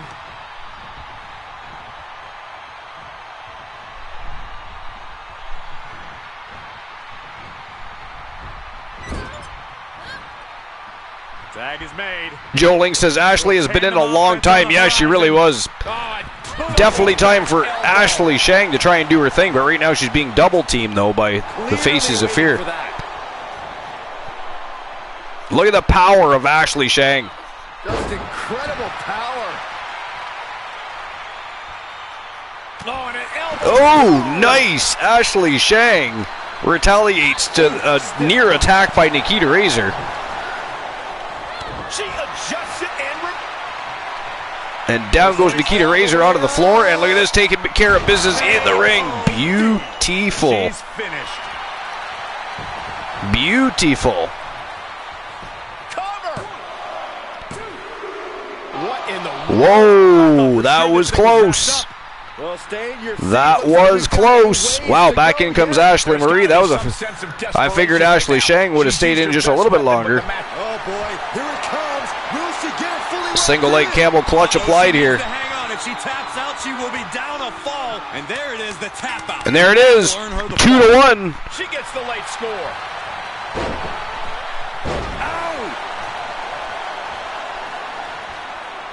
Olivia Payne gets into the submission and goes right back to work. Up in the fireman's carry. Front slam. That monstrous front slam of Olivia Payne. And look at this, the strength, deadlifting her. Power. Just deadlift to a military press. Holy moly. And drops her right on her face. Tagged into the action. No, it's 2-1, Blind Locksmith.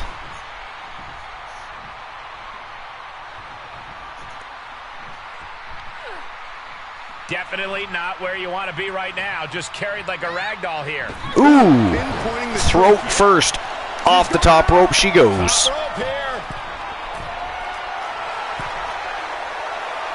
She's got her where she wants her. Razor up to no good here. From the top. Oh, right in the back of the neck. Double axe handle. Vicious. Look out. And over the top rope and down to the floor goes the diamond.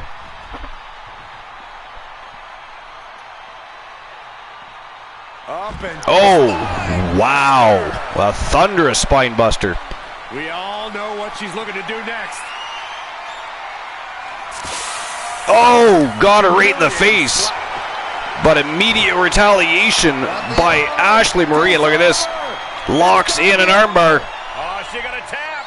And there's the tap. And she tapped out. It is 3-1 for the Click with 1 minute and 10 seconds left.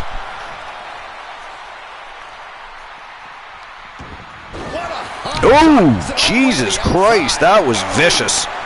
And Ashley Marie pumped up. She's looking to go again. She wants another pinfall. She smells victory.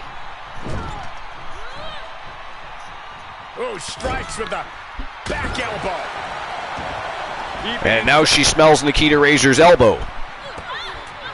Well scattered reversal there. Nice reversal by Ashley Marie, though. And she's in. And back in comes the Asian Nightmare. 35 seconds left. Hoisted all the way up. Whoa. Good Lord. Into the defensive. She must be wondering how Inverted they're gonna keep suplex myself driver in there. this. Makes a cover. Oh no, I thought it was over. And Olivia Payne dives over and Come on, ref. prevents another pinfall from happening with just 16 seconds left. Golly, an endless trampling. Oh, heavy right hand. Check out this. 5 seconds ladies left. and gentlemen. Up and that's time. And that is it. That is all. The winners of the match and moving on to the championship final. The Diamond Ashley Marie and the Asian Nightmare Ashley Shang. The Click. Match. It takes a lot of stamina to outlast the All right, I'm opposition in a back. match like this. Welcome back. maybe a little hyperbolic, but these two performed like they're Santa born to be a Claus. tag team. If they stay together, watch out. Santa Claus. Actually, we were calling you Kulas. That's more fun. All right, so the winners of the match were the Click. Payout has been issued. And I'll get the betting lines open for the next matchup. Man, oh man, you missed out on that, man. I mean, we had round 2. It went to a draw the last time. Really? Yeah, it was absolutely ghastly. I was wondering why it took so long. Yeah, it was a great match, though. All right, the final match of the semifinals, the Alliance, Dynamite Jesse Williams, and, of course, the Vixen villain, Victoria Valiant, taking on the Reaper, I almost called her Cheryl again, Charlotte Knight. I want to say Cheryl Danger first for some reason. And Cheryl Danger, they are the Doom Brigade. One of them are going to be moving on to face the Click. And for the right to fight to become the inaugural TWA International Tag Team Champions. And we're going to get things on the go right now. I'll get the betting lines open in just a moment.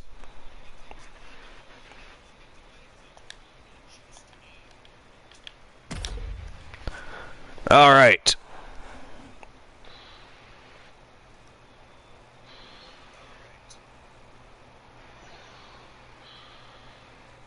Oops.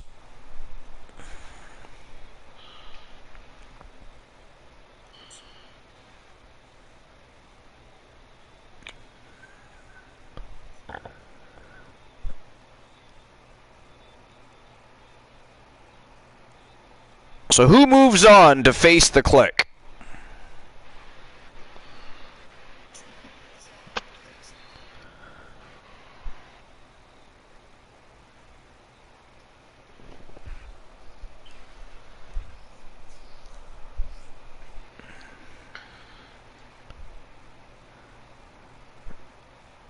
And at the moment, their team name is evading my mind. Jesse Williams and Victoria Valiant. Are they the Alliance? You're asking the wrong guy to show up once a week. You're asking the wrong guy to show up once a week.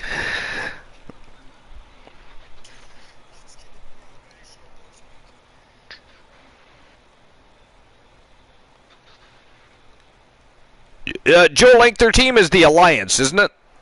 Yeah, I thought so, yeah. I don't know why it was escaping my memory. Look who it is.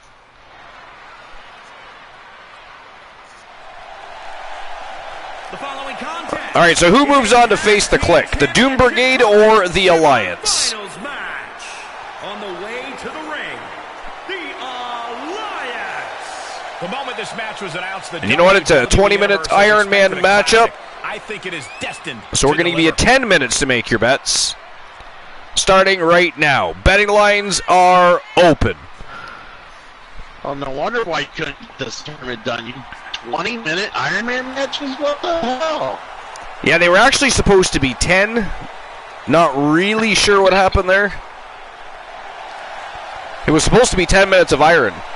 And they ended up being 20 minutes of Iron.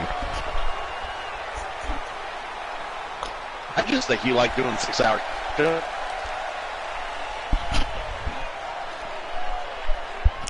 Pushing forward to that 72-hour hot tub stream. Ready for battle. You're working on it. I mean, I'm impressed. Thank you, buddy. I'm doing my very best to raise the bar and you know, improve the quality and the presentation, the delivery. You know, it's good to be noticed. It's good. It's good to get the acknowledgement. Oh, good. Acknowledge me.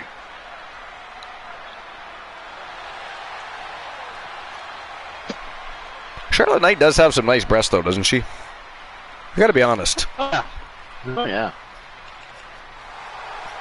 Did anybody else ever notice that before? Because I'll be honest, until now, for some reason, never noticed before. They're kind of perky.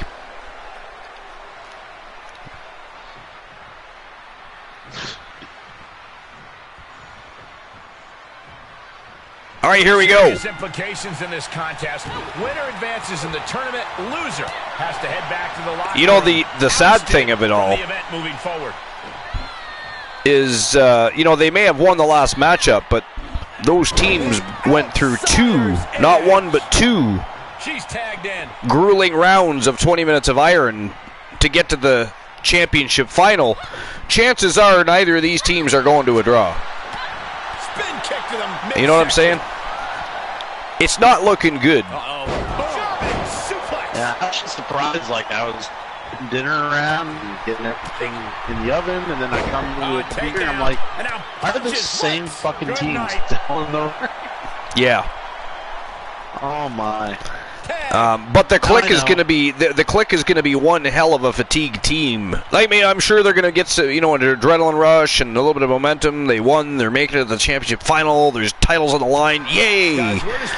But at the end of the day, does that all matter when you've got another team also coming in off a high with momentum and you know what I mean? And they didn't wrestle as long or as hard, perhaps potentially, at that point as the Click did. I'm thinking whoever wins this matchup is probably going to be strapping those titles around their waists. She's fighting back. That would be a very safe bet at this point. Yeah, that's what I'm thinking. No offense to the Click. You know, Ashley Marie is representative of the coalition. I'm not biased of anything. I just call it as I see it. I mean, if they hadn't gone 2 rounds with the Faces of Fear of all teams, maybe. If the Click somehow pulls this off, then damn. All right, that's all I have to say. Just damn. Oh, God, that hurt. The Blind Locksmith full iron to gold tournament from the Vixens. That's killer. Tag made. What are we going to see here? Set up top. Cool sounds robotic sometimes. Oh my God, you gotta be How dare you say such things about Santa Claus? Wow. I'm robotic? I had no idea. Although, you know, I believe it was the, the second Santa Claus movie, was it, where they created the second Santa Claus so they could have a break, or was that the third one? She can still turn it around by taking this fight wherever she wants. I believe it was the second, actually. Cool. You could. I mean, you were the star of the movie. You could pipe in on this one. I mean, was that your second movie or your third movie, where you decided it'd be a good idea to create a clone, which happened to be looking like a giant toy, by the way. That shit didn't fool anybody. That shit did not fool anybody. But I mean, was that your second movie or your third movie? That's the third movie.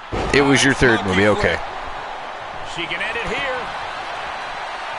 Don't ask. And she's not done yet. Those 1 counts getting harder and harder to kick As out of. anyone checked Cool's eyes in the light recently, he might be a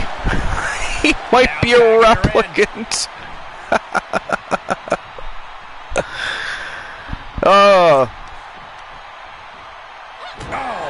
Well, that would explain a lot of things, wouldn't it, Blind? Wait, was Santa Claus replaced by a robot while he was gone? Hooking it up here. What's next? Suplex. Or maybe Santa Claus has been a robot, an android, if you will, a cyborg, the entire time. Santa is actually a Terminator. That's what it is. That's what it is. Wow. He's made of titanium alloy. Mecha Santa Claus. Exactly. Right? That's some scary shit going on right there. Pretty soon I'm going to be on one of the Godzilla movies. Just wait. Mecha Santa Claus versus Kong. Let's go. Yeah, buddy.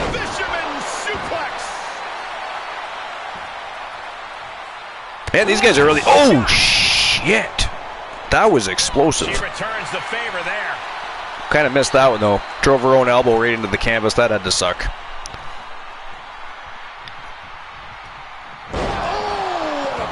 Man, release power slam by Cheryl Danger. Quick thinking pays off. By the way, did you bet on this one? I did. Who did you choose? Out of curiosity. I chose the Alliance. The Alliance, yeah. That's probably where I'd put my money at this point. And I believe they win the titles, too. Driven down. Did I ever finish the last remnant? No, Joe. Dude, I did the cool grind, a chill grind. That's what we're calling it on the channel, a chill grind. I spend the fucking day grinding while interacting with chat. And I still... Blind Locksmith says someone should build Mecha Santa Claus as a wrestler for the verse. Oh my God. I mean, we've already got enough crazy antics and villainous things going on around here. We got Marty McFly, we've got Little Joey Nightmare. I mean, now you're suggesting that we have Mecha Santa Claus inked to a contract. I mean, who knows what kind of chaos that would create. Well, you're making me tell a joke. Seriously? Oh, sorry about that. How dare you? It just kind of was a slip of the fingers. All right, fine. I got a joke for you guys. Everybody ready? Ready. Are you Which wrestler ready? is probably the only one capable of getting a piece of paper over? The only wrestler to get what? A piece of paper over. A piece of paper over. Yep. Got the arm. Disarmer. It's got to be over. I feel like the answer to this is very simple. She's about to earn a fall in this Iron Man match. I agree. Arm is trapped, but she gets away. When the show is over. Tables. What? Tables cannot get a piece of paper over. Jesus Christ.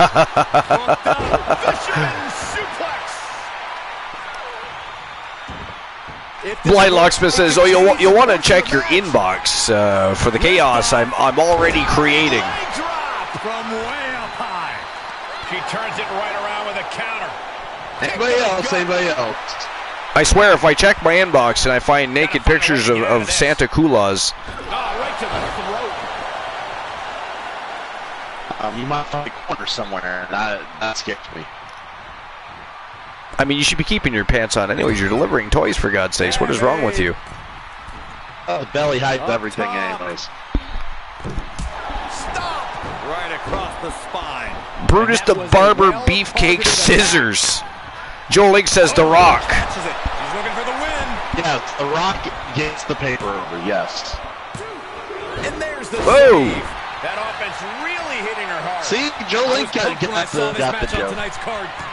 I believe that the cameraman was attempting to look up Victoria Valiant's skirt there. Well, there's a lot to look at. There's a lot to look at. The outsider's edge. I mean, never mind that it's an invasion of, of privacy, if you will. No, I mean, I don't know. Where does the boundary go? Like, where is that boundary from private to not so private? Like, Yeah. oh, God. See it all, everybody. Oh, wow. Man, what did WWE promote years ago? Full frontal nudity? Full frontal nudity. Victoria Valiant, we enjoy her choice of clothing. I mean, it's not as good as hot lesbian action, but, you know. She's forced onto the defensive now. You know, they were trying back then. They were. And a tag there.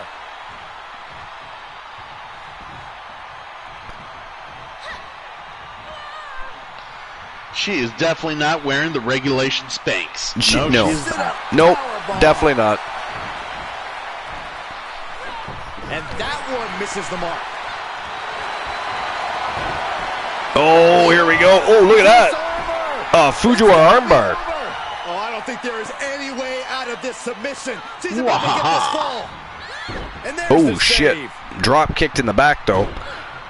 A vicious act of ruthless aggression there by Dynamite Jesse Williams. She got put her in place for her troubles. Deep there, but I don't know if she'll be able to do it And again. of course, we're still waiting for our first pinfall, submission, or knockout of the match. Knockout. We are awaiting destiny. Axe handle finds its target.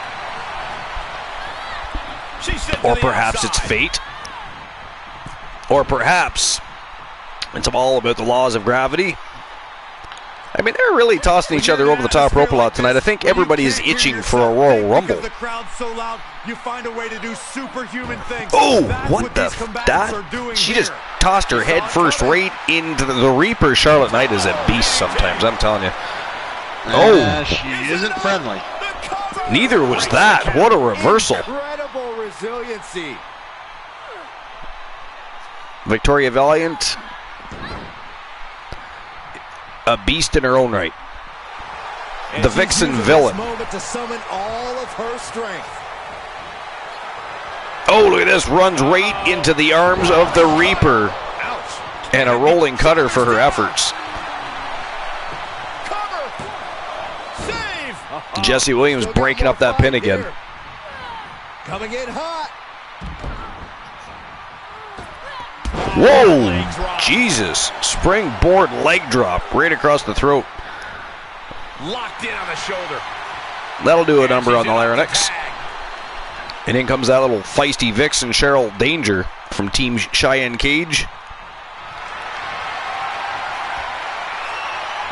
And by the way, Coolio, I'm not sure if you were here at the time, but we did have the debut of streamer team number 80, and of course the newest superstar to the roster, Kyle Psychosis Riley. It was a very successful debut. Had a great showing. Didn't win the matchup, of course, but he wasn't beaten in the match either. She gets a fall. Interesting. Yeah.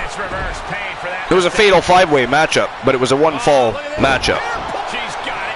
So he was unable to win and win a championship in his debut matchup. But at the same time, great showing. Wasn't the one pinned or submitted. Good showing for Psychosis. Answering back. Tagged in. When I first heard Psychosis, I thought Luchador, just because, it brings you back to WCW days, etc. I was, of course, incorrect, but...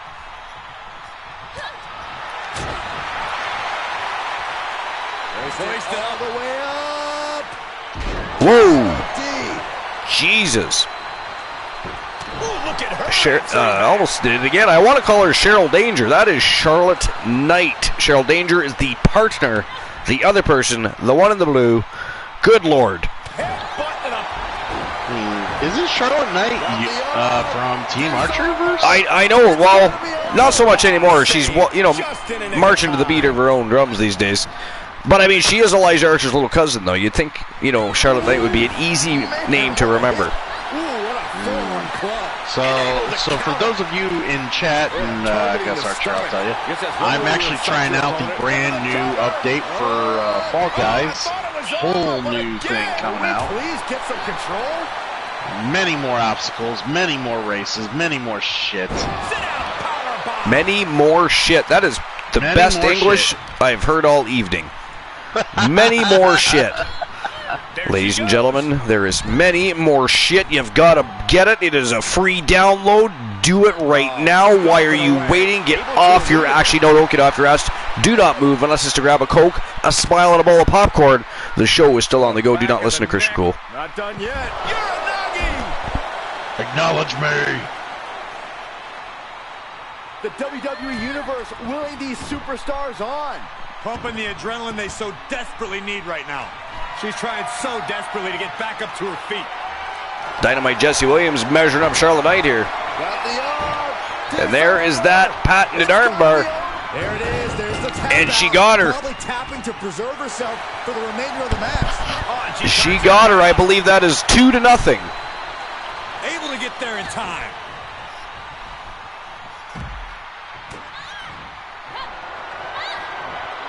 See, I remember Joe Link playing. Whoa! That's why I mentioned it. Looking for the victory. 2. And a kick out. Wait a minute. Is that 2-0 or is that 1-1? That result leaves everyone shocked. Will the shoulder come I feel like it's 2-0. Joe Link, the Blind Locksmith. Anybody else that wants to chime in? I have not played the Turtles game yet, Joe Link.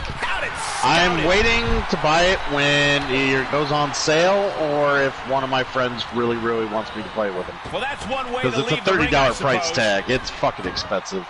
1-1, Joling says. Okay, that's, yeah. For some reason, I thought it was 2-0, but yeah, 1-1. That's right, because Victoria Valiant was the one that got pinned the first time. And there she is on the attack. It looks good, don't get me wrong. Whoa! This could be the one. Damn, hooked her right in the temple. And there's the save. Everyone needs to get out of the way of this fight. This feels so unsafe. Strong kick. Valiant going after Danger now. She's not even the legal one in the match right now. Oh, not even. Just malicious. Insulting.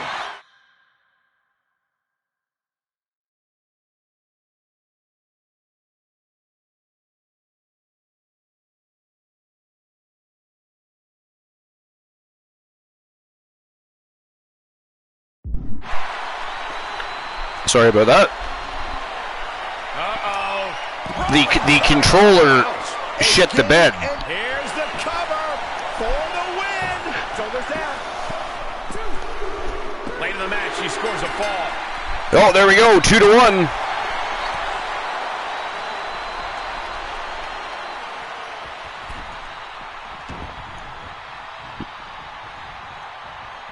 But 4 minutes and 38 seconds left in this match. Top rope.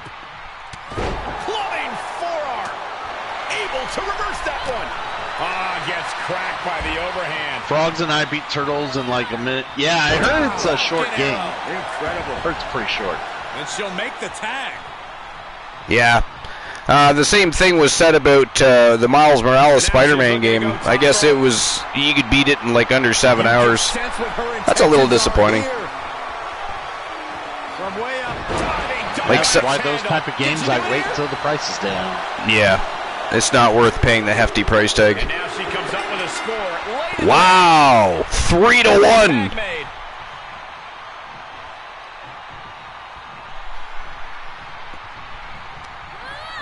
Into the turnbuckle. Dangerous position. And just like that, the Doom Brigade in a big lead with 3 minutes and 43 seconds left.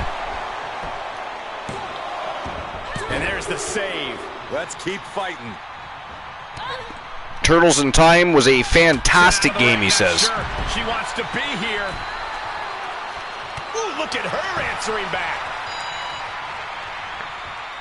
Blind Locksmith says, yup, top 5 SNES games. Spiked.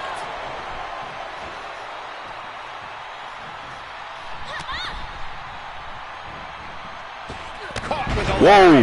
And every hit she's taking now Big is jumping hook right behind the ear. Getting into desperation time for her. And somehow she still has the energy to deliver impactful offense this late in the matchup.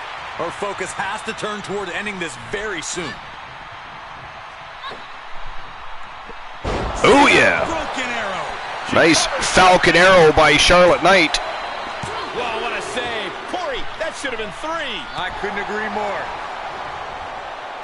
Jesse Williams stops it from becoming 4-1. The table's there. Wow. Holy jeez.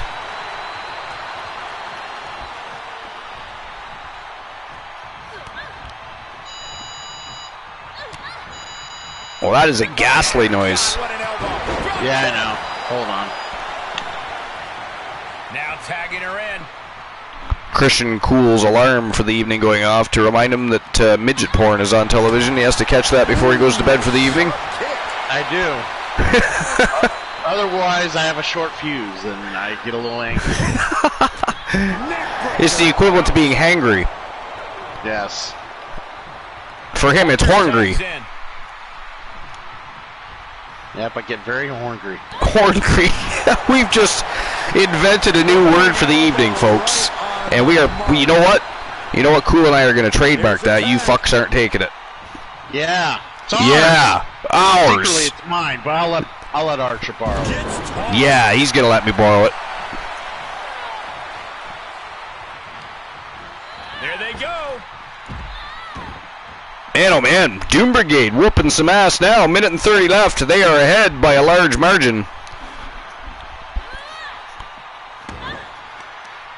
And they are going to be going up against a very, very fatigued Click.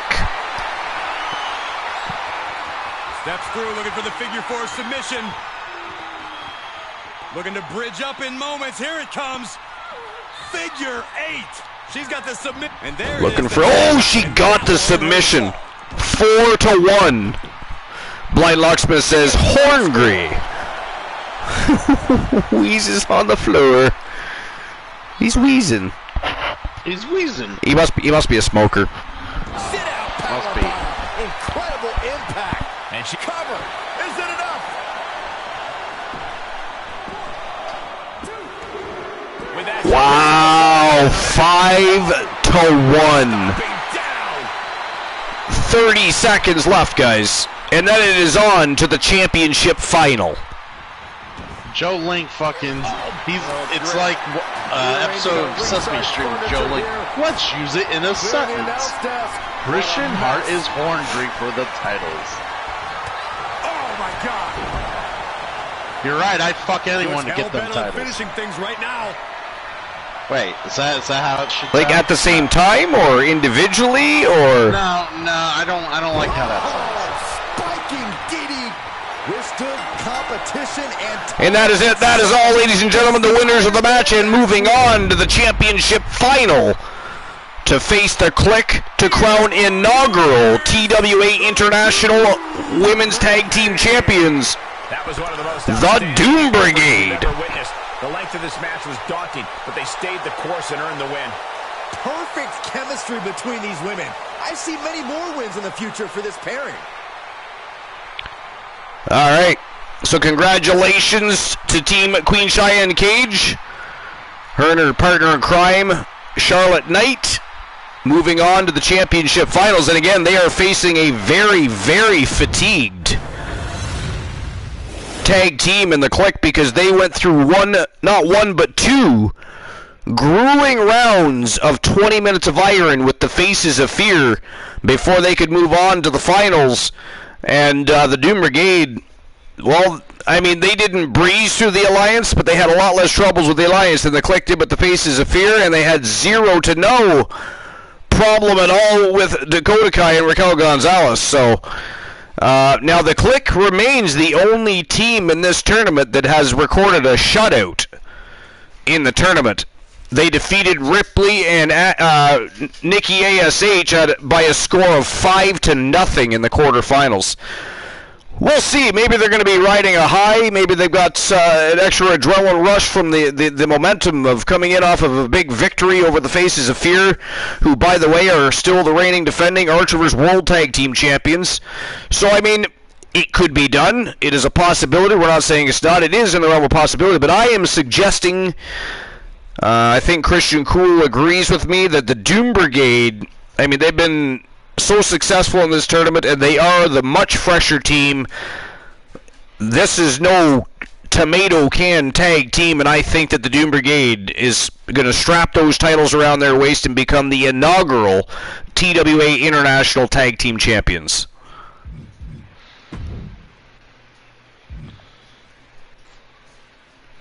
All right.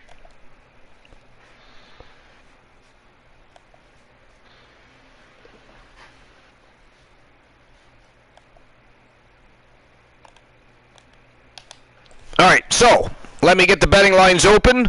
Who walks out with the International Tag Team Champs?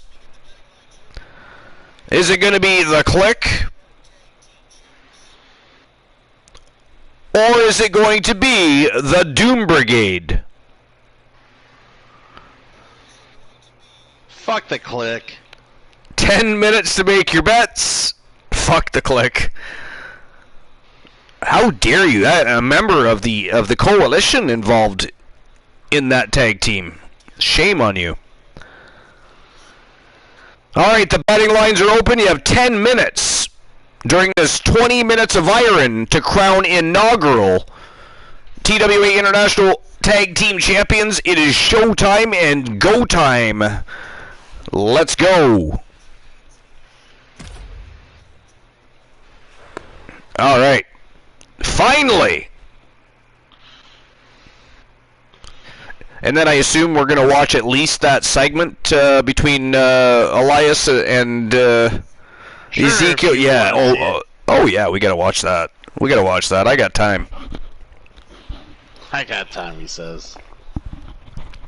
Well, I mean, I've had about 20 gazillion coffees during this episode, and we've been going for over 5 hours. By the time we're done, it'll be 5.5 hours, and that's completely your fault, by the way. You were not here to control the situation, so it's your fault. Don't even try to go there. Don't even try to go. That's yours. Anyways, so yeah, I'm a little bit awake. It's going to take a while to wind down after the show. I'm thinking, you know, a good half an hour, 45 minutes. That's enough time to watch that segment at very least. And gives us time to make fun of Blind Locksmith, Joe Link, and anybody else that was in the chat tonight for all the villainy and bullshit they caused, by the way. Plenty of time for that. Ghastly behavior overall tonight, really. All the villainy poured on me tonight. I don't even know what I did to deserve that. I bring great matches, and I bring great people into the community, and they all turn on me. Like vicious snakes, like Randy Orton and like Stone Cold Steve, like the Viper and the Rattlesnake. Better get and their fangs ready to strike. It's craziness. The following contest is the final in the Tag Team Championship Tournament and is for the Wrestling Alliance Women's International Tag Team Championship. Let's go! Here we go, guys. We're finally. It is fucking go time. This match right here is We're gonna crown inaugural TWA Women's International Tag Team Champions. In WWE history books, and that's really saying something.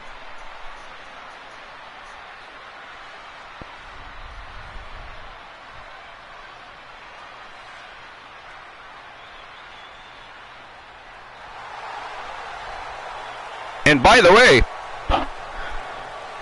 I'd also like to note that the championship finals here between the Clique and the Doom Brigade, it is only the second time in the Archivers 3.0 in every tournament that we've done that we've had two streamer teams come down to the finals. And their opponents, the Doom Brigade. Guys, and by the way, another congratulations, of course, to Team Christian Cool for the big United States Championship victory tonight. A whole new level of importance. I'm sure Christian Hart very happy. Isn't that something? Right? Christian Hart wins the United States Heavyweight Championship. Elijah Archer won the Canadian Heavyweight Championship. It was a fantastic night until some devious team member decided that they needed to cause havoc, villainy, and chaos, exploded, and stole Archer's championship belt.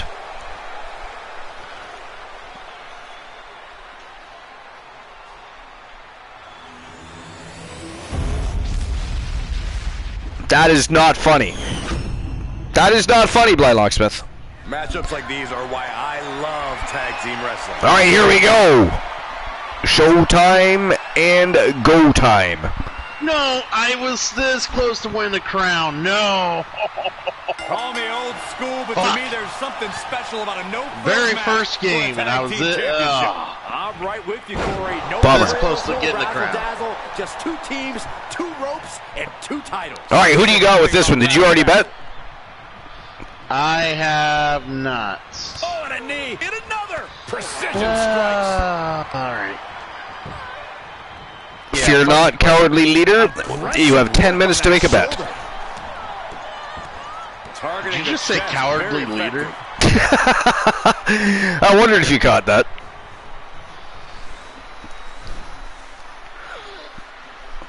Down, glam slam, free fall.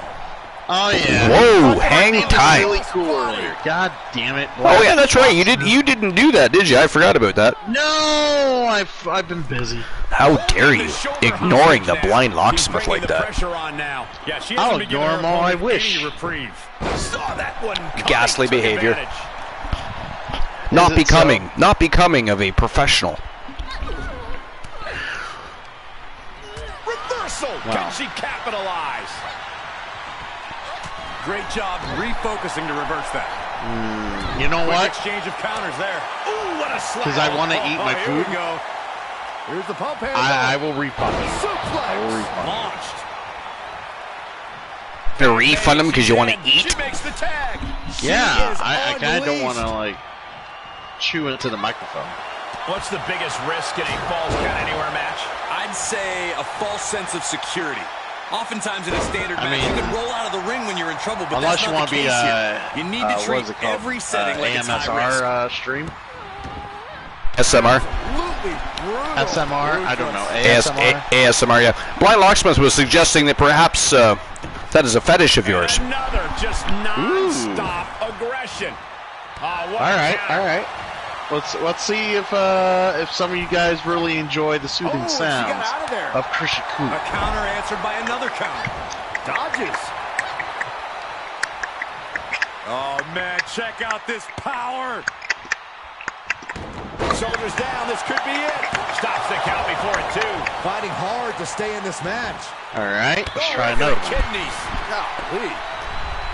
Climbing to the top Where rope. I need something, anything, where is it? That was actually a pre-recorded session of him fapping, and it really... Only Archer would know that. And yes, it really was that quick. Shut the fuck up. Hold on, I'm looking for something. Alright, does this work? Ridiculous standing shooting star. She can end it here. Kick out just in time. Very close. Fatigue clearly setting in.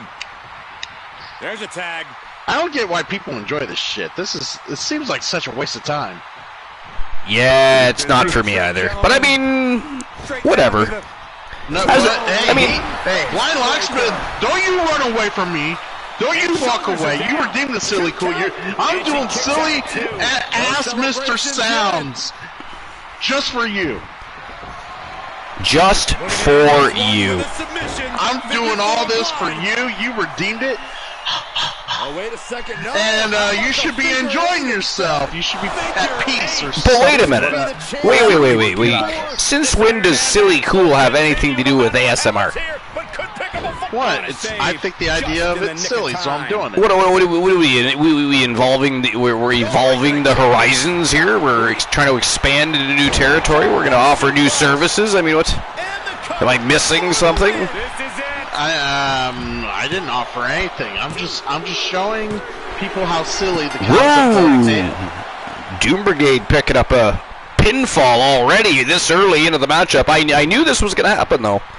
The Click are fatigued as hell, battered and bruised. And she fights it off. Good Alright. Lord, scarily close to 3. Hold on. Let's see if I can find something else. Blind Locksmith says, "Thank you, Archer. Need to scrub up my brain now. Alright. Feels like ants. My skin is crawling. I can feel the brain particles moving around." No, I got another one for you. This is what I call scissors. Hooked up. Fisherman suplex. He's doing this just so he doesn't have to tell his next joke. Gets Is that tagged doing in. anything for you guys? I'm enjoying it. Oh, I'm turned on. I'm Absolutely. actually afraid of cutting my lip here. Right to the back. Is that great? I hope you guys enjoy that. I'm feeling all warm and fuzzy inside. Well, if you want to feel Able even to more, tag her partner. more fuzzy and wuzzy, why don't you go hug Michael Cole? Fuzzy Wuzzy was a bear. All right. That's enough. That's enough of the ASMR. Looks like a match. No more ASSs. But you do owe me a joke, motherfucker. Well, hold on. Blind Locksmith says, "Thank fuck I've never been so happy for a fucking commercial break." Wow, you got burned. He did not enjoy the session of ASMR with Santa Claus. Face first. How dare he run away? Ran away quick.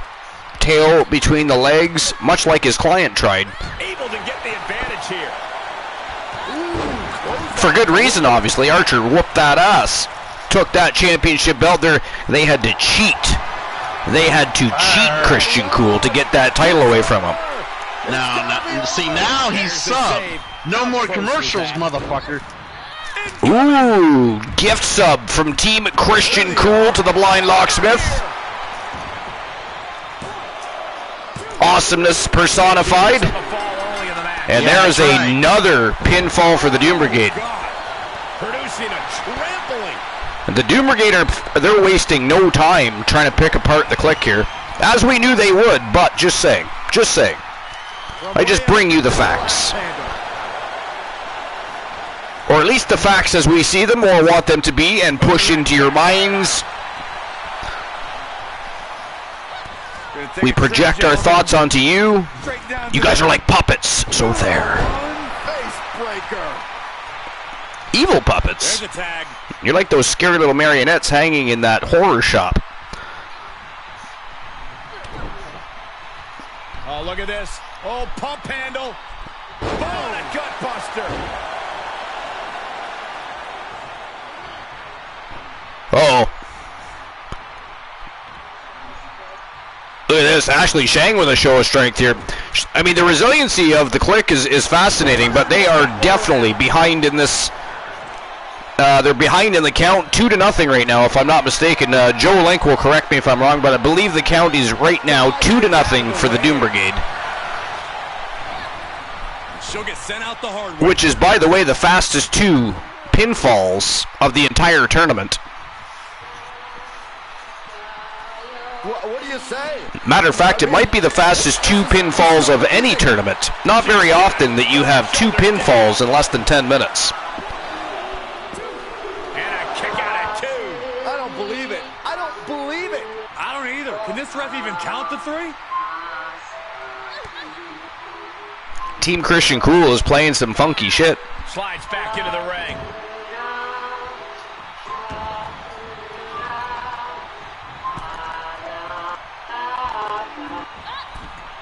I think he's watching Bollywood. That's what I think's happening here. He's watching Bollywood. He's watching the Indian Superman. There we go. There we go. If you wanted nails on the chalkboard, I made sure to fucking have Blind Locksmith hear it. I presented him with some dulcet tones. I see what you did there. That is a shot at the Blind Locksmith. Yeah, that is a subliminal shot at the Blind Locksmith. Did you hear that? Nails, chalkboard. You get it? Yeah. The board is for the table, and the nails puts the table together. He's suggesting that he can undo the table. I mean, it is. I didn't think that deeply about it. He's undressing tables with his mind. Did you see what's happening here, folks? Can't put this one away even after But yeah, that big maneuver. Yoko Ono is too annoying for anyone to listen to. So Yoko Ono. Although we do like Yokozuna. Yokozuna, much we do like Yokozuna. We do. You know what else we like? What? Taking a pee. Okay. It's kind of a pleasurable experience, especially if you shake it more than 3 or 4 times. Actually, if you go for 5 or 6, and then you figure, well, while I'm here, I may as well go for 7 and 8, and it's like, that feels great. You go for 9 and 10. The next thing you know, it's a whole party. But I mean, I just gotta pee, so I'll be right back. Incredible suplex.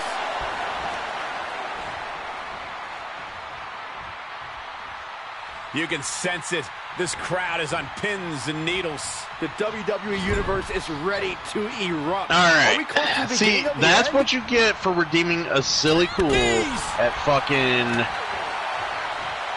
5+ hours into a Archerverse stream. That's what you get. You get a gift sub from me, and you get annoyed to hell. That's what happens. How dare you? Next time you'll know better. And enjoy your gift sub. As the wrist trap.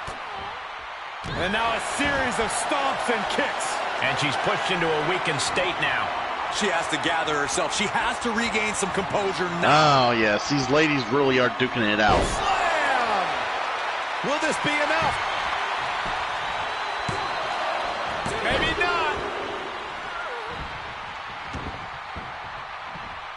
She returns the favor there. Counters. Impressive reversal there. Getting tossed. Very nice, very nice.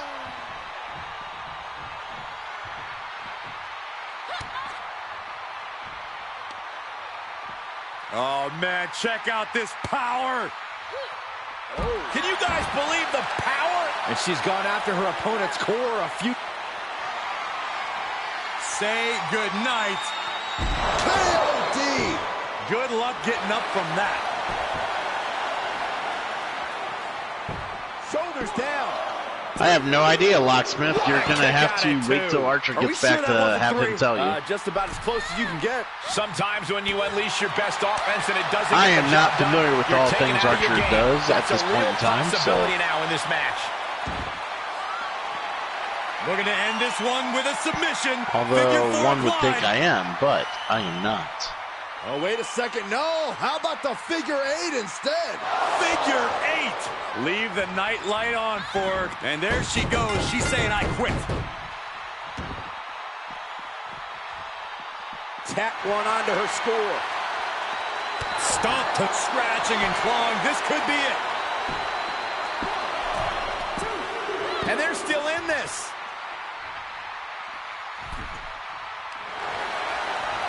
Hard forearm shot, and there's more. My goodness.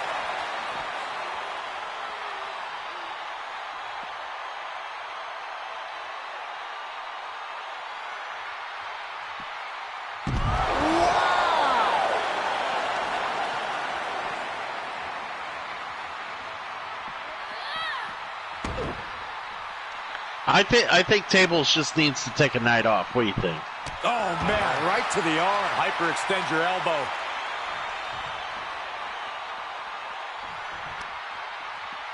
Oh, man, check out this power.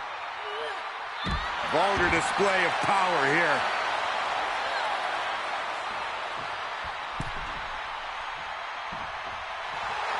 Oh, yeah, she's saying, let's go, bring it.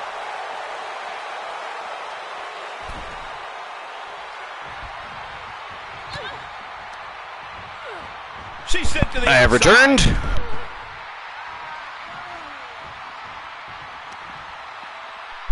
Did I miss any pinfalls or submissions or anything? Maybe. Press. Holy moly. Blind Locksmith or Joe Link, what's the count at? I was, of course, indisposed in the little boys' room, so I'm not sure if I missed anything. Single leg Boston Crab cinched in. Oh, she got a tap. There it is. There's Ooh! Didn't get there in time. There is a tap out for the Click.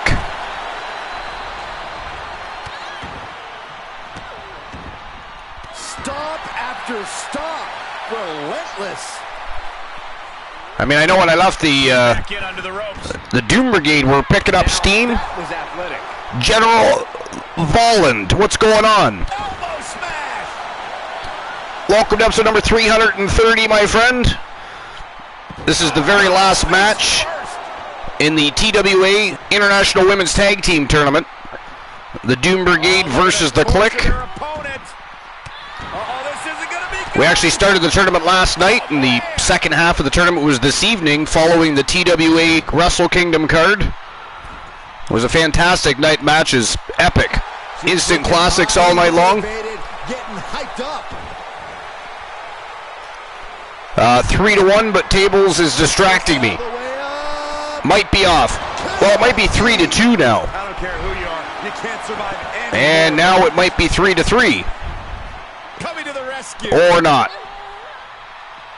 I was wondering why Charlotte Knight was going the other way when she could have broke up that pin, but I guess... Oh, that hurt. What a counter. Crash landing. I guess she didn't forget after all. Knew what was coming there. General Winval, we appreciate that. Thanks for stopping by. We're glad to have you. Great timing.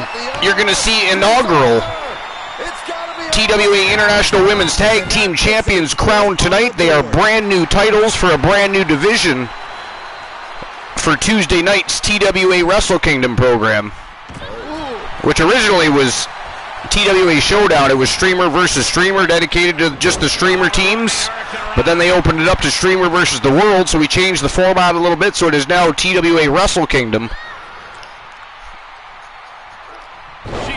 And tonight has been a fantastic night of matches. Hoping to end it here. This is it. And she gets a fall. There's a pinfall for the Click. If I'm not mistaken, the count right now is at 4-3. Slam with some attitude. The end is 4 minutes remaining. good night. Oh, Will that be enough this time? that was nasty. Cover. And she gets the fall. Later. And another pinfall. That might tie it up right there. I think it is 4-4, guys. Joe Link says 4-2, so it's either 4-3 or it's 4-4. I'm not sure which now, because between the blind locksmith and Joe Link, they got me all messed up. Again, I was in the potty. I was in the potty having a tinkle, so I could have missed things. Gonna take a trip, gentlemen. And Christian Cool is focused entirely on tuna casserole and a butterfly-shaped vibrator that is sitting beside his bottle of Coca-Cola, which is weird, by the way. Whoa, completely false. I do not drink Coca-Cola. Fine, it could be Pepsi. Whatever. Thank you. Fine, I give you that. And looks like Face breaker. Damn. That was, very, very long running in place. Yeah, talk about playing possum. I know. Short clothesline. Not finished. Cheryl yet. Danger all over both members of the Clique here. Wow. Inelegant exit, but if it works, it works. And right back after Ashley Marie, just like that. And you can see fatigue all over the face of Ashley Marie. It's gotta be over. And There's another fall. Submission. She comes up with a score late in the match. So it's either 5-2 or it is 5-4. We're not sure what. I mean, we're going to find out in 2 minutes. We are confused at the count right now. If Joe Link is correct, I think it is 5-2. Kicked all the way to the floor. If he is wrong and the blind locksmith was correct, that would put it at about 5-4. Oh, suicide. Oh, Jesus. Suicide dive right to the floor. She did not. I mean, she missed the mark by a long shot there. Did you see that? Joe Link says 5-3. Okay. Time after this. Yeah, she's going for it. Oh, saw it coming. Good chance for her to gain her wits about it. Then that would make it 6-3. For the win. Oh, look at this. A roll up by Ashley Marie. And she got it. It's 6-4. This as she proves to be too quick. Hooked up. Fisherman suplex. A minute and 8 seconds left. And we are going to crown inaugural TWA Women's International Tag Team Champions. I don't know if it's mercy or if it's someone who's not done playing with their prey. Flatliner.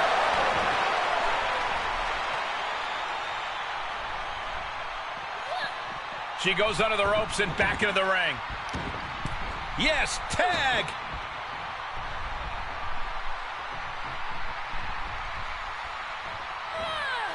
Just carrying the opposition anywhere they want. From the ring all the way to the floor. Shoulders down. Could she finally put this away? Late in the match. And there's another pinfall. 7-4. 15 seconds left.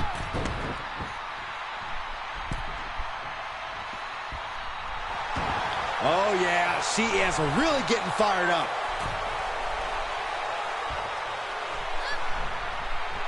They got it. And that is it. That is all, ladies and gentlemen.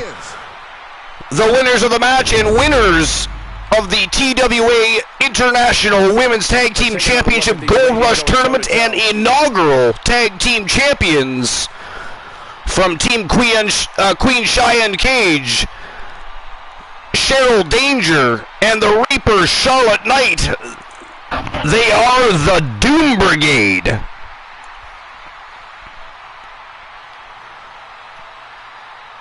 Here are your winners and the new. Man, what a tournament. Fantastic. It was a fantastic night. Epic matches all night long. Tomorrow night, by the way, the Archer vs. Wrestle Wars, 10:30 p.m. Eastern Standard Time. We recommence the road to Bash at the Beach. It's going to be an epic night of faction wars, grudge matches, and we're going to see rivalries rage. Feuds are going to be fiery.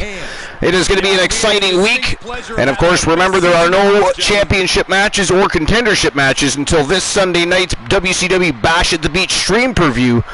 The next big stream preview of 2022, and, of course, the first big stream preview of the Archiverse 3.0. But, man, oh, man, what a great night. 330 episodes we've done together, guys. What a phenomenal feat. And we are just getting started. We're just scratching the surface. We've got a lot of great things to come. We're going to have a lot more fun in the days to come, weeks to come, months to come. But that is it. That is all for episode number 330. We're actually going to go stop by and visit a buddy of mine, Dave Demented, and say hello. We don't get to raid him very often, so we're going to stop by, say hello, and we're going to end our evening on a high note, and make sure you show him a little bit of love. We'll see you tomorrow night. Appreciate everybody. Thank you for being here. The subs that were gifted, the bits that were dropped all over the floor. You guys are awesome, really.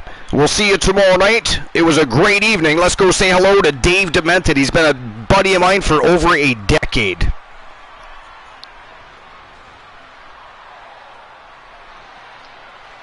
There we go.